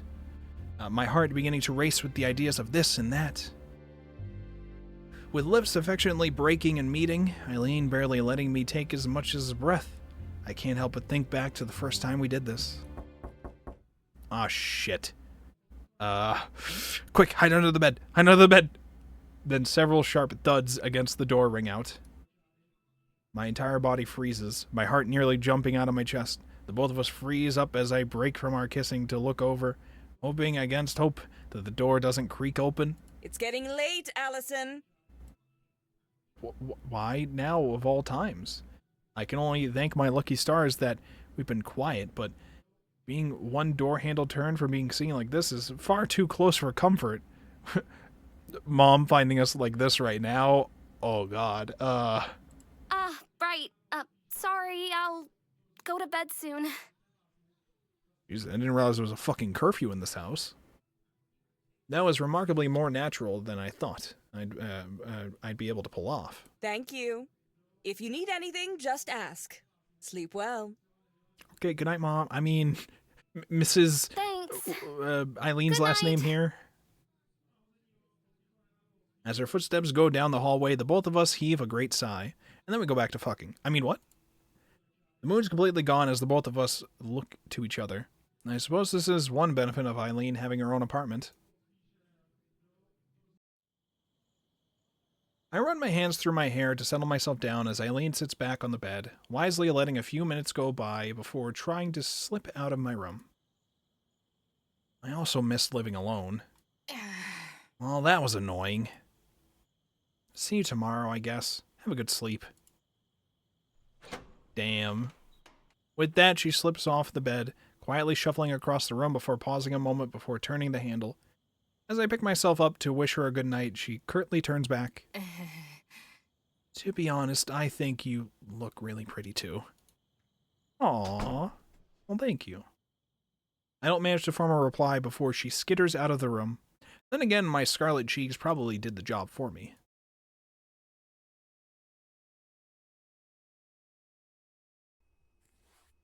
Okay, this is not related to the Vienna doll, but this is something I've been thinking about in my head for a while, and I just want to verbalize this, okay? Gamers, all right? I've thought about doing something like this for a while. I don't know when we would do it and what the process would look like, but I want to look through and determine a console. Some sort of retro console, probably. And I want my goal to be to play every single game that has ever come out from this console. I don't know which console it would be, but I would like it to be like a long-standing project that we do to try out and play and potentially beat literally everything that there is for a certain console. I don't know which console, though. I'd have to look to determine which one, though. SNES is a pretty viable option for what I considered. I was kind of interested to seeing if I wanted to do, like, all N64 games. That was also another option. I know there's probably a lot more of those, though. I don't need this to be something to where, like, it's the smallest collection that you could get, but I feel like it would be interesting to look through some of the libraries and see what would be interesting. The Atari Jaguar. Because I was watching, I mean, I've thought about this idea before, but watching Rudy stream the grab bag of Sega Saturn games the other night also reminded me that this is an idea that I want to do, but I don't think I want to, like, try them out. I think I want to, like, fully play through them all. And we just fully become a retro streamer for a long while, just trying to play through literally every single thing from a console library. I feel like that would be a really cool project to do. How many... I know this one would probably be way too much, though. But it would be super interesting to do. How many games were there for the PS2? How many games? I don't think the PS2 would be what we'd pick. But I'm curious how many games there were for the PS2. It sounds like there was a fucking lot. The DS is also a good jank choice. Oh, but the DS, though? Oh, I don't know. Am I going to have to... Because whatever we pick for that kind of project, I'm going to want to, like, either get real hardware for it, and or like a proper controller to emulate with, or something. We'd want it to be... I mean, it'd be easiest to emulate because I don't have to physically acquire all the games, but... 4,345 PS2 games. Okay, now narrow that down to all the ones that have been translated to English. Any that have not been translated to English, we're not going to play, of course. I don't know if that reduces the number at all.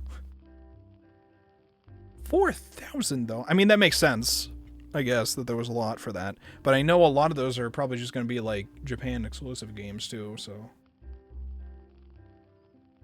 Well, for your reps, listen. The reps are another thing I want us to work on this year. I haven't fully written out, like, my list of the goals this year. Like, the numbers for them, because I'm still trying to think through the numbers for the goals I want to focus on this year. But the reps are one of them.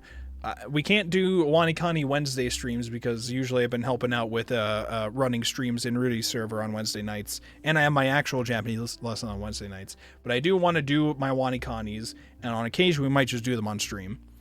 Because I do want to try to catch up with and keep up with my Wanikani reps this year. I'll be better about that. Once I get through my current review backlog of them, we'll keep up with it, and nothing will stop me. Nothing will stop me. But yeah, that's a project that I want to do.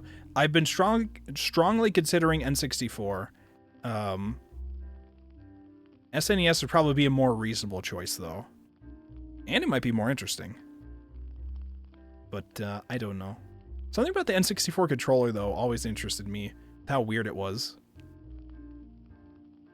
You love SNES? There's a lot to consider.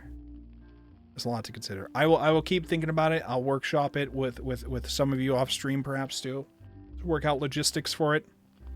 It'd be really cool to do some sort of project like that. Long time over time. And it'll help us actually find... more of a niche to describe ourselves, I guess, in a way, because these days I'm just like, I like talking about anime and sci-fi stuff and reading visual novels, but usually I just variety stream whatever the fuck I feel like, which is not the best way to get people to try out my stuff on occasion, because it's entirely dependent on whether or not the game I decide to do is like something that they are interested in, like that they like already, I guess. I don't know.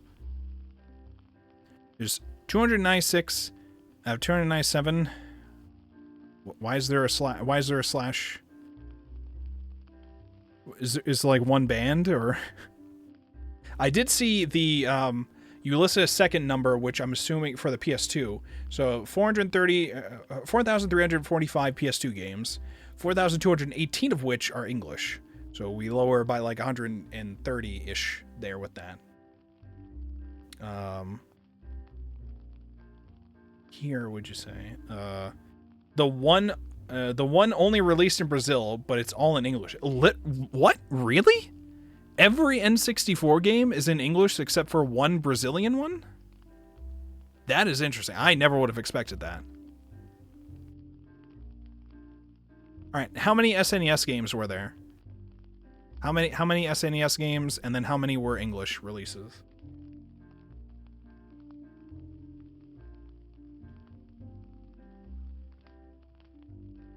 Oh, 88 88 non-English N64 games. Wait, so the one released in... Okay, so you're saying one of the games released in English...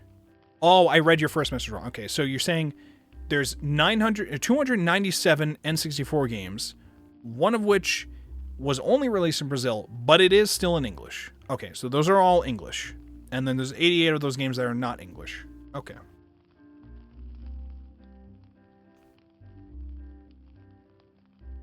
There's 1,749 for the SNES? 717? How does the SNES have, like, fucking 5 times more than the N64?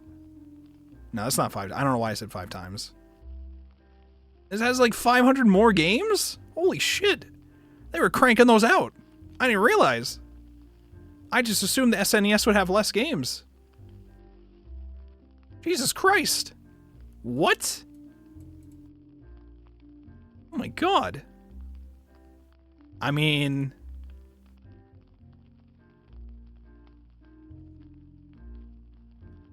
Holy shit. I mean, I guess that would have a lot of content for us. That's a lot to clear, though. Well, I guess the other question would be, how long do those games typically take? But that's probably a harder answer to make. I mean, I assume a lot of them were pretty short to play through. Does that mean we have to play through Metroid 1 all over again, but the retro version? You have to play through Zero Mission all over again, but the original version without the map?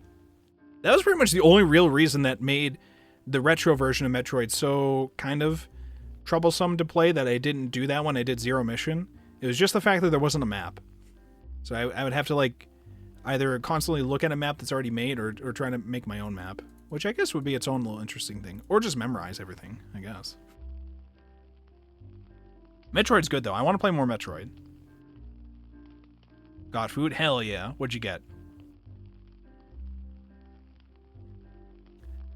Sorry, did you ask for the NES? I didn't, but I guess I'm curious now. How many games were for the NES? The SNES was what I was asking for before. In the N64. Oh, you know what else? I do have an actual physical... I have a physical GameCube that I can stream with, because I know I streamed it for Sonic Heroes, but I can also load whatever I want onto, like, a card for it, I think. So I could put anything I want on there. And then I have a physical PS2 that I was able to use to stream before. And technically a physical Xbox 360, but I don't know if I care about the Xbox 360 library as much. What are these numbers for? NES? Do you have a Game Boy player for the GameCube? Yes. I specifically originally bought that setup to get that Game Boy player to be able to potentially stream like Pokemon for the first time on that hardware directly. And then I didn't do that yet. So I have that. I think for a while I thought to myself it'd be cool to do like a living Dex thing, and then I looked into it more and it sounded more troublesome than I expected for that.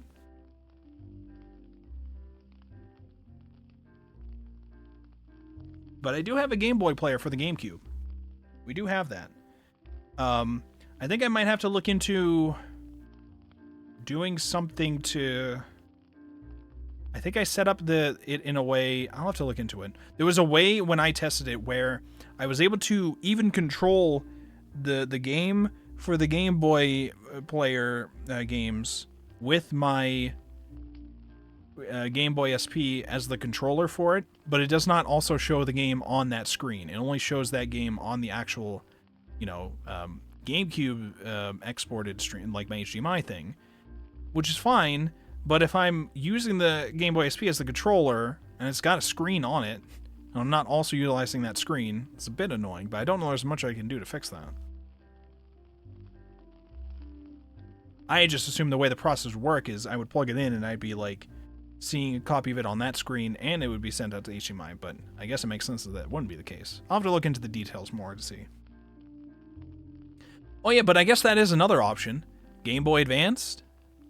All the Game Boy Advance games? There's a lot of options here.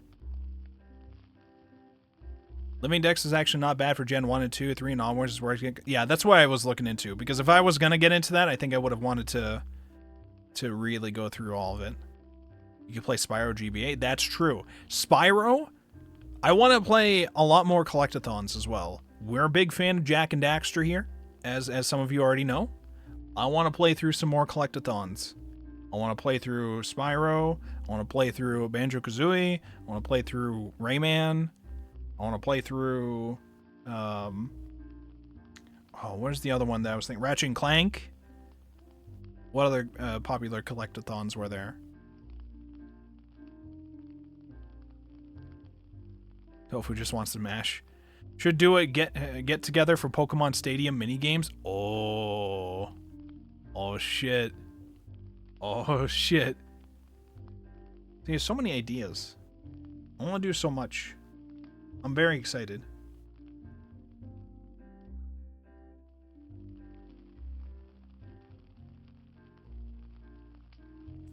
Hold on, I'm checking my phone here. Much to do, much to play. Not enough fucking time.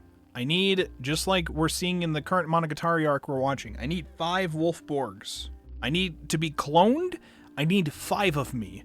And each of us will stream a different console entirely. We'll play through all of them. Some will have a more challenging time than others. But I'll have to look into the logistics, because I think it would be very interesting to do a project like that for many reasons. One, because I want to try out many of those games I never actually tried out growing up. And 2, I think it would just be really cool to be able to say that I've played literally everything from a certain console. I feel like it would be great to say not only that I tried it, but I beat it. 100%. As much as I can. Because there is a complication of some games which you physically can't beat anymore, I guess. Which would be like some games that require you to split screen play it with somebody in order to actually play the game for whatever reason. Like maybe it's a multiplayer game, and so you have to do like local multiplayer with somebody, which technically we could still do through the power of the internet. I could local play with somebody online, or meet with somebody in person at like a con or something. That's possible. It's not impossible. So much to think about. I think in my head, the strongest contenders originally were like Nintendo 64 for the longest time. PlayStation 2 had a very strong contender in my head just because there's a lot more like types of games that has had for me growing up that really, really vibed with me. But I do think SNES might steal it out from them just because of the fact of like there's so many cool classics from that I've never touched, and I probably should. I think it would be very, very cool. So, all right, well, thank you so much everybody for discussing that with me briefly. We'll continue this more, but we do have to continue reading this so that we can actually finish it at some point tonight. It's a good thing I started early when we did. I didn't realize we still had a pretty decent chunk more of this to read. So, everybody told me it was a pretty short game. And we're, like, on part 2 of streaming it now, so... I guess I'm technically doing every Yu-Gi-Oh game with Ron. That was another idea, too, doing an entire franchise. I think I thought to myself it'd be interesting to do all of the Final Fantasy franchise, but then I was like, what am I going to do when I get to the MMOs? What am I going to do when I get to the MMOs for Final Fantasy? Like, do I have to play through all the stories for those and stream all that, too? Is the other... I know 14 is still up, but is the other one, what was it, 11? Is that one still up? Can I still do that one? I think you could reasonably skip the MMOs. Skip the MMOs? On my completionist run? No. In fact, once I get to the MMOs, that's when you all have to get involved too, because now I'm going to need a guild in order to clear it, okay? Then I can script all of you into playing... hit fantasy MMO Final Fantasy 14. You think 11 is still up? Oh, damn. I, like, never hear anybody talk about 11. I don't think I ever heard anybody talk about 11 other than it was the other MMO that they had. I never hear anybody talk about it. But good for them if they're still up and running. Good for them. What was the other I mean, right now, I'm playing through all of the Halo franchise on stream. That is a project that we're doing. And I want to clear through all of the Science Adventure series on stream. That's another thing that we're doing. But those are, like, much smaller franchises, I think. Final Fantasy, like, every game in the Final Fantasy collection is a massive JRPG project in itself. All of those are massive. So... like, it's pretty challenging, pretty nice. I mean, technically, I'm gonna go through and play through all the Jack games as well. Never played Daxter yet, so that'd be cool to do. There are a few pieces that play, even in these parts. Oh, okay, alright. Much to consider, much to think about, even. Perhaps. Alright, let me continue reading here. We can talk more about this stuff later, I suppose. Or if you guys come up with other ideas while we read, you can feel free to pop them in. Do whatever. Rubbing asleep from my eyes as I slowly drag myself to the living room, a restrained yawn heralds my entrance. I thought I might have trouble getting to sleep in an unfamiliar place, but after everything that happened, I crashed almost immediately. Looks like Eileen's family are early risers. Noises from the kitchen presumably being from her parents, while the television blares away just ahead. The fire's crackling would make it quite a cozy scene, if not for being transpersed with cartoon voices. Also, Eve is, like, dressed up in this very nice winter fit. Good for you, Eve. This is not Eileen. I just pressed the F button, and it made everything so much smaller on my end, because I forgot that's how you turn off full screen with this. I don't know what that did on stream. Oh, yeah, they just made it incredibly small on stream. I apologize. I was trying to press this button so you can see the fit. Look at this.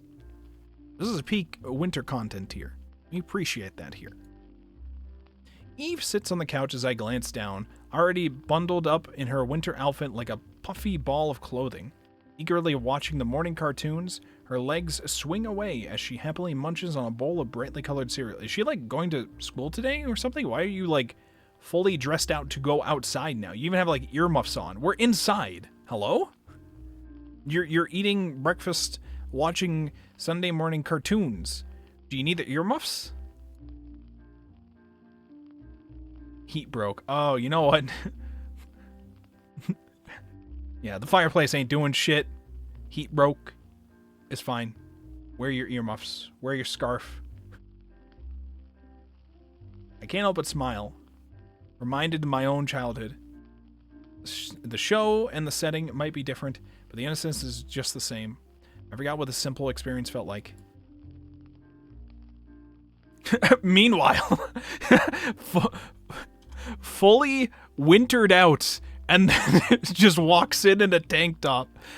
I take a seat beside the oversized hamster, Eve barely acknowledging my presence, before Eileen pops in from the kitchen and calls out to me. Looks like the coffee in her hand hasn't kicked in quite yet. Allison. Want any food? There's toast and cereal if you want any. I don't usually eat breakfast. Thanks, though. What What's wrong with you? Why not? Shrugging in response, the tired Eileen heads back out.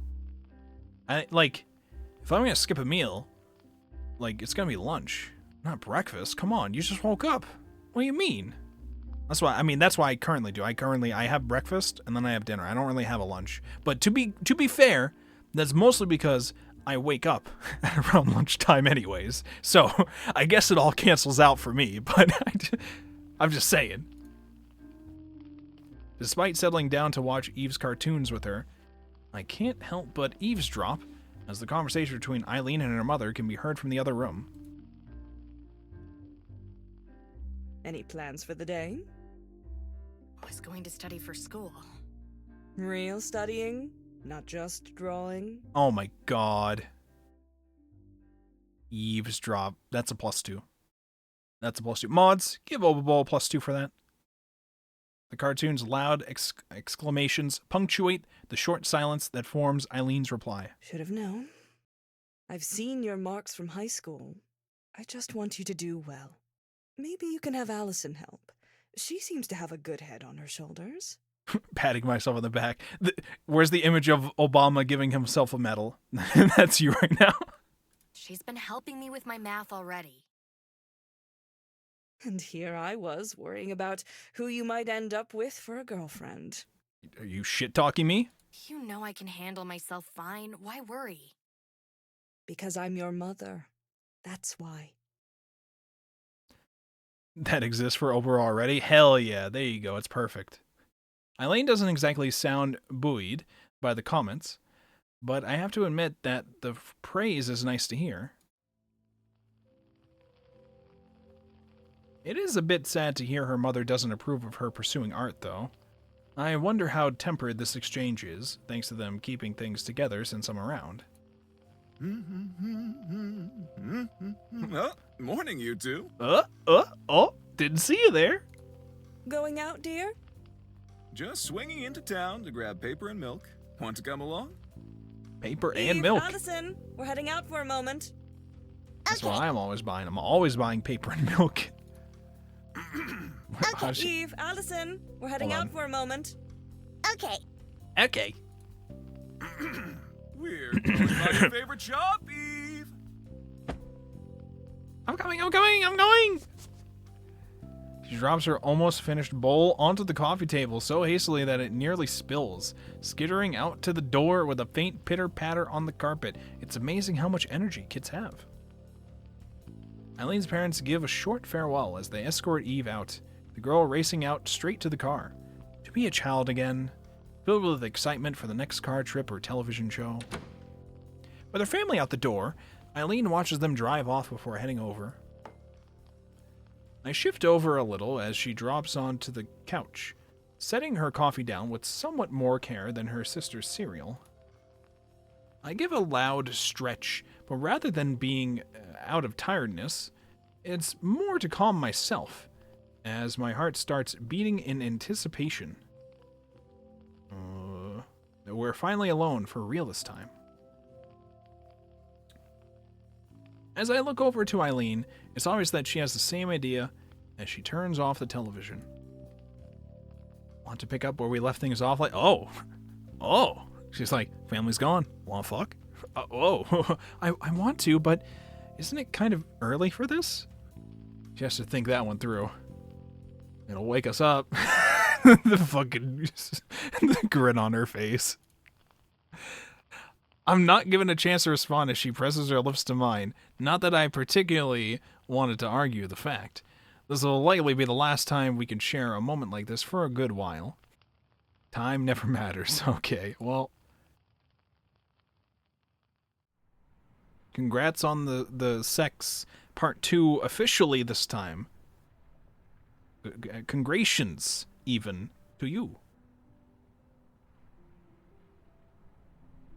Okay. Oh wait, I just looked over. I just realized we're building a snowman?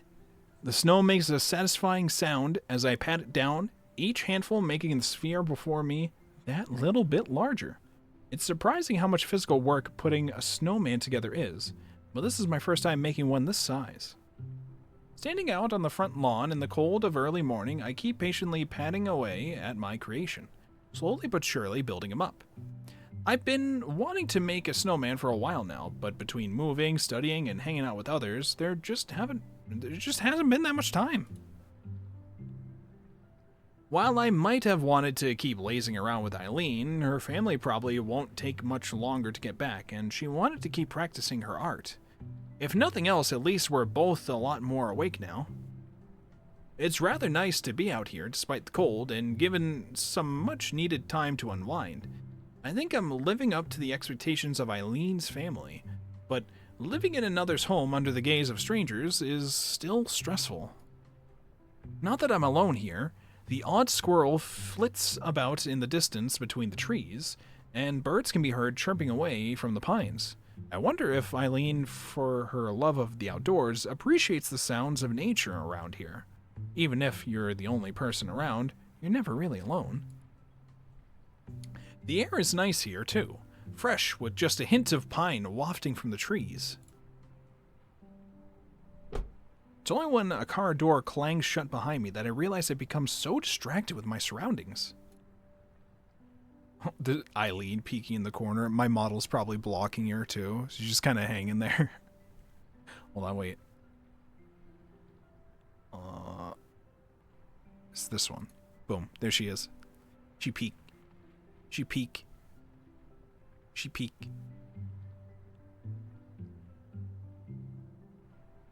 Her father makes idle mention of how little traffic they encountered as they pass into the house, with her mother guessing that the cars must be going in the direction of the city instead. There you go, the overall peak. That's exactly what she's doing. Eve bounces out of the car after them before stopping to spy at what I'm up to. That reminds me, Obero, earlier before you showed up, I think a while before you showed up, there was a CG that we saw of Eileen and Allison on a date together at the zoo, in which Eileen had a close-up CG of her resting her head on her hands, on the table that they were about to eat lunch at, and she had like the most tired expression on her face ever, and I'm like, this is probably what Obero looks like when Obero's like, what if I just fell asleep right now on my desk in the middle of VC instead of just going to my bed? What if I just fall asleep on my drawing tablet? Eve bounces out of the car after them before stopping by to spy at what I'm up to. A snowman! Yep. Never had the time to make one back home. Want to build one too? Yeah! Needing no further prompting, she enthusiastically rushes past me and crouches down, pushing together snow with her tiny gloved hands. Aww. The two of us start working away. Let me try that again. The two of us start working away, with her snowman slowly starting to take form next to mine. There's almost a therapeutic feel to it all, relaxing outside as I see the large snowman coming together with each little step. Even Eve seems to have quieted down, focused wholly on her work. Maybe this is a bit what sculpture is like. It's satisfying to build something with my own hands and see an object form where there was nothing before. Looking over to Eve's snowman as I go, I'm impressed with how quickly she manages to get something together, the slightly lopsided figure roughly equal to her height. Wow. You must have lots of practice. She continues working away at it, making a bit of a show of pounding the snow into shape with both hands, her entire upper body being put into it.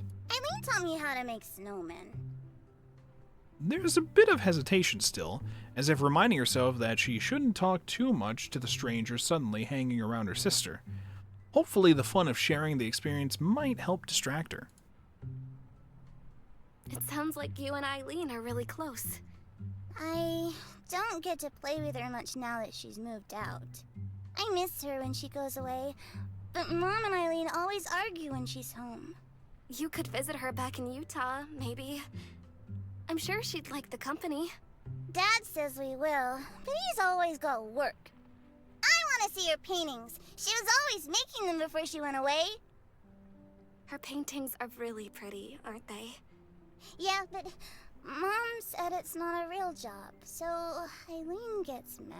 Yeah, well, Mom is wrong, okay? What about Dad? She doesn't know. Alright, she doesn't know how much... Okay, well, listen. She doesn't understand that you could potentially make money with it, depending on... Okay, well, listen. Dad It's... the same, but Mom's wrong. We shouldn't fight so much over it. It's not an easy job, okay? But it is a job, okay? It can be a real job. It's not an easy job, though. Sounds like they don't get along very well. Hey, can you make Eileen happier? I'm doing my best here, all right? I was about to make her real happy last night, and your mom interrupted, okay? But it's fine. We woke up and you guys left, so we sorted that out. Don't worry. I'll certainly do my best.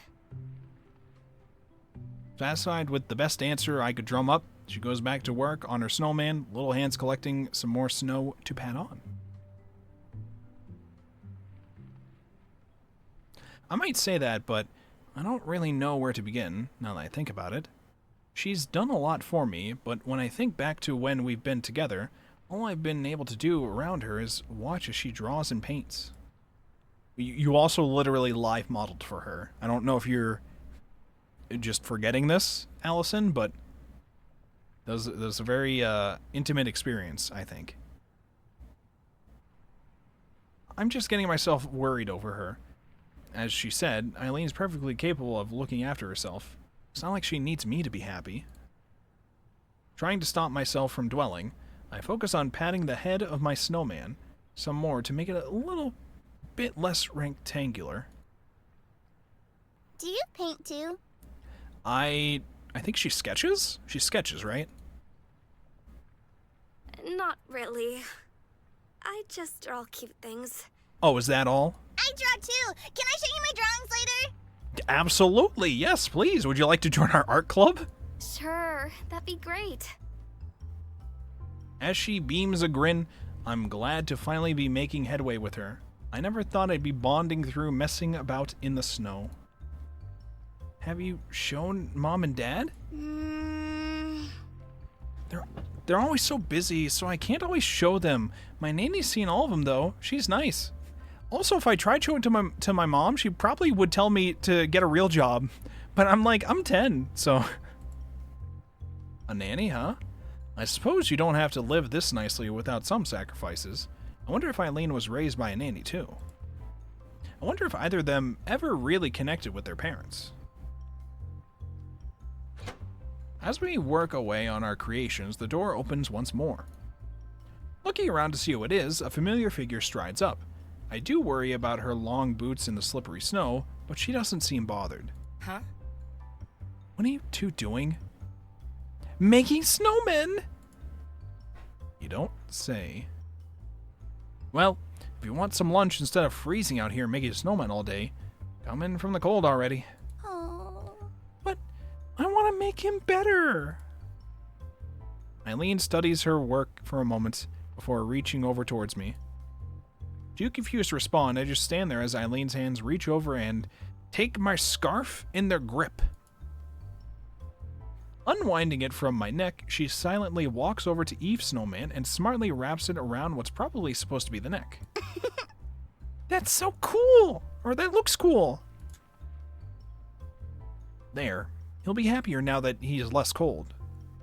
He'll still be here when you get back, so go and eat something. Your show is starting, you know. Oh no, not my show!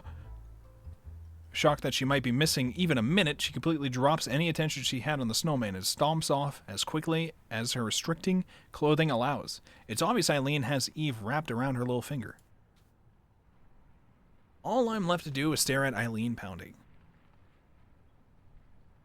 You can grab your scarf back when Eve gets bored of making him. I was going to use it on my own snowman. Seriously? I swear, you're worse than her sometimes. I was the one who started the snowman project. Where's your sense of joy and whimsy and, art with this? Hello? It's called joy. It's called whimsy. It's called art. It's called fun. The sound of Saturday morning kids shows fills the living room as I walk back in. each hand carefully balancing a bowl of cereal. Eve sits quietly, wholly focused on watching television. While still something of a work in progress, she seems more content to let me hang around now, even if she doesn't engage much. Maybe simply being friendly company is enough for her. Despite being the weekend, Eve's parents are out once again. This time, they're with Eileen to check how her car is going. Of all the ways Eileen's home is different to my own, it's the sheer quiet that most gets me. With few cars around nor people nearby, there's only the cold, boisterous bird outside to make noise. I could get used to small town life like this. My spacing out is interrupted as the main door shuts with a loud thud, a familiar figure striding past. Hey. Welcome back. How's the car? It's fucked. I mean, what? It's fine. We're heading out once Dad's finished poking at it, by the way. Sure. Where are we going? You'll see.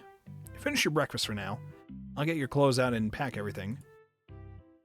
Isn't this a bit of a rush? I still have sleep in my eyes from waking up, and she's usually a zombie at this time of morning. Still standing around with bowls in my hands, I hold them out and look down, checking that I'm not going crazy, and did actually dress myself this morning. But I'm already dressed. No, Alice. You have to dress nicer, okay? Your girlfriend is taking you on a date. She hasn't told you this, but you are going on a date. On a Christmas date. You need to get dressed for this date that she did not warn you about beforehand, but you gotta get dressed for it. Not for where we're going, you're not.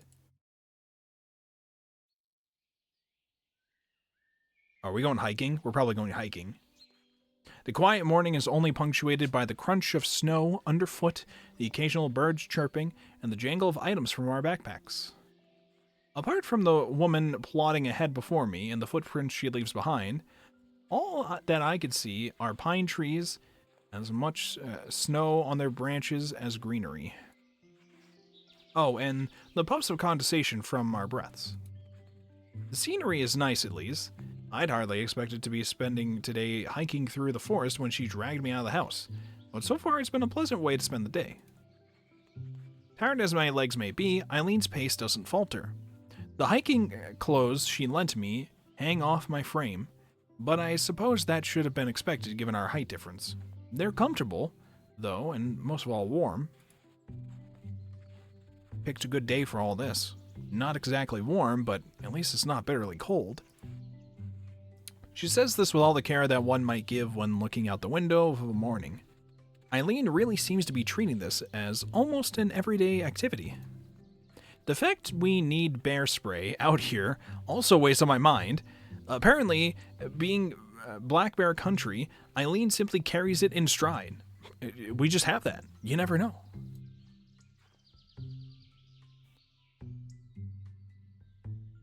And so we keep plodding ahead. On the plus side, the air is nice and fresh up here. The odd, huge bird squawking as it flies above us, it calls echoing around the mountains. Its calls echoing around the mountains makes for a nice atmosphere. When we're alone like this, her family feels like the elephant in the room. There's so much I want to talk to her about, but I'm not sure what I'm supposed to say since she told me not to pry.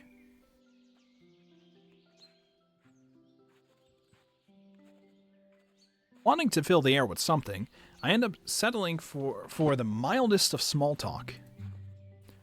So, you're experienced at this, huh? Sure.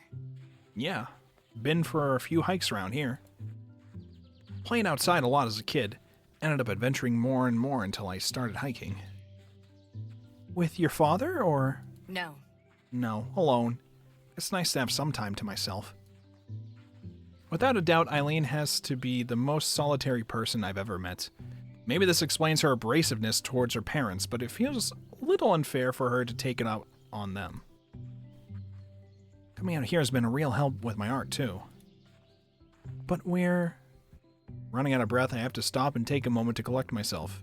My natural pace is slower than Eileen's, making this hike all the more taxing. How is all this art related to art? You take in the scenes, you learn from the experience. Yeah, there you go. The more life experiences you have, the more inspiration you have. Hard to create anything of worth while stuck in the four walls of your room, or of my room. She's right about this. 100%. You need input to be able to create output. That's how culture works. Thinking on her words as I turn and start moving once more, Eileen's voice calls out. Allison. Watch out, there's a stone. Watch out! It's Bochi the Rock. I look at my feet, quickly stepping around the dangerous trip hazard. If it weren't so big, I'd move it out of the way for future people coming up here. I took this route a lot as a kid. It's probably the easiest way to make it through this area. But you still have to keep an eye out. My breathing heavy, I come to the grim realization that Eileen must have been far more fit when she was young than I am now. Sorry. Sorry, I'm a total city kid, I guess. You're pretty smart, but you can't just pick up everything from books and internet, you know. I don't really know how to receive that half comment, half criticism. Is this where Eileen picked up her independence, hiking in the woods alone? It's not like it's bad out here. The air and the sounds and everything are nice. I just can't imagine doing this alone. And not just because I'm barely being pulled along as it is. Do you think maybe we can rest soon? Going by the frown on her face, Eileen is clearly disappointed with my request. What? You seriously want to break? Right now? We've barely started. There's a resting place I want to reach. But we can't stop every few minutes if we want to get back by sundown. Just how far does she plan to take us? Oh, look at this scene. Sound of the river getting louder and louder as we walk before the two of us finally reach a clearing after a couple of hours or so of hiking. Despite barely being able to walk, I've kept myself from complaining anymore. Not wanting Eileen to be disappointed in me again. With the two of us slowing to a stop as she looks around, it seems we'll be finally making a pit stop here. Same as it always was. Looks like nobody's messed with it. I'm about to ask what's so significant about this place before she bends down and sweeps some snow off a few large rocks, showing them to be purposefully set in a small circle. Here, have a seat. Setting herself down on a particularly large rock, I quickly follow her lead and sit next to her. Looks like most of the rocks here were carefully set in the ground to make a little campsite. Positioned next to the gently flowing river, my legs are happy. I get to sit down. Looks like you've come here before. I ended up building this place up into a little base camp over the years. Bears kept taking out anything I brought in or set up, but at least they leave the rocks and ditches alone. Eileen makes herself comfortable as she pulls out a tin and thermos to pour herself some water, while I cup my hands and huff into them to warm up a little. It's time to drink water. I should drink water, actually. Let me drink some.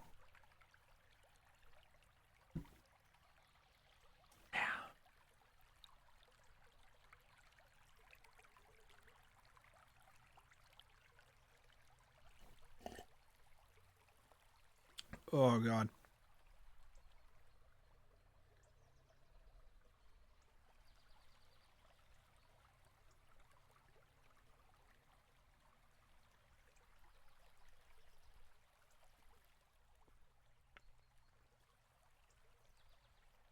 Let me just do a quick check. I should be able to do a quick check.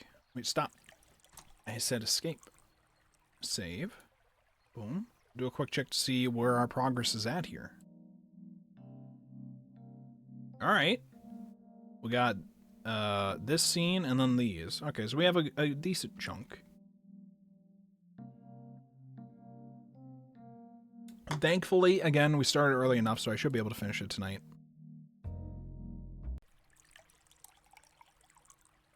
Eileen makes herself comfortable as she sets up... Okay, I already read all this. With the two of us settling down to recover for a while, I listen to the sounds around us. It's so different to my own home, with the sounds of cars and crowds replaced by the river's slow trickling and various birds and other wildlife. Somehow it isn't a surprise this is the kind of place Eileen would like. As she sits out here, thinking to herself, she looks like part of the scenery, just as she did in her quiet art room, at least until Caprice and I made it decidedly less quiet.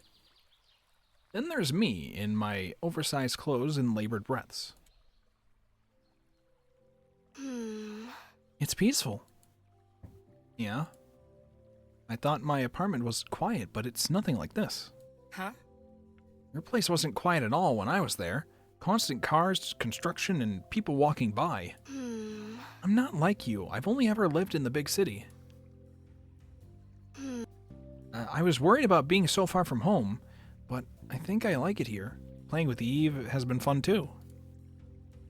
Your family's been really nice to me as well. Eileen's face sours, making me immediately regret adding that last little addendum, or more to the point, that lecturing tone. I want to understand her, but she only gives me small pieces to work with. Not enough to puzzle together things. I knew my sudden intrusion into her home would be at least a little awkward, but I've begun to realize Eileen's resistance to bringing me here was about more than that. Eileen. I've started speaking before even gathering my thoughts. This isn't a great start. Just what is it that makes you want to be away from them so much? To move to a different state? I mean, is it just about your choice of career, or... Can we not bring all that up? I came here exactly to get away from my parents being on my case.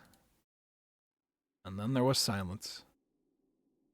That explains her rush in the morning to organize our hiking trip out here, especially if she was stuck with her parents while they gave her car a spin around town. So what am I even here for? Something up? I thought you brought me out here because you wanted to share it with me. I was really excited to see the kinds of things you did growing up. Her face tells me that she hadn't even considered that reasoning. I feel a little stupid for attaching so much feeling to this now. Well, I mean, it wouldn't be a good look if I left you back at the house while I wasted time out here. So this was just stress relief for her. Even now, she's not looking at me. Probably more busy thinking things over with regards to her family. I open my mouth to try and ask her about it, but I can't work out what to say. I'm just here because she feels obligated to invite me, I guess. I should have realized she doesn't want me here. She didn't want me here at her home at all. I'm the invader. I'm in her space. It's no wonder she treated me like a bird in this entire walk. If I was going to get in her way, she should have just said so. In the end, the only reason I even know anything about her disagreement with her parents is because Eve told me. Eileen doesn't want me to know. For now, I'll just have to be content as a spectator, looking into her life without getting too involved. Huh?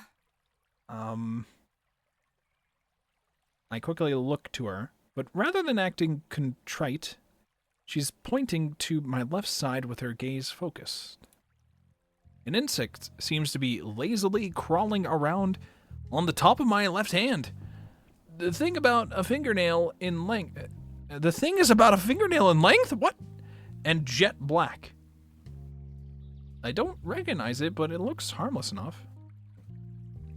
To be honest, I couldn't care less about the little beetle right now. You're not worried? Should I be? Well, I mean, most people don't like bugs crawling on them much. I just shrug, leaning down to press the side of my hand to the cold ground while gently persuading the bug to get off with my other hand. After a little bit of effort, the little fellow gets off my glove and onto the soil, scampering off a little faster for the experience. It won't hurt me. What, just another of your animal friends? Not exactly in the mood for being teased. It's the kind of thing you can learn in books or on the internet. Eileen laughs it off, but I'm sure she can tell I'm still snippy. With that, she stands up, putting her thermos and cup back into her backpack before dusting herself off. Ready to keep going then? We've still got the afternoon ahead of us. Sure. Yeah, sure. Yeah. I try to put as much enthusiasm into it as I can muster, but I get the distinct feeling that I'm just along for the ride now. And so she pushes forward without looking back at me. This is always where I am with her. Whether I'm watching Eileen paint or watching her hike, I'm always far behind her, with eyes on her back. Oh shit, this is fucking me up now.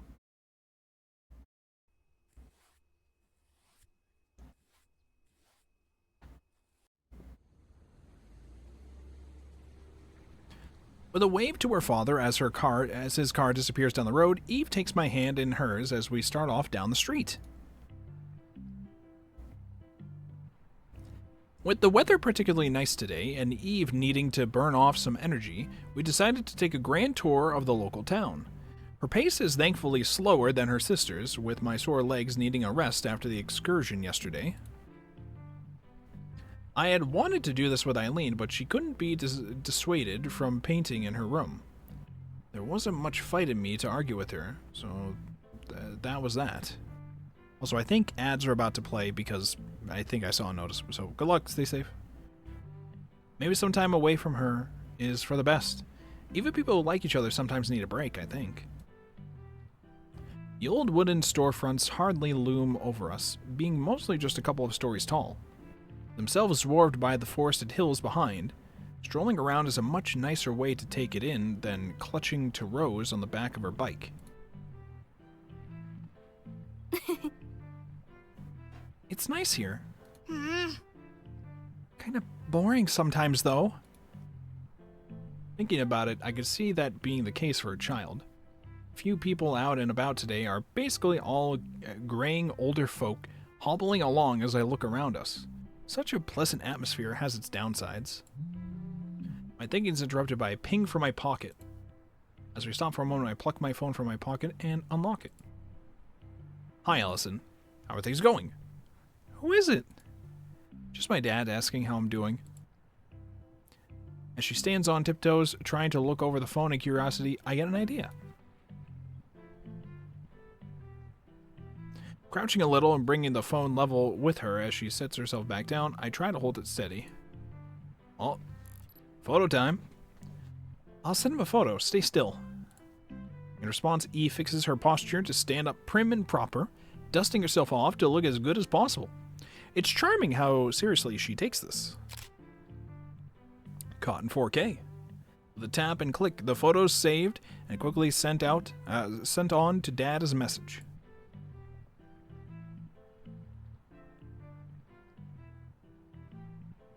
Friend's sister is showing me around. Sounds like you're having fun. Yep. Yay! Haha, yay. How are things there? Back home, safe and sound. Your brothers are driving us nuts. We'll be glad to have you back. Sounds like things are the same as ever then. See you in a few days. Oh, okay, so the plan was we go to visit Eileen's family first, and then she was going to go visit her family, which I don't know if the VN's going to cover. I don't know if the VN covers that part. Miss you. Take care. Enjoy the last of your trip. I smile and lock the phone once more, slipping it back where it belongs. I have to stop myself from counting down the days left here. I don't want to start regretting this trip and once again wishing I was home. Hey, what's your family like? Totally different, I'll say that much. I have mom, dad, 3 brothers, and a cat. We all live in the city, and it's really busy and noisy every day. They're nice, though. It'll be good to be back home. Satisfied with my answer, Eve pulls me forward as we begin our tour in earnest. As she points out this and that, though, my thoughts aren't about Eve or my family, but stuck on wanting to be doing this with Eileen.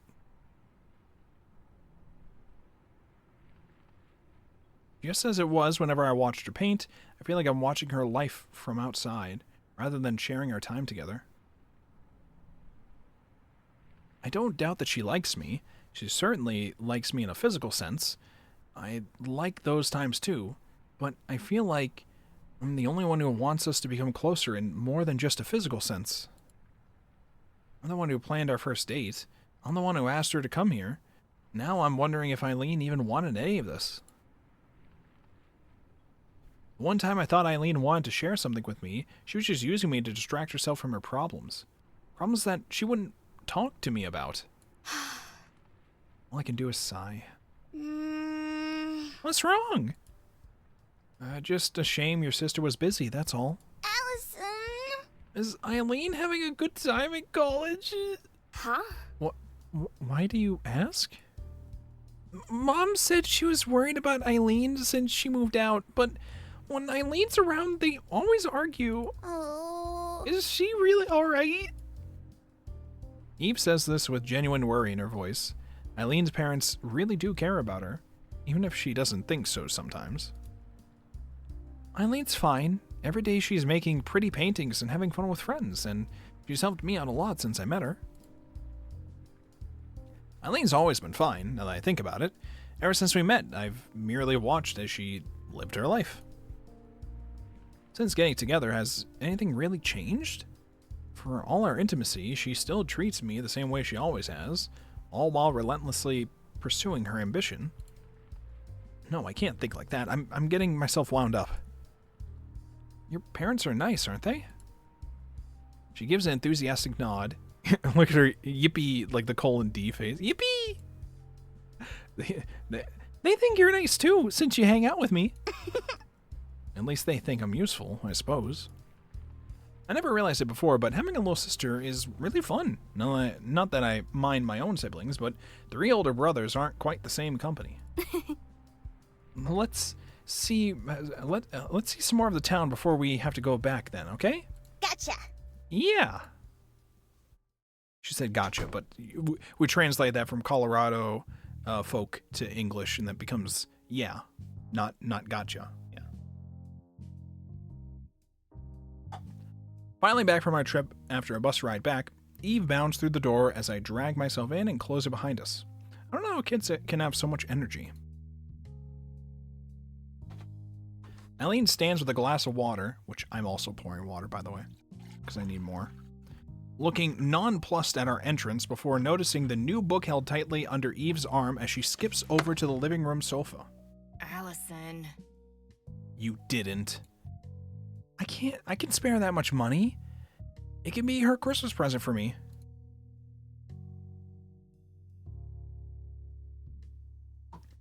You're enjoying having a little sis, aren't you?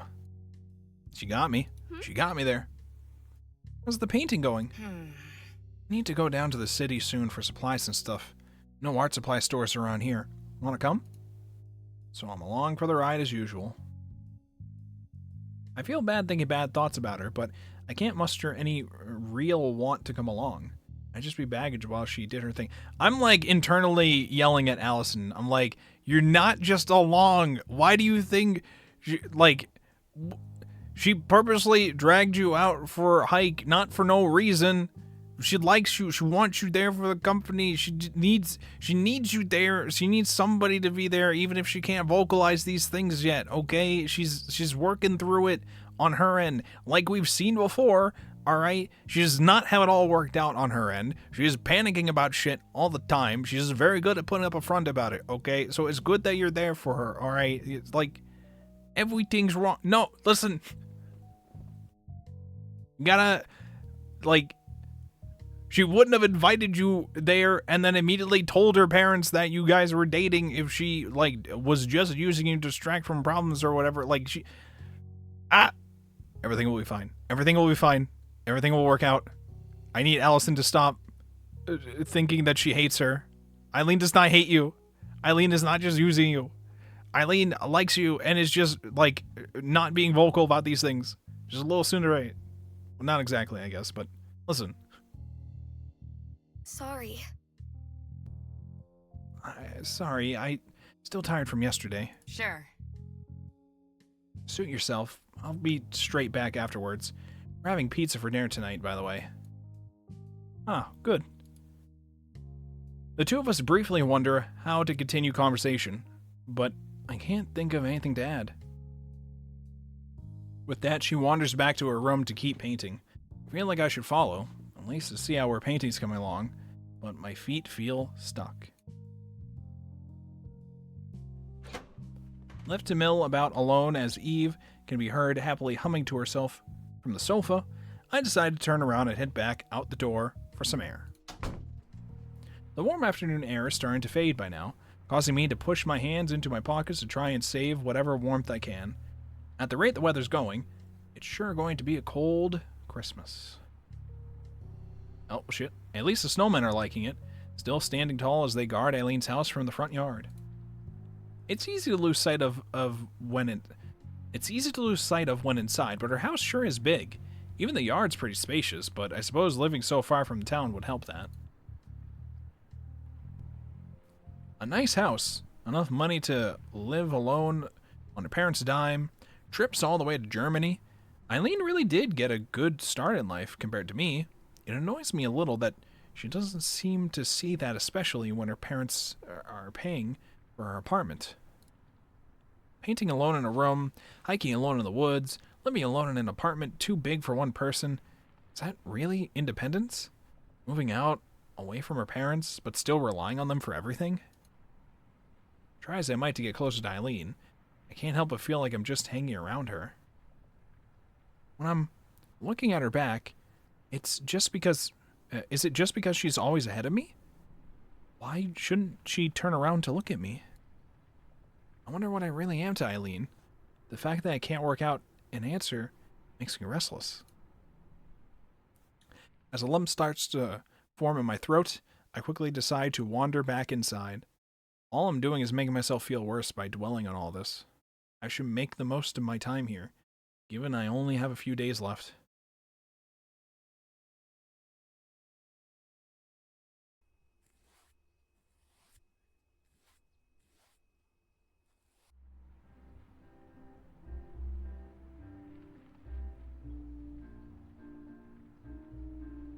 Okay, I had to fix my phone. Here we go. A lot of overthinking going on here. There's so much. I get it from Allison's character's perspective. Like, she would be overthinking all of these things. But, she's, like, giving, like, no attempts to be, like, wondering if, like, she should know by now. A part of her should consider by now the fact that Eileen just is not forthright with the way she actually feels, and has often directly told her that she is just insanely nervous and also doesn't really know what she's doing either. Like when we went on the date to the zoo. So, like, but Allison, being the type of person she is, she's too focused on the worries about like what am I to her? Like, it sounds like she doesn't really care for me as much. She only wants to have sex with me every now and then. We're never like closer in a more emotional sense or whatever. But like, you know, that's it can be tricky. It's especially tricky when we're doing all this while meeting her parents for the first time. We had no time to like develop some kind of more direct emotional connection that's not just physical prior to actually meeting the parents and staying on this trip. So this makes it hard mode for everybody involved. Like, the fact that and it's pretty much why we had the diner scene with Rose and Allison before we got to the parents' house. Like, Allison truly just doesn't know shit about Eileen other than she paints. So they really have not had a lot of time to learn anything about each other until now. And that, I mean, really it goes for Eileen too. Eileen probably doesn't know much about Allison either, right? So there's a lot going on here. It's very, very cool, very interesting game. I would highly recommend checking this out, and Twofold, if you have the time for it. So let's continue on here. The park makes for a peaceful sight as we enter, the three of us slipping between the low wooden barriers as we step from the rough concrete car park onto the snow-covered grass. A bundled up Eve clings tightly to Eileen, and I with both of her little hands, each of us on either side of her. A bag of old bread swings away at Eileen's other side, destined for the local wildlife. I'll feel like a killjoy to say bread isn't good for them. With the two of us acting as babysitters thanks to Eileen's parents working, we decided it'd be better to head outside than let her vegetate on the couch watching cartoons all day. And she was probably already dressed up to go outside anyways, because she always is. Tired from the walk, I take a seat on the swings facing the lake as Eileen's mother... I take a seat on the swings facing the lake as Eileen mothers around Eve. Okay. Eileen mothers around Eve. That's what... Okay. I was like, their mom is there? She's not there.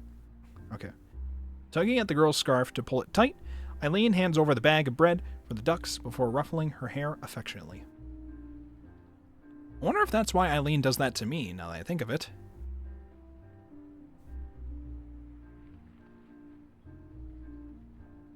I'm drinking water. Give me a second. Giotto un moment.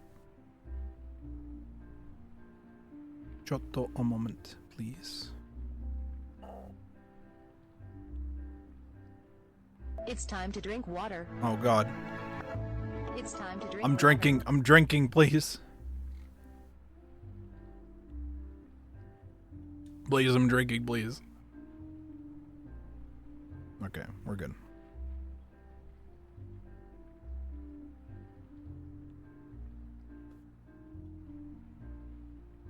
Alright. With her sister having finished her fussing, Eve turns and starts for the shore while Eileen watches her intently. Be careful around the water, Eve. Okay. Okay.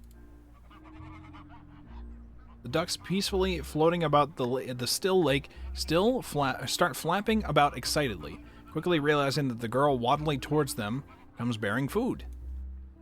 Satisfied that Eve isn't going to topple over in her rush and flop in, Eileen wanders back towards me and seats herself on the other swing, all the while keeping a keen eye out. Looks like nobody else is here at all. It is getting rather cold, but it's more likely people start being busy with holiday sales. I'd think the lake to be frozen over given how small it is, save for the birds floating about. She's cute. Yeah. While Eileen smiles warmly at her sister, I struggle to do the same. I'll soon have to make the call for Rose to pick me up, after all. Leaving behind this lovely town, Eileen, Eve, their parents. I'm not sure when I'll get to see them again. Eve clumsily crumbs the bread in her gloved hands, chucking it out into the lake with varying degrees of success. Half the crumbs end up dropping to the ground at her feet, but she doesn't seem to notice. Is something up? You've been kind of quiet over the last couple of days. I really don't get how you're such an upbeat person in general, though. Nor do I get how she's so comfortable being so alone, so apart. The more I'm around her, the more different I feel we are. I just think it's better to see the best in people. And yet you're not seeing the best in Eileen. Excuse you. I have to admit, I wish I could be like that. Why not try being more friendly in general? Every time I see you, you're closing yourself off to focus on painting or trekking out in the wilderness. The more I get tied up with people, the harder it is to do what I want to do. You should know that better than most, with Caprice and all. You shouldn't talk so badly about her all the shit. time. Oh no, they're fighting. She just wants everyone around her to enjoy themselves. Oh no, the music stopped. Oh no. I'm a little taken aback at how firm my tone is, but I'm starting to get tired of how she's always so critical. I force myself to keep my eyes on Eileen, despite her own surprise. Maybe it's for the best if I clear the air and talk about this directly. Our concentration is broken by Eve giggling loudly in the distance, the birds enthusiastically crowding around in front of her and occasionally flapping away at the water. Come on, what's this about? I get the feeling something's on your mind. Oh, really? You think so? Hold up. We're gonna hash this all out right now. It feels like we're hanging around each other, but not actually. I pause for a moment to phrase my thoughts correctly, trying not to let my emotions cloud my thinking. Eileen, thankfully, patiently waits for me. I guess it feels like I'm along for the ride. It doesn't feel like I'm really there with you. What, here? We've been spending a lot of time together, and we've had some nice time to ourselves, right? Is that all this is to you? As silence reigns, the fact that she even needs to think about this is a bit upsetting. I don't know how relationships are supposed to go, but it feels like we both have very different ideas about it. What am I supposed to say? Is there something more you want from me? I'm just not as clingy as you are. Oh, that's probably the wrong way to phrase that, Eileen. Clingy? I just want to be by your side. You would have gone off without me the other day if you felt like you could. Yeah, but I was being considerate of your feelings. Is that a problem? It just feels like you'd rather I wasn't there. I like being with you, you know that. But I've been fine on my own all this time too. I don't need you to be there. Damn. Even though I always wanted to spend more time with her, she doesn't even care whether or not I'm there.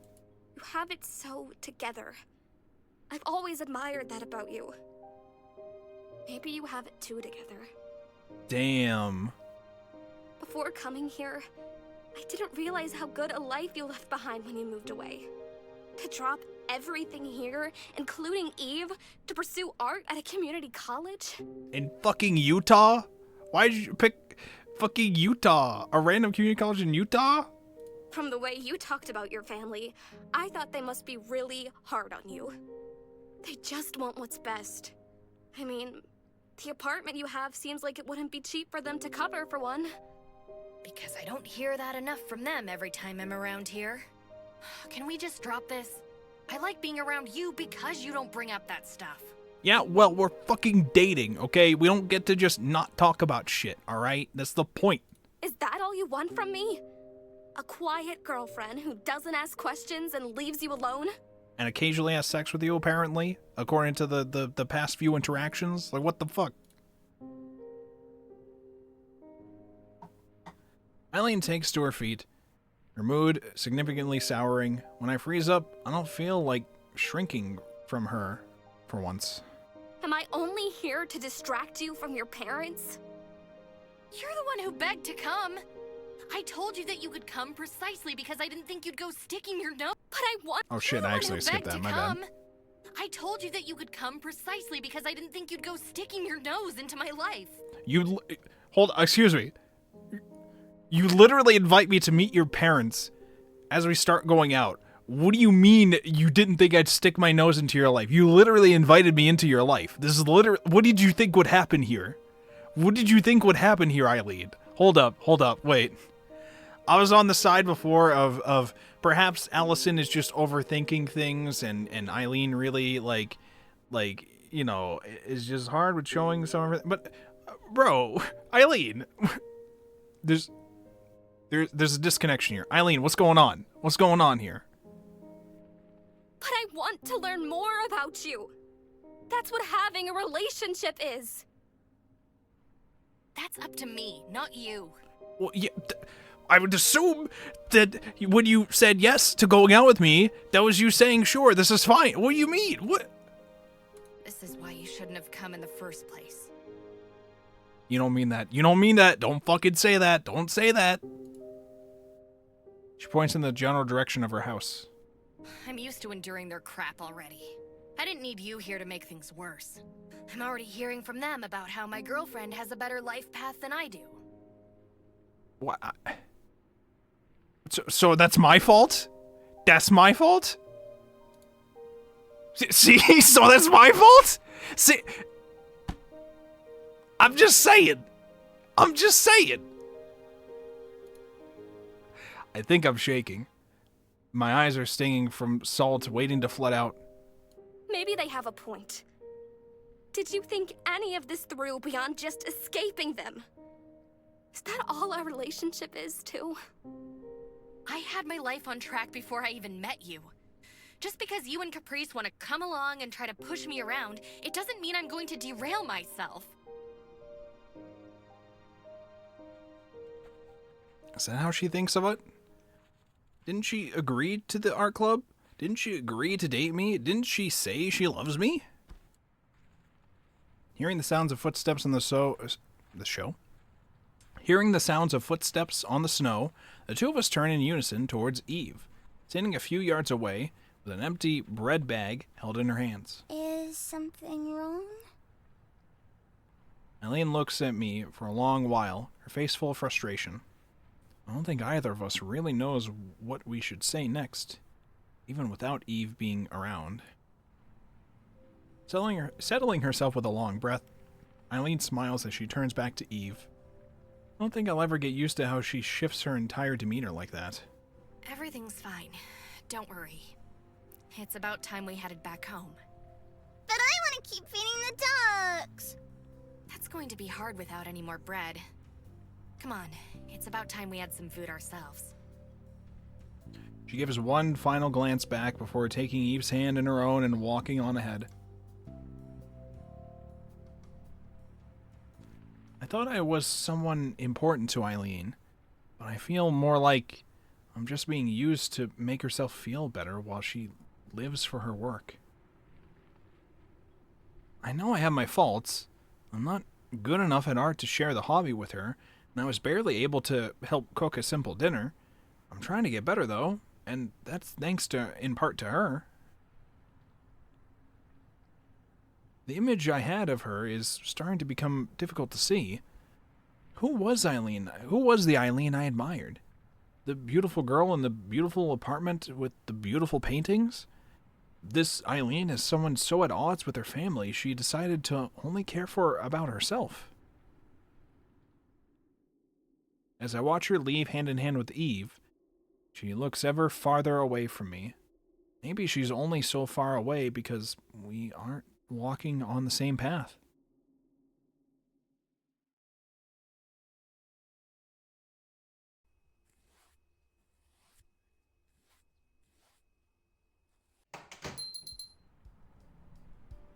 The jingle of the old bell above the grocery store rings out as we step through into the street. There's a slight chill to the air, but that hasn't stopped a good few elderly people from hobbling along the town's streets. Aside from needing to tell Eve she couldn't have this sugary snack, or that, as we walked around, shopping ended up being a quiet affair. I have to sneeze, I feel it.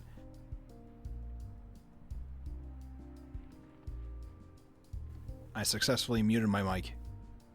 Let's go. Eileen went through the shelves with her usual military efficiency. Eileen went through the shelves with her usual military efficiency as she ticked off her mental checklist. Yesterday's argument between us hasn't helped, but that's not the only reason for Eileen's quietness. She might not even realize it herself, but it's small things like that which remind me of her solitary nature. That ability to tune others out so easily isn't something that comes naturally, at least to me.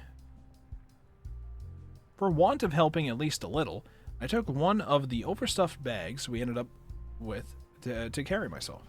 Thanks. Thanks for coming and helping us carry all this. Sure. It's fine. I wanted to see a bit of the town anyway. Eileen! Can we sit down? I'm tired. It's not that far to the car. Hey. Wouldn't it? It wouldn't hurt to rest a bit, would it? There's a bench right up there. Taking Eve's side doesn't win me any favors, but Eileen knows she's been overruled.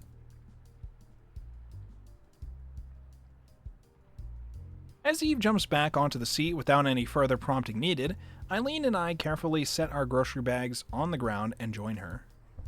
Her parents sure chose a nice place to live. More a town than a city, the wooden buildings and stone retaining walls give a distinctly old-fashioned natural look. Even the Christmas decorations are understated, amounting to the occasional sign behind a shop window. The odd person walks to and fro as we sit back, paying us a little heed as they slowly go about their day. This should be the easiest occasion possible to make idle chatter with Eileen. As time lingers on, though, the silence between us does also. Eve doesn't notice, of course. Her little legs swing up and down as she lazily watches the odd car go past. As she suddenly brightens up and points ahead, Eileen and I follow her gaze. Inside the small ice cream parlor over the road, an old man in a pinstripe uniform turns the sign behind the glass door from closed to open. No. Don't even think about it. Come on, I've been good. You know what Mom said. You can't just have ice cream whenever you want. Besides, why would you even want ice cream when it's already cold? Because it's fucking sugar? Are you kidding me? It's good? Eileen's answer doesn't exactly satisfy the young girl. After a moment's hesitation, I take my feet and start heading over. Allison. I was just feeling like getting some ice cream for myself. Might as well get her one while I'm already there, right? Strawberry! Oh, let's go, strawberry enjoyers. Let's rise up. Sure thing. 2 strawberry ice creams coming right up. I will say, mint choco is always my go-to, but strawberry, oh my god, strawberry is good.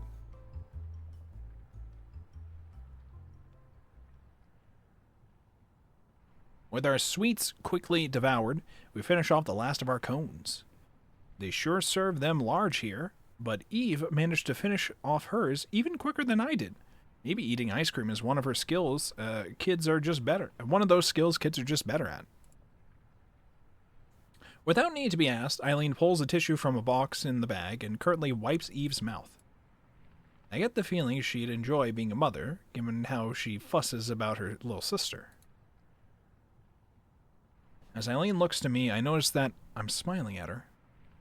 My face collapses as she opens her mouth to speak, but visibly thinks better of it. As much as I want to make amends, I don't want to apologize if I'm not wrong.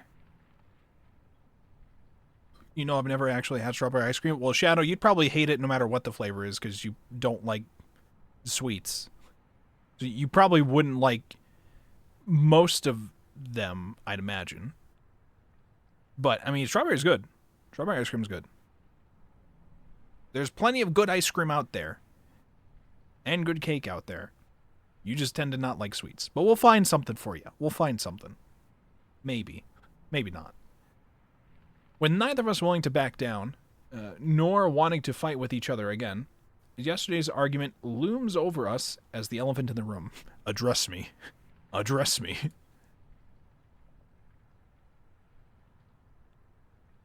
Focusing my attention on a less stressful topic, my gaze falls to Eve, the two of us sharing a brief smile. I guess it isn't long now, huh? Fair enough. To be clear, you should try strawberry ice cream. To be clear. You should try most flavors of ice cream, to be clear. But I guess it isn't long now, huh? Even I just look to each other. But it becomes quickly apparent that the topics reminded Eileen of something I've been avoiding. You're being extra nice because you're going back, aren't you? As Eve looks to and fro between Eileen and I try my best to hide my disappointment in being found out. I was trying to think of a better way to break it before Eileen handled it so bluntly. It couldn't last forever, but I wanted to keep enjoying these carefree days just a little while longer. Maybe it was selfish of me to not make myself clearer, but... Wait, you're going? Well, I do have my own family I want to spend time with. Yeah, I got my own family, which apparently Eileen doesn't want to go see my family. Okay, hasn't said, hey, you should take me with you for that trip. Because why would she offer that? Why would she want to meet my parents after all this? No. Listen, there's still time for it, okay? There's still time for it. She can redeem herself. Despite my best efforts to try and deliver the news as gently as possible... Oh no, she's shaking. Oh no, she's shaking. Her bottom lip starts to quiver. Both of us panic a little as it becomes clear Eve's about to crack. Eve? Her composure collapses as she reaches over, her face weeping as she stuffs it into my stomach and grabs at my skirt. I don't want you to go, Allison! Stay here! I want you to stay! I gotta go. I got a family.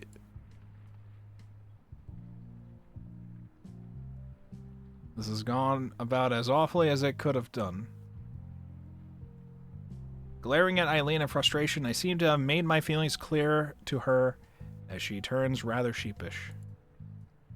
As Eve cries into my stomach, I stroke her shuddering head reassuringly, speaking as calmly as I can. Come on now. Do you want me to remember you crying?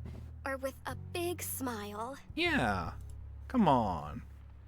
My gentle suggestion seems to work as Eve pulls back and sniffs hard, her little cheeks still stained red. She doesn't manage a smile, but I'll take what I can. There we go. That's more like the Eve I know. It's been so much fun playing with you. So, I wanted to thank you with a little something for being such a good girl. Yeah? Oh, you're gonna come back, right? Don't worry. I'll come back. Maybe you could even come to Utah and see my home for yourself. She starts crying. What the fuck is there in Utah? There's nothing in Utah. Don't go back to Utah. No, don't go to Utah. As she clumsily wipes her eyes, I give a big smile. Really? Eileen just scratches the back of her head, trying to make things worse. Trying not to make things worse. Oh my god. Trying not to make things worse. She doesn't want to make things worse, okay? We might have had our disagreements, but I think we can at least hold things together for Eve's sake. I guess we can try to work something out. You got the Utah Raptor there? Sure, we can take Eve to Utah to see the Utah Raptor. That's it. Eve looks from Eileen back to me, taking my hand in both of hers with as much strength as her little hands can muster.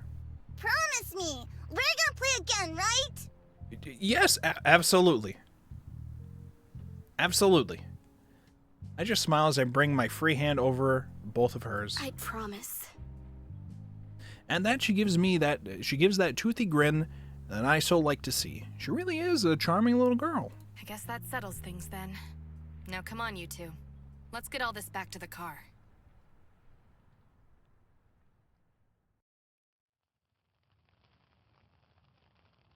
A quiet yawn fills the living room as I tiredly wander through, the others in the house being quiet as mice. I really should have just gone to bed early like the others, in hindsight. Restless from the thought of the trip back, I ended up sitting around and watching television long after Eileen left for bed. Try as I might to find her to say goodnight before going to sleep, though, she's nowhere to be seen.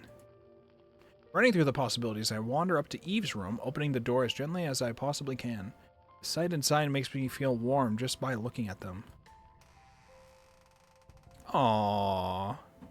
Eileen sleeps on her side, wrapped around the slumbering Eve, curled up in a ball on top of her bed. Eve must have wanted one last cuddle before tucking in for the night.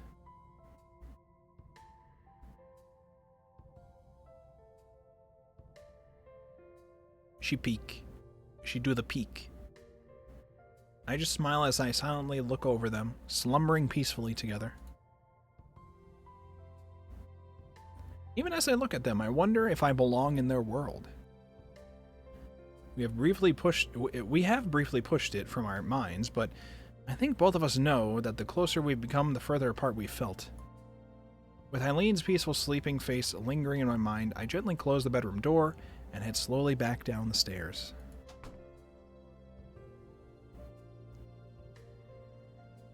It's going to be hard saying goodbye to Eve. It's been nice to have a little sister, and I think she's enjoying having two older sisters doting over her just as much. Then there's Eileen. As I try to settle myself before going to bed, I idly notice my phone left on the couch. Taking it in hand to bring it with me, I pause. Eileen's left hers on the table some distance away, the moonlight glinting off its screen. Are we gonna check her phone? Are we checking her phone? My heart stings as I turn on my own and unlock the display. Only the oppressive quiet is here to keep me company as I look down, heavy weight weighing on me as I ponder. Eileen always did enjoy playing with her new phone. In time, she'll hear what I was too cowardly to say. Thinking of the girl I admired so much, I make the call.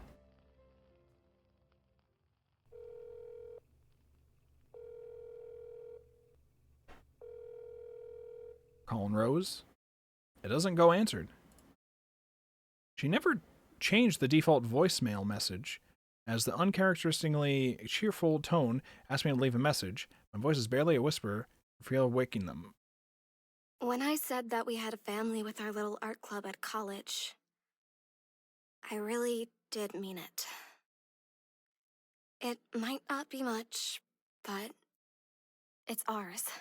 Okay, so I'm realizing now she meant she was leaving a voice message, calling from her phone, leaving a message on Eileen's phone. She's not calling Rose right now. She's leaving a voice message for...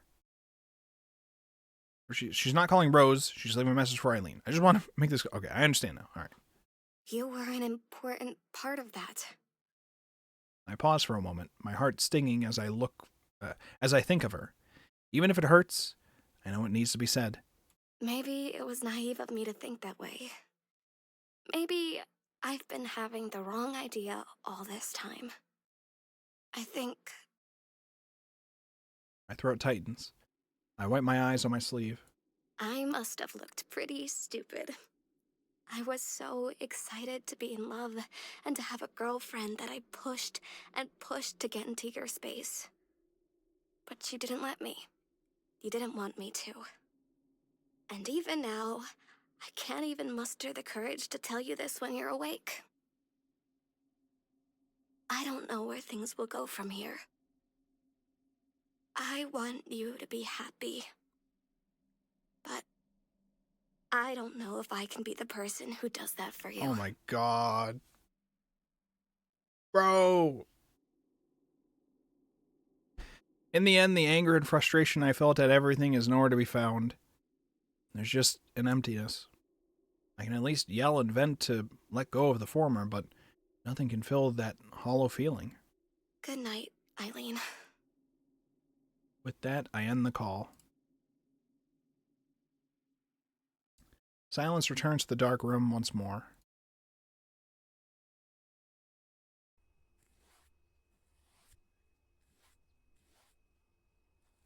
Are we back at the college? Or is this the city still? The snowfall is thankfully light as I walk through the city, bags in hand, from the day's last-minute shopping downtown. People calmly walk to and fro, the occasional passerby of Eileen's country home, replaced by the crowds of downtown Utah. Okay, so we're just gone now. We're back in Utah. Briefly distracted by the huge Christmas tree, completed just in time for Christmas Eve, I think back to yesterday's events. When all is said and done, leaving Eileen's family ended up being a calm affair. I gave her parents my thanks for taking care of me at such short notice, and both said they'd be more than happy to have me again. Eve had also reluctantly come to terms with my leaving by then. Then there was the matter of Eileen. Our sullen farewell was short and sweet, but maybe that was because there wasn't much left to say. Thanks to my time in Colorado, a surprising amount of things I needed to buy before heading back to my family slipped my mind. At least wandering through the city tonight's given me a chance to unwind and set my thoughts straight. Oh, we're getting a call. Of course, my phone starts ringing as soon as I appreciate some time alone to think. Is it... Pulling it from my pocket with my free hand, I'm surprised to see it's Dad. Oh, I had thought it was going to be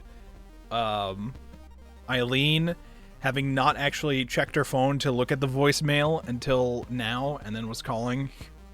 But now it's Dad. But what if it's Dad saying, "Hey, you have a friend that's here now, and it's Eileen who's come all the way to Utah, potentially with Eve." I don't know, anything could happen here. Hi. Dad, hi. Hey, Allison, not catching you at a bad time? No, it's fine. Sounds like you're busy. I can barely hear you. Just wandering about downtown to fill some time and do some errands. Still good to be picked up tomorrow morning? Yeah, I'll be ready at the apartment with all my stuff. Sorry again about changing everyone's plans.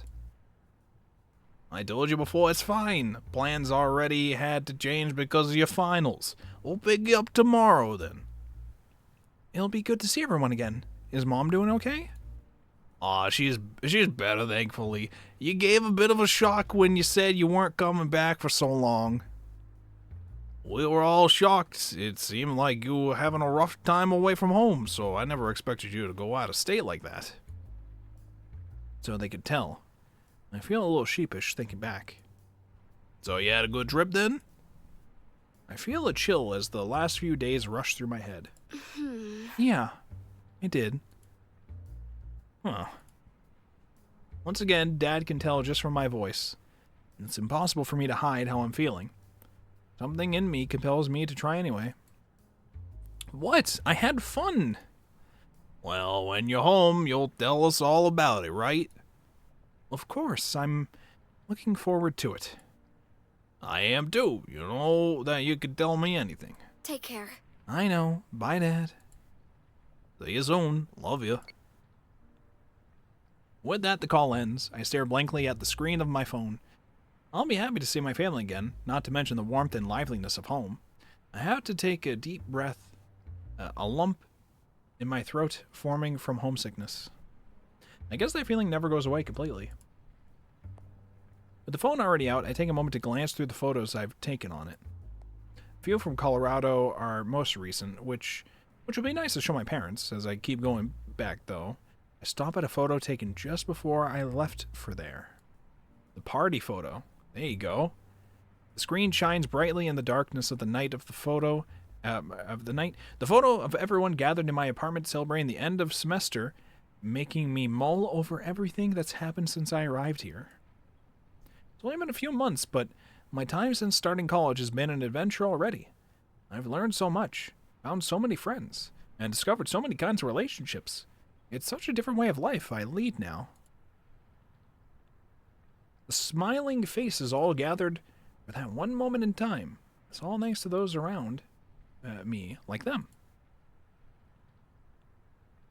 Phone goes dark once more as I lock it. The precious memory slipped into my pocket once more. The only light to be seen now is that cast by the Christmas tree, occasionally broken by the passing crowds. A strange sense of calm falls over me as I stand in the falling snow, hands slipping into my pockets for warmth. I was alone and afraid. Eileen was the answer to that. I thought she seemed so cool and collected, managing life by herself. That strength of will was what drew me to her in hindsight. It was thanks to Eileen, Caprice, and our little club that I was able to cope with being alone. The reason that I'm so at peace with myself isn't that I finally learned to live without others. It's because I know I have others to help. Maybe I was too clingy, as Eileen said. I just wanted to know her more, even if she was Are we going to have a third word of the day here? How do I pronounce this? Brusque. Define. Is it brusque? Is it brisk? Brusque. Brusque. Brusque. Abrupt or offhand in speech or manner. Brusque. Brusque. Adjective. Abrupt or offhand in speech or manner. Brusque. Example. She could be brusque and impatient. Brusque. There you go. There's your third word of the day. You get 3 of them. You guys are eating good. You're learning so much. Maybe I was too clingy, as Eileen said. I just wanted to know her more, even if she was brusque at times, at the best of times.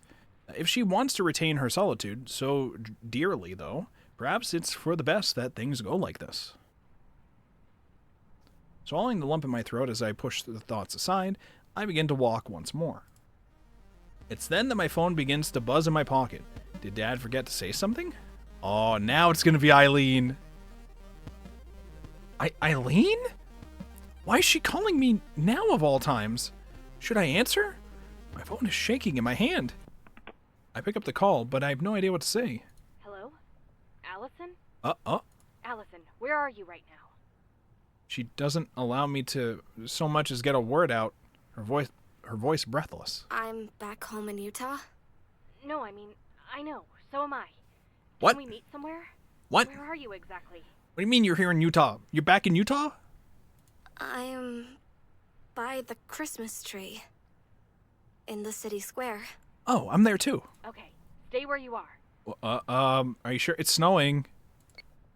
Okay, well, as the line goes dead, I'm left dumbfounded. Eileen is coming here? Within moments, I hear a car door slam loudly? What? Surely she wasn't looking around for me. Oh my god, she's instantly there. Holy shit. Alright. Okay, fair enough. A familiar figure jogs up as quickly as she can in her high boots, her long strides clinking loudly on concrete. As she slowly pulls up to a stop, our eyes finally meet, and so we stand in the city square next to that large tree. Between us, only the falling snow. Eileen, why are you... What? You didn't want to see me? Okay, give me 1 second, and then we will do this conclusion. I think it's also about to do an ad. I'm going to force the ad to play now, so it's not going to interrupt us while we read this. So I guess we'll take a short 3-minute break, and then hopefully we'll be able to do the epic conclusion of this. While I check things real quick. Okay.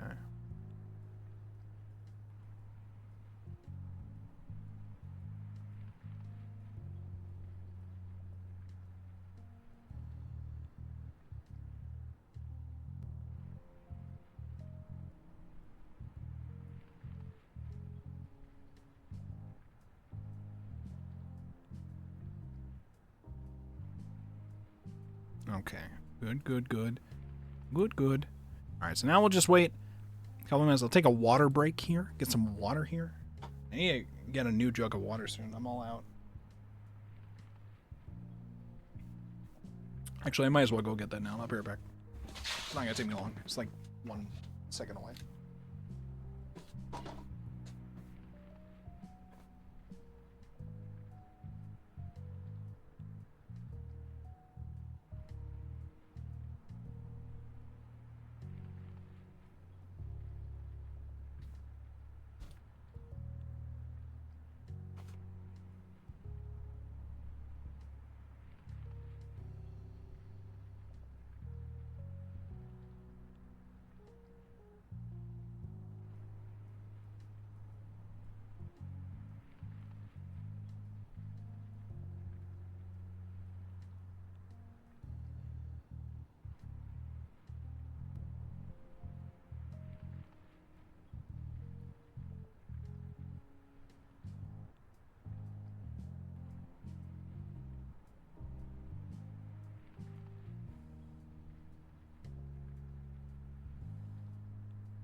Alright. Okay. Alright, it looks like we got 1 more minute and then the ads will be done. And we can read whatever's happening here.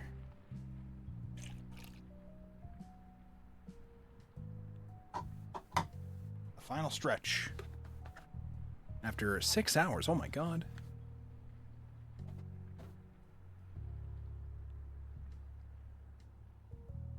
People said this was a short game, but short compared to what? Umineko? Like, what do you mean? This is taking me like 9 hours so far to read. Which, I mean, again, it's short for a visual novel compared to usual commercial releases, but like, still, 9 hours ain't a short stream. I mean, I had to do 2 streams, but anyways, okay. Ads are done. We can wrap this up now. I think we are legally allowed to finish the video game. What? Eileen, why are you... What? You didn't want to see me? Well, I mean, things are kind of... I kind of think I sort of broke up with you. I'm not entirely sure. I almost respond, but sheer surprise stops me from finding the right words. I end up just hanging my head, not knowing how to respond to her snark in such a situation. With my bags weighing down on my arms, I set them down. As I look back up, I see Eileen's quip for what it was. A diversion to hide her feelings. As she soon realizes I've caught on, her voice turning soft. I found your voice message. You found it, eventually. I didn't want to leave things as they were. My face flowers into a blush as I grimace from embarrassment. I knew she'd eventually hear it, but it's still embarrassing to think about. As I think back to everything that happened, I feel a pang of regret. Once again, I feel myself shrinking away from her. But haven't I been a pain? Ever since we met, I've only caused you trouble. Not true. Don't lie to yourself like that. Yeah, you sure have. Oh, okay. Well, never mind. Fuck me, I guess. Alright, what do I know? Okay. There's that sardonic humor again. I can't remember if I've ever found it endearing. Why do you do that? Your first response to everything is to try and brush things off with a quip against someone. Only because everyone sticks their nose into my business. You invited me to your home! What do you mean? Including me, I guess. Wait. Including me, I guess. I follow that up with a dry laugh, yet Eileen's expression doesn't change. I should have expected that, but I feel my chest tighten in response nevertheless. I already had things figured out for myself. As silence reigns, it feels as though we're just repeating the steps we took until now. Nothing's changed. I'm still me, and Eileen is still Eileen. For all I might want to get closer to her, she still keeps pushing me away. She came all the way back here to work things out, yet we're still stuck awkwardly trading barbs. Everything we did together, was it only ever a pain to you? I didn't want to say it, but... I steel my heart to try and force out the words, tightly holding my arm to try and steady myself. I suppose this is all over, then? No! No. Her shout startles me. The point where she recoils a little from my reaction. I guess we're both getting flustered. I mean, that's not what I meant. Reminding us that we're not alone, a small child goes running by us as her mother runs after her. The distraction gives Eileen enough time to reason through all this, while I try my best to ignore the stinging of my heart. Everything is so confusing right now. Every day was the same. Living alone in my apartment and working away in that art room. I thought I was fine being alone until you came into my life and messed everything up. What? When I thought you might really be gone, I realized how lonely I was. Oh, I see how we mean that. Okay, we're good. I meant what I said earlier. I can forget all my worries around you. I don't have to work hard and worry about being my best. I don't have to prove anything. And I thought you'd understand. I didn't ever expect you to take my parents' side. I didn't think you'd try to tell me I'm making the wrong choices. My heart sinks. Is that how it looked to her? Like I betrayed her? How could I? I've always seen what her parents can't. She's serious about painting. If there's one thing I know about her, it's that. Why would I want to ruin that world of hers that I found so fascinating? But when I thought I might lose you, I realized you were right. For all I talked big about how you should try new things in college, I was the one pushing everyone away and trying to stay the same. As I try to think of how to explain myself, I realize Eileen's eyes have become moist. It's such a strange sight that I completely lose track of what I was going to say. Eileen? I don't want to lose you, Allison. I want to try again. Moments pass as I think over her words, trying to sift through my emotions. She looks so different now. Her proud stature, somehow smaller and more fragile. She's scared. Seeing her in this state puts me on the brink of tears as well. I know my answer already, given how seeing her like this affects me. I only ever wanted to be the person closest to you. Why would I want to ruin that world of yours when it's what brought us together? Let's try again, Eileen. Let's go? Yeah, baby! Wait, hold on. Let's look at the CG. Oh, look at that. Without warning, she pulls me into an embrace, arms wrapped tightly around me. My brain short circuits as she begins to weep, completely unable to handle the situation. I have no idea what to say as she clutches me tightly to her shuddering body, my own composure barely holding as my arms slowly raise and come around her back. Oh, I see now. Eileen's finally cracked under the pressure. That wall she carefully built up over so many years finally crumbling down at once. Oh, I hold her tightly to me as she cries, trying my best to comfort her. She's here, and in my arms. This vulnerable and honest girl is for only me to see, my own eyes only barely staying dry.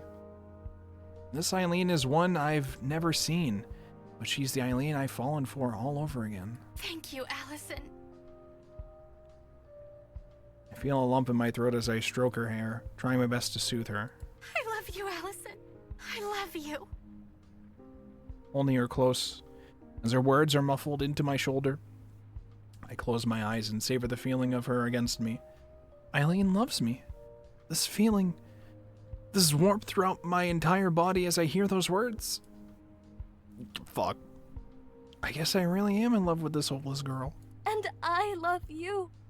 Let's do this together. We're such different people, with wildly different backgrounds and worlds of our own. As long as the two of us can let each other in, though, we can build a life together. Side by side, we can start here. It's okay, Eileen. I'll come home. Achievement unlocked first snow. Finish the story for the first time. We did it, gamers. Love wins in the end. We did it. Ah, I'm so happy for them. I'm so happy.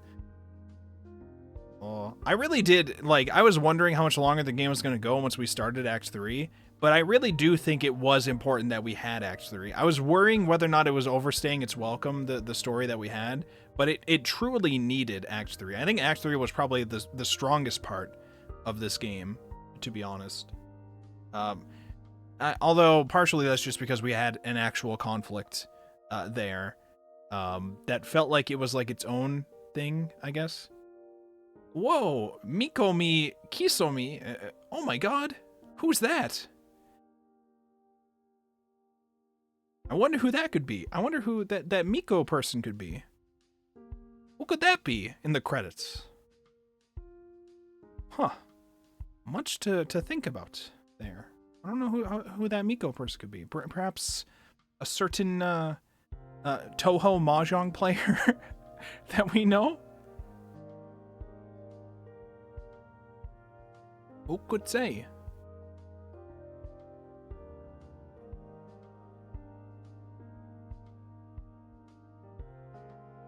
Wow, if that's how they credited her, though, that's been a while. She just changed her name. When was this game come out then? I don't remember.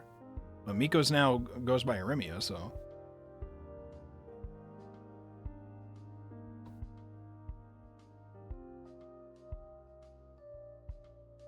Look at these! Aw, these are cute.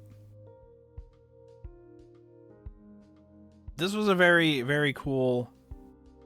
Like, I didn't know what to expect, given that this was going to be, like, a spin-off / prequel thing to a different thing that I didn't read. But I really enjoyed the winter, like, seasonal setting that they did. They did a lot with that in various ways that I really enjoyed. It felt like some of the characters involved, you know, obviously I don't know anything about from the other games, so I don't know how many of those characters were like more characters in that other game, but it was very nice to be able to learn about the characters that we were able to. All of them were pretty fun, and man, I didn't expect that third act to be as strong as it was. That was really good. That was really strong. Very good. And look at that. Look at them. Look at them. There they are. They're so cozy together in the same scarf holding hands on the bench. Look at that. It's you can't see it. There's a fin in the corner. It says fin. I'm probably blocking it though, but it says fin. We did it, gamers. That was the first snow. I don't know if this ends on its own or if I have to click something.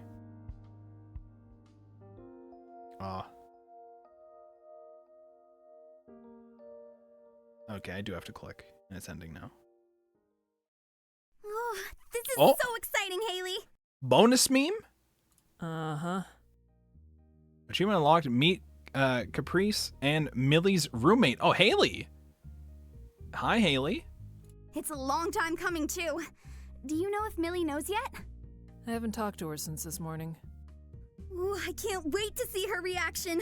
I'm gonna say something as soon as she gets home. Yeah? Don't you think maybe she should hear it from them? Aw, but I really want to tell her. I get it. But, you know... Millie! Oh, Millie? Hello. Got some stuff. Welcome back. Took Just a while. stuff. It's just stuff. I don't know what it There's is. so many people out there today. It's Christmas. Guess it's the post-holiday rush. Oh, okay, it's after Christmas. That's not... That's not a thing. Millie! Millie, have you heard the news? I was at my dad's shop half the day. And? And what? Car trouble again? What? Unfortunately. Again? What? Maybe it's time for a new one. And guess what? Guess what you've just won, Millie? A new car! That's what Dad said too. He even offered to help pay for it. Oh. You don't sound too thrilled. But what would you do with this one? Trash it? Well, sell it, probably. If it still functions. I don't want to, though. Yeah, you can't! Why not? I'd rather not accept something like that from him. He's already given me so much. And you can't just abandon it! Sure you can. Just leave it on the side of the road. That car is like family. Is it? Is it really? As I said, if I was upgrading, I'd at least try to sell it. Upgrade pair? Hold on. Let's go back to what Capri said. Oh, let's revisit what you just said. Yeah! Listen, you've had that car since high school. Think of all the places it's taken us. We have spent quite a bit of time in that car. And besides... It's like family? Dad and I worked on it together a lot. I'm kind of attached to the little thing. There was an announcement posted in chat. Oh, wait, no, but that was like 18 minutes ago. Wait, why did it show up now for me? It's showing an announcement about the ads playing, but that just showed up for me, even though that was like 18 minutes ago. I don't know why it did that for me. Whatever. Exactly! I know the feeling, but you can't hold on to everything forever. I know. I guess. While we're on the topic, maybe some other people here should think about getting their licenses. Yeah, I'm gonna be honest here. This whole bonus meme scene feels like it's directly connected to whatever happens in Twofold, and so it's not. I don't. I'm a supporter of public transit, actually. Oh, okay, all right. Yes, that! Me too! Oh, really? Then you won't mind taking the tram from now on? Well, now if you got a working car, I mean. We like riding in your car, though. Yeah, the family car, mind you. It's fun going together. So much for that. At least consider it. It'd be good for the both of you. Uh-huh. Especially you, Caprice. I know you're getting your new club members to drive you around places now. Hey, they want to go just as much as me. Oh, really? Did they say that? More or less. Plus, I've helped them out too, you know. Thanks to me, love is blooming in the art room. Yeah? How much of that was you? 50. No, at least 60%. At least. Really? Only 60? Listen, I forced them to be in the same room together for like a big chunk of the game, so yes. Please, just promise me. As much as I love you two, I won't always be there for you to rely on. You're not going anywhere, are you? Don't worry. We promise. Right, Caprice? Yes, ma'am. Thank you. I won't be going anywhere anytime soon. After all, I suppose you'll still be needing rides to class this semester. Yeah, of course. We're not taking the tram. Who do you think we are? We don't take the public transit. What? What do you mean? It's almost here. We I'm ride the getting family excited. car that you drive, not us. I'm not really. I've got a full slate of classes. Plus, there's a club to run. I'm gonna recruit so many more members. At least double the size. I don't even want to think about it right now. Are you two hungry? Yeah, pizza? Starving. Pizza? You gonna cook, Millie? Oh. Ugh. Pizza? Pizza? Not it. Not it? No, What pizza? about the food you just bought? Not Today tonight. was exhausting. How about you, Haley? Let's just order something. Pizza? Pizza? Why don't we go out somewhere? Oh, take the car? Take the car together? Oh, take car? You Weren't drive? you just saying there's a lot of people out? Yes, but it's nice out too. Oh, yeah. So, about that news. Let's talk about it over dinner. Pizza? Okay, you drive. I call shotgun. We go to pizza? I'm the only one who can drive. And we're very appreciative. I'm looking forward to removing my tire chains. It's a little warmer today, so the snow is starting to let up. Finally. Finally? What do you mean? It's We about want more time. snow.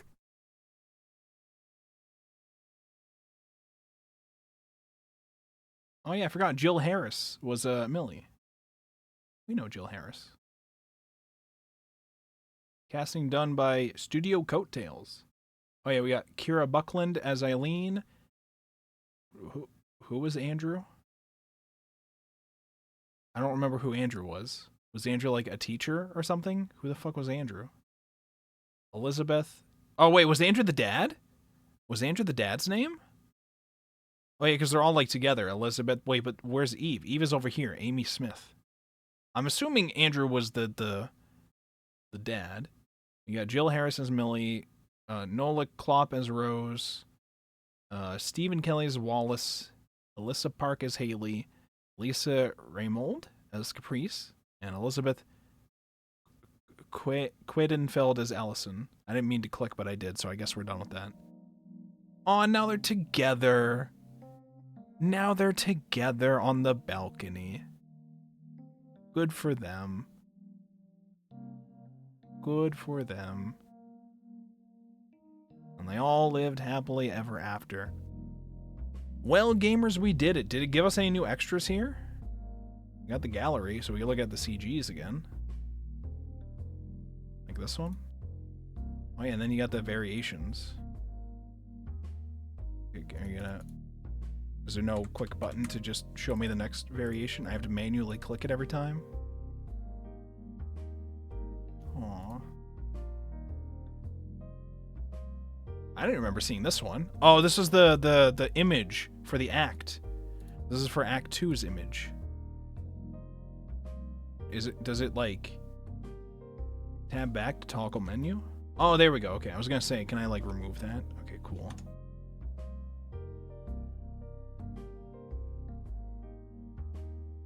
This is when they cook together. Jesse, we have to cook. I like this CG. This CG was very nice. I like this shot. I think it's very nice. We had... There's the one where... Oh yeah, this is when they were doing the painting, live modeling. This is nude painting.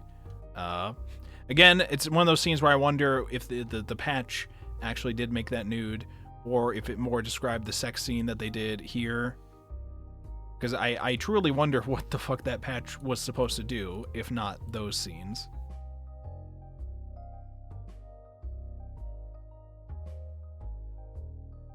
Very nice. I like the art. Who did the art? Can I easily see the credits for this here? Otherwise, I'll just have to look at somewhere else. I don't think I can see the credits here. Maybe I can look it up on the Steam page real quick. Who did the art?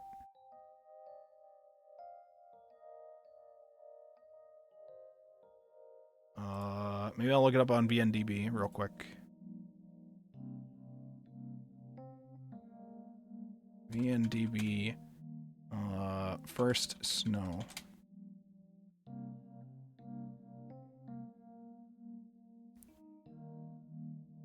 Scenarios by, what is his name? Suriko. Well, who was also involved with Karawa Shoujo. Okay. And Please Be Happy. Okay. And A Tithe in Blood. Alright. That makes sense. And artists, we have several. CG was Allmaker. Coloring was Adirosa. Backgrounds and coloring is Cura. And then Scratz provided assistance. So Allmake did the CGs, which are very nice. Character designs are from Akotan. So thank you to them. Alright, gamers, we did it. We finished First Snow. I hope you guys had a great time. If you missed parts of the story, you can always check the VODs.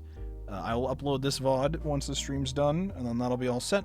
The first part was, I think, 3 hours long, 4 hours long, and then this one was like 6.5 hours. I think half an hour of that was me eating and doing my dailies. So basically, the game took 9 hours to finish streaming. So there you go. Do with that information what you will.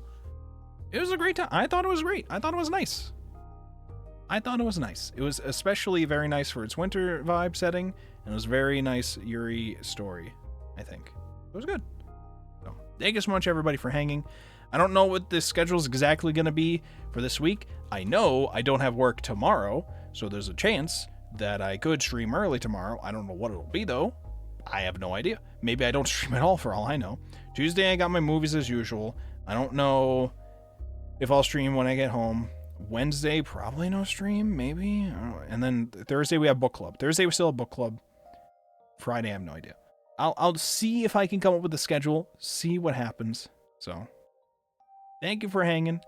I appreciate you all. And again, make sure your calendars are cleared for January 31st. That's a Sunday. Not Sunday. That's a Saturday. Saturday, January 31st. It's going to be at 3 p.m. We're going to do the live 2D debut. I'm going to get some bones. I'm going to get to move around. So, thank you for everybody for hanging. I appreciate you all. Let's see who is around to raid, which I believe I saw Rudy should be alive doing Armored Core. So we will go into Rudy. Oh. There we go. Start raid. Thank you so much, everybody, for hanging. I appreciate you all. Stay safe. Bye-bye, gamers. Bye-bye. Thank you for hanging. Merry Christmas. Happy holidays. Whatever.